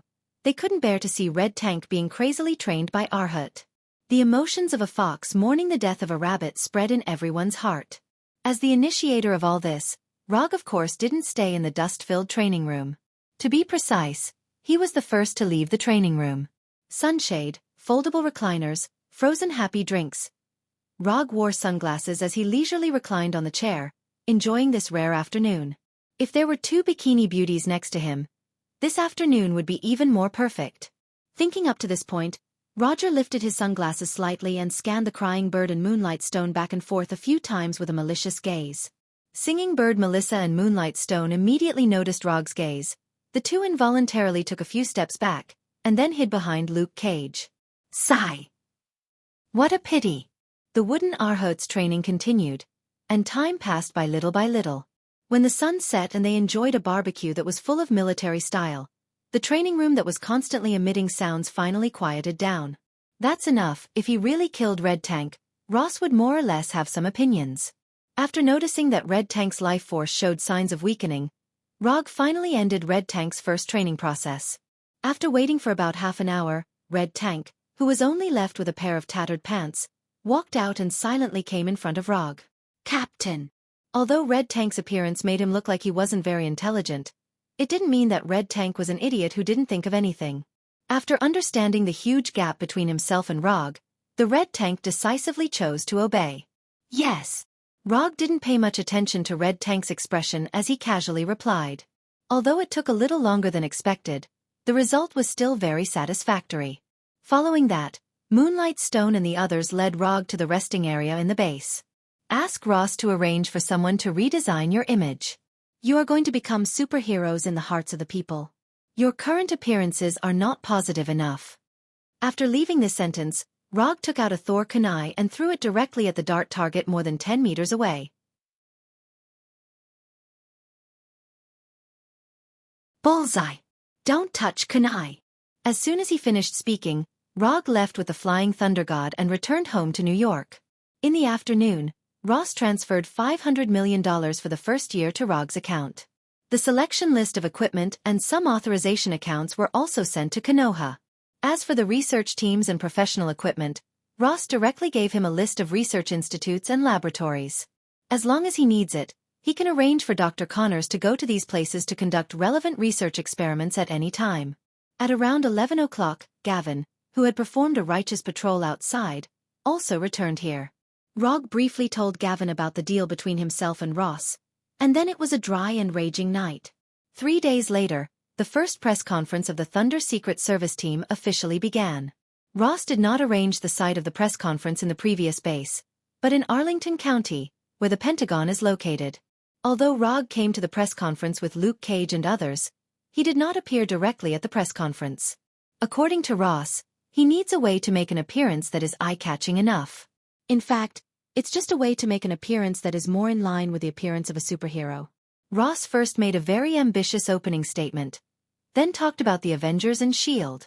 Then, the topic changed and entered the theme of the press conference. Today, on behalf of the U.S. government and the Pentagon, I will officially introduce to you a new team of heroes that can be compared to the Avengers. They are the Thunder Secret Service team.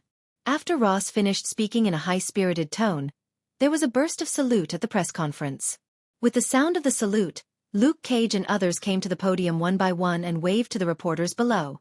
After Luke Cage and others appeared one by one, Ross began to introduce the members of the Thunder Secret Service team to everyone. In order to make the Thunder Avengers look more decent, Ross followed Rog's advice and designed a new image for them. When introducing Luke Cage and others, Ross did not hide the fact that they were once criminals.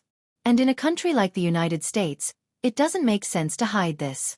It's just that he beautified the special recruitment into a beautiful change for Luke Cage and others, a rebirth under the influence of the liberal democratic spirit of the United States. It has to be said that since he changed his career to become a politician, Ross has mastered these elements that can ignite the emotions of the people. Former criminals have changed their ways and decided to use their own strength to protect the people. What better way to show the noble sentiments of Luke Cage and others? Sure enough, under Ross's provocative words, the reporters present did not dwell on the fact that Luke Cage and others were once criminals. In order to lead such a team of heroes, we specially invited a superhero that everyone is familiar with to be the captain of the Thunder Secret Service team. Under his leadership, we believe that the Thunder Secret Service team can make a great contribution to world peace, just like the Avengers. He is the Masked Man. Ross suddenly raised his right hand and pointed to the sky, pointing to Rog, who was standing on the round fan. Rog had been staying hundreds of meters in the air at the press conference, watching Ross's slightly exaggerated performance. Although he didn't like Ross's way of expression, as a ninja with good professional ethics, he knew very well what it meant to take someone's money to solve a problem. I'll play along with you. Rog jumped lightly and directly left the round fan and flew toward the podium like a meteor. Just as he was about to have a close contact with the ground, he flashed to the podium through the flying Thor kunai on the moonstone.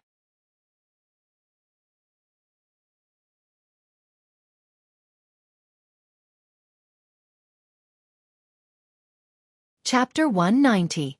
Although it was not the kind of superhero landing that Ross had imagined, Rog's approach was perfectly in line with his identity.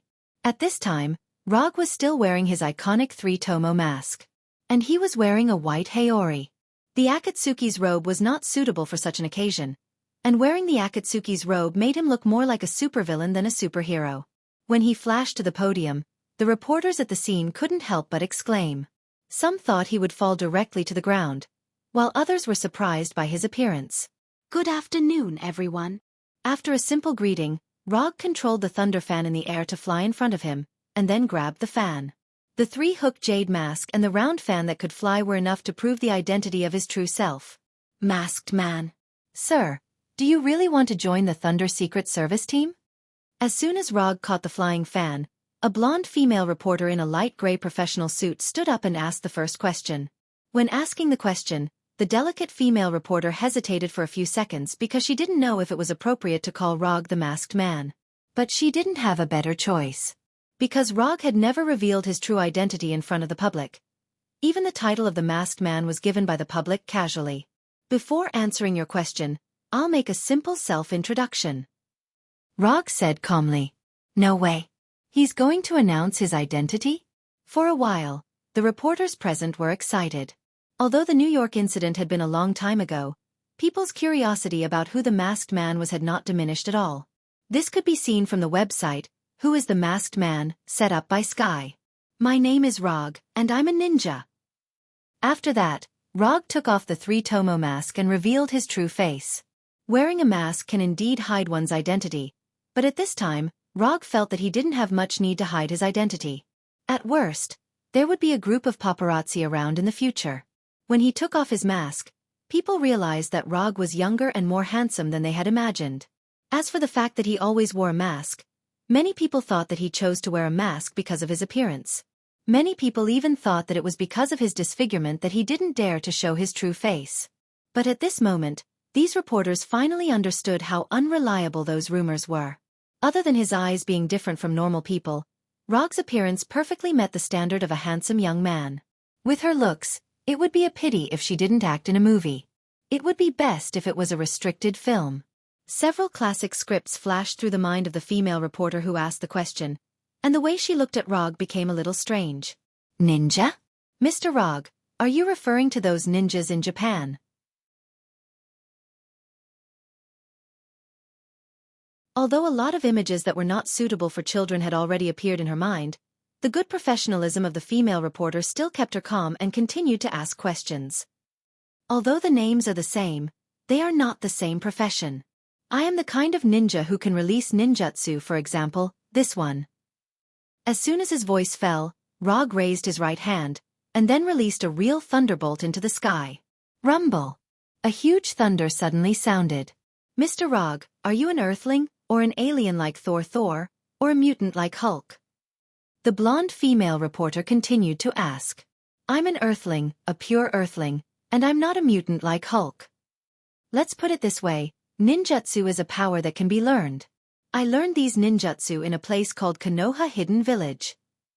Anyway, no one knows what ninjutsu is, and no one can prove this, so Rog said without changing his expression. A man who can't lie is not a good man. Especially a man who can't lie in front of a woman. Konoha Hidden Village? Where is that place? The female reporter asked a question that everyone was very concerned about. Even Ross was seriously waiting for his answer. It's a place isolated from the world, they don't like to be disturbed, and they don't like to leave the village, so I won't tell you the location of the village. Konoha Hidden Village is a ghost. If there is such a place, he won't say such an important thing. After hearing Rog's answer, many people sighed in disappointment. Although they don't know the specific location of Konoha Hidden Village, many people have the idea of starting to investigate Konoha Hidden Village after going back. Including Ross. Then why did you leave the village? It was the same female reporter. Good question. I said so much just to wait for you to ask this question. This is a bit complicated. In Konoha Hidden Village, the most powerful ninja is called the Hokage. The Hokage is the only person who can choose whether to leave the village or not. And I am the current Hokage of Konoha Hidden Village, the fourth Hokage. After that, Rog directly turned around, revealing the red characters on his Haori. Fourth Hokage. Rog didn't intend to continue with the title of the masked man. Instead of worrying about whether he will get some strange title after announcing his identity, it's better to take the initiative to choose one. When he was choosing his title, he hesitated for a moment, wondering which one he should choose. God of Shinobi, Golden Flash, Konoha's White Fang, Sannin, First Hokage, Fourth Hokage. After thinking about it, he finally chose the Fourth Hokage as his future hero title. Not for anything else, but because the Haori of the Fourth Hokage is more handsome. And Minato's appearance is a little bit closer to him. Although it's not as good as him, it's not bad. So only the title of the Fourth Hokage is worthy of his temperament and appearance. In the next 10 minutes, the reporters asked some questions about Rog and the Thunderbolt agents. Of course, the main questions were about Rog. Although it didn't take long, the content of this press conference was enough to cause a sensation. The news of Rog's new title, the Fourth Hokage, and the Thunderbolt agents also spread out at an amazing speed. As soon as the press conference ended, Rog's personal mobile phone rang crazily. Tawny, Captain America, Natasha, and Banner all called for the first time. Rog didn't want to answer the calls from Captain America and Natasha for the time being. So he called Tawny back first. Fourth Hokage, I have to say, this title is much better than the previous masked man. Tawny didn't care about Rog joining the Thunderbolt agents at all, and he didn't believe that Rog would go with Ross. Deal, everything is a deal.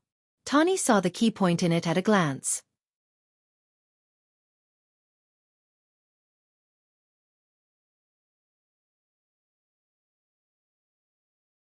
Chapter 191.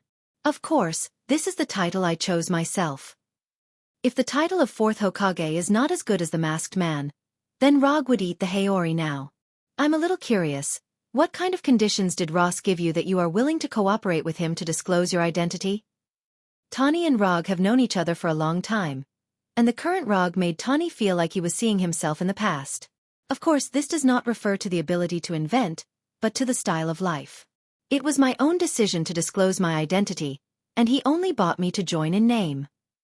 There is nothing to hide about this, and as the Thunder Task Force officially begins to act, Tawny will be able to guess this sooner or later. What's the price? Tawny continued to ask. $500 million a year, plus equipment of the same value, and some additional rights. That's all, it's not a lot. Rog directly said Ross's price. That's $1 billion a year.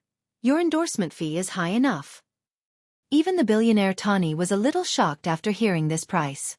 Even for him, $1 billion a year is not a trivial matter. This is barely a medium amount. The military is still very rich. You should know this best. Stark Industries originally made its fortune as a military enterprise. It can even be said that the Pentagon contributed a lot to Tawny's current net worth. And compared with Stark Industries, Rog feels that his endorsement fee is more reasonable. That's also true, they can't fight, but they have a lot of money. Tawny also took advantage of this opportunity. By the way, let me remind you, be careful of Ross, he is not a good person, don't be sold by him without knowing.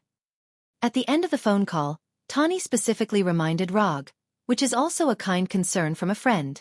I will pay attention, and if he wants to sell me, it depends on whether he has the ability to do so. After ending the call with Tawny, Rog also called Dr. Banner back. What Banner wanted to say was similar to Tawny's. Basically, the new title was not bad, and they must be careful of Ross. After calling Tawny and Banner back, Rog put away his phone. Although there were several missed calls from Rogers and Black Widow Natasha, he had no intention of calling them back. As long as S.H.I.E.L.D. is still there, they are destined to be competitors. Unless S.H.I.E.L.D. falls, or the two of them withdraw from S.H.I.E.L.D., Rog has no plans to contact his opponents. The commotion caused by the press conference was far beyond Ross's expectations. It also made him feel that inviting Rog to join them was a wise decision. Although it was only in name, the people wouldn't care if you joined in name or not. At the cost of $1 billion a year, Roger was tied to the Thunder Agent's war chariot. No matter how one looked at it, it was a very good deal. Rog was satisfied, Ross was satisfied, and the people were satisfied. Except for Hydra, everyone else was quite satisfied after hearing the news. That night, several senior executives of Hydra held an overnight meeting at a secret base. Rog didn't care too much about Hydra's reaction. When his identity was officially made public, it was more difficult for Hydra to do anything to him. At least that's what it looks like on the surface. Not long after the press conference, Rog returned to New York with the Flying Thunder God. He was not in the mood to live with Luke Cage and others in a base transformed from a military camp. No matter how comfortable it is outside, it's not as comfortable as home, especially when there is a beautiful girlfriend at home. Not long after Rog got up, he saw the headlines about him. He had to sigh at the amazing efficiency of the American media. Less than 24 hours after his identity was made public, all the things he did before that were not particularly secret were dug up by the media. His identity as a private detective suddenly appeared in New York 3 years ago, and even the fact that he was almost taken away by the police was dug up by these media. Of course, he established Konoha's private military company. For this reason, Erika also specifically contacted him and asked him how to deal with the dozens of reporters at the door of the company. "I'll let the shadow clone take you away. Don't go back to the company for the time being. Especially Frank and the other two. Let them pay attention to hiding their whereabouts. I don't want the news of monsters in captivity to appear." After the call, Rog arranged for a shadow clone to return to the company. "These media are just a little crazy now, and it will be fine in a few days. And in a place like New York, there is never a shortage of big news. No one knows New York better than me." A ninja who has lived in New York for several years said with great certainty. After dealing with the team's affairs, Flying Thunder God came to the Thunder Agent's headquarters base in Washington. It was still the same. This headquarters base was originally a military base, but it had been renovated. In the conference room of Thunder headquarters. "The Thunderbolt Secret Service has already spread the word, but you still lack actual results. Therefore, we chose 3 missions as the first operation of the Thunder Secret Service team." After that, Ross arranged for the male assistant next to him to turn on the screen in the conference room and began to introduce the mission brief. Terrorists in Ukraine bought a nuclear warhead on the black market in Russia. A UA cargo ship was hijacked by pirates in the waters of Somalia, and the UA government was asked to pay $50 million. A U.S. military overseas base in Afghanistan was attacked by terrorists and 5 U.S. soldiers were kidnapped. After reading these 3 mission briefings, the first thing that came to Rog's mind was not the details of the mission, but the UA government was really hateful. Is this the international charm of the world's most powerful country? I love it. Except for the mission in Afghanistan, the other 2 missions were originally the CIB's missions, but S.H.I.E.L.D. intervened. But we took it from S.H.I.E.L.D. again, so these 3 missions now belong to us. The missions are not very difficult. 2 people go to each place. There is not enough manpower, so Rog, you have to go on a mission. As soon as Ross finished speaking, Rog threw an unused commission scroll to him. "That depends on whether you have the luck. I want the mission in Ukraine, and the reward is no less than $30 million. Before the press conference, Rog and Ross reached some additional agreements. As the captain of the Thunder Agents, Rog certainly can't stay idle. So in order to solve this problem, Rog proposed his favorite and best commission mode. As long as Ross' commission can be judged by the system, he will perform the mission in the name of the Thunder Agents. Of course, if Ross is unlucky and the commission does not pass the system's judgment, then he can only blame his bad luck.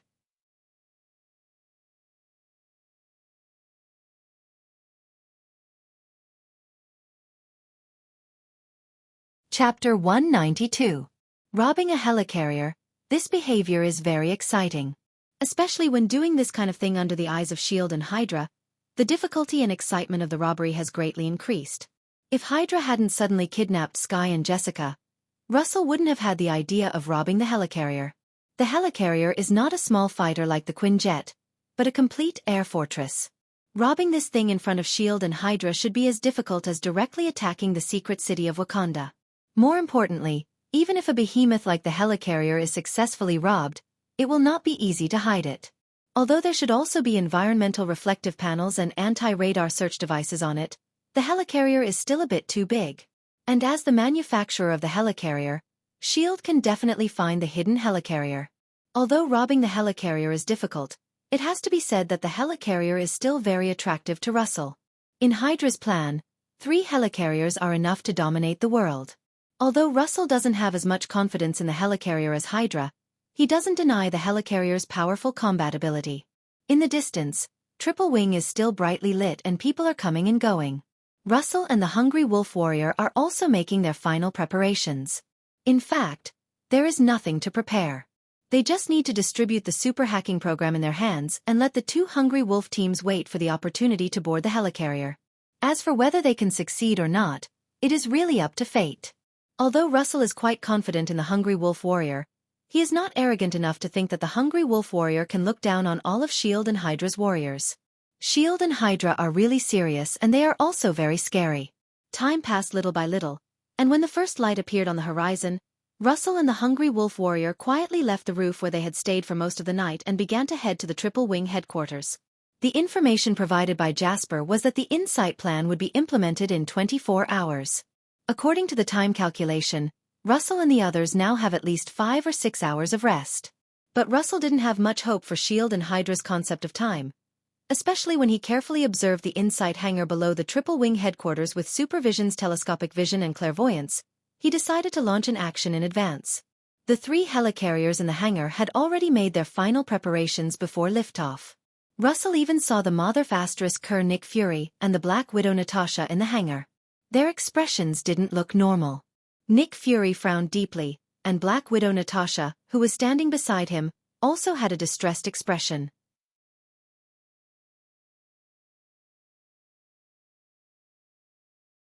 Not only that, but there were also obvious bruises on Black Widow Natasha's delicate face. Russell clearly remembered that Natasha's face didn't have any scars apart from her beauty yesterday. The Black Widow Natasha was injured, and there didn't seem to be anything special. After all, she was a special agent. It was normal for her to get injured during a mission.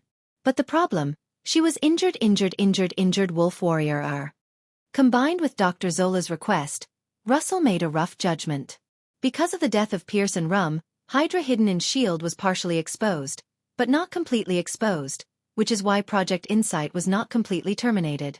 Nick Fury estimated that the exposed Hydra was handed over to Black Widow Natasha and Captain America Steve Rogers to deal with, so Natasha was injured at this time. As for why Dr. Zola only asked him to kill Nick Fury and Captain America, it should be because he felt that Captain America and Captain America had a greater impact on the plan, so he made such a request.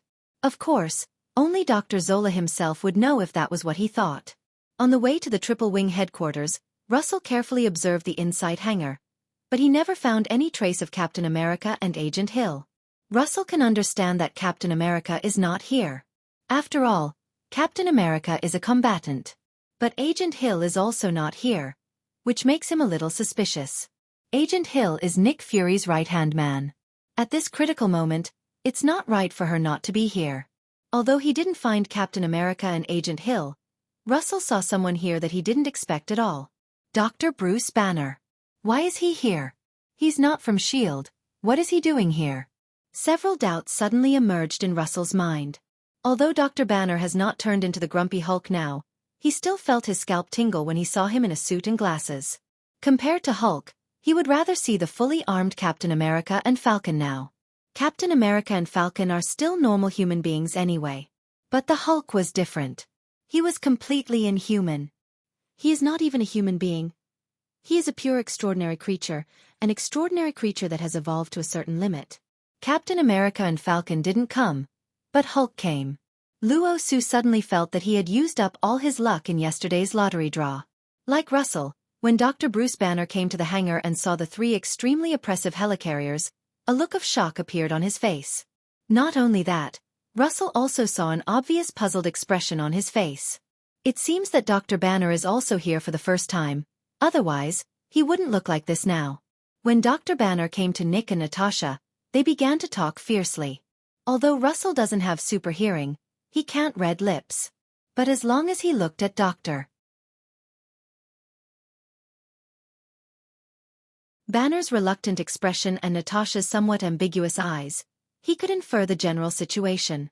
If Russell guessed correctly, Dr. Banner was fooled here by Black Widow Natasha. Although Dr. Banner is also a member of the Avengers, he is different from Captain America and Natasha. He is a relatively neutral party.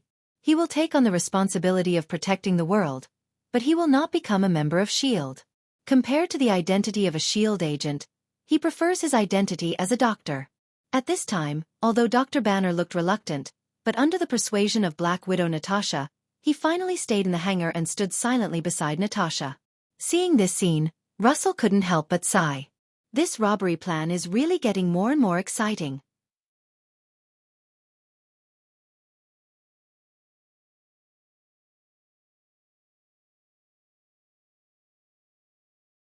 Chapter 193. This kind of mission, which requires disguise and intelligence gathering, is actually more suitable for CIB and S.H.I.E.L.D. agents. But in order to give Thunder agents more opportunities to perform, Ross will not care about this kind of thing. For Ross and the military bigwigs behind him, as long as this mission is completed by Thunder agents, then they have sufficient reason to further apply to the White House and take back the rights that originally belonged to them little by little. It is not impossible to go further. After all, S.H.I.E.L.D.'s example is in front of them. Although Rog and Kara were disguised to a certain extent, the taxi driver still looked at them from time to time when they took a taxi to the hotel where Captain Jack was staying. This is not because the image of the two of them is too outstanding, but because the two of them are a little too unfamiliar now. The taxi driver can see at a glance that they are not locals, but if the two of them are tourists, they are completely different from tourists. As a veteran taxi driver in Kiev for more than 10 or 20 years, the man, who is over 40 years old, immediately thought of something. "Are you Interpol?" the driver asked in broken English, with a look on his face that said he had understood everything. "No, we are terrorists." Rog didn't want to answer the driver's question, but after noticing the driver's uncontrollable excitement, he opened his mouth and gave an unexpected answer. Sure enough, after hearing Rog's answer, the driver's face suddenly turned black. "You are really joking, ha ha ha." The driver laughed to hide his nervousness at this time. "You think I'm joking?" Rog said in a gloomy tone with a straight face. The driver began to panic, and he began to regret why he spoke. If it were anyone else, the taxi driver would think that the other party was joking at most. However, when Rog purposely released his aura, the driver, who was a commoner, could not help but feel instinctive fear. "Forget that we have been here. If you can't do it, I will help you do it, understand, Viktokovsky?" "Understood, sir, I will forget." The driver named Viktokovsky answered immediately, then tensed his body and looked straight ahead. For the next 10 minutes or so, nothing was said. After sending Rog and Kara to the entrance of the hotel, Viktokovsky stepped on the accelerator and quickly disappeared from Rog's sight without even paying. "Why are you scaring him? He's just an ordinary driver. Scaring him is meaningless," Kara asked in confusion. "There's no special reason. It's just to give him some extra memories. When he's old, he might sit on the sofa and brag to his grandchildren about what happened today. Back then, Grandpa met 2 terrorists in Kiev. That was an extremely dangerous day." Hearing Rog's words, Kara rolled his eyes and walked straight into the hotel lobby.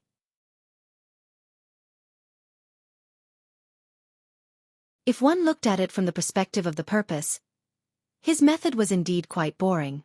But isn't life made up of these boring little things? The thrilling and exciting legendary life was a privilege that only a few people had. After a sentimental sigh, he slowly walked into the hotel. According to the information, Captain Jack lived in room 703. Except for leaving the hotel every night to go to the Ecstasy Night Bar, Captain Jack almost never left the room. Although Captain Jack was the only one who checked in, for someone like him who worked in a special industry, he might not be the only one in the room. Knock knock knock. After arriving at the door of room 703, Kara knocked on the door. After waiting for more than 10 seconds, the closed door was opened, and Captain Jack, who was in his 40s or 50s and had a bushy beard, appeared in front of Kara. "Oh, beauty, can't you find your room?" After seeing Kara's appearance, Captain Jack said in a tone that all men understand. However, just as he was looking up and down at Kara's attractive figure, Kara suddenly lifted her 1-meter-long leg and kicked him directly. Captain Jack had never thought that Kara would actually make a move on him. Caught off guard, Captain Jack was kicked by Kara and fell to the ground in a very embarrassing manner. After doing all this, Kara slowly walked into the room as if nothing had happened. Rog, who witnessed Kara's kick, suddenly remembered a sentence that he didn't know where he had seen it before. "The longer the legs, the more painful it is to kick. The thinner the heels, the higher the damage." He had never been kicked by a woman, let alone a woman wearing high heels, so he couldn't confirm whether this sentence was correct. However, judging from Captain Jack's groaning on the ground, this sentence was likely to be true. After closing the door, Rog came to Captain Jack and began his first interrogation. Although he had no experience, Captain Jack was obviously not the kind of tough guy who could ignore the damage. After casually trying out a few interrogation techniques that he had learned not long ago, Captain Jack told them the entire situation in full detail. Captain Jack did receive a commission to smuggle something to the United States, but he hadn't seen the item yet. According to the plan, he was going to the bar tonight to confirm the final delivery time, and then send the agreed goods to the United States. Only responsible for delivering the goods, not inquiring about the employer and the goods is the rule of their line of work. As long as the employer can pay according to the agreement, no matter what the goods are, they will deliver. After confirming the contact method between Captain Jack and the employer tonight, Rog directly hit Captain Jack's neck, making him completely unconscious. "Don't you need to kill him?" Kara suddenly asked. "Yes, you do it." After that, Rog gave up his position and motioned Kara to do it himself.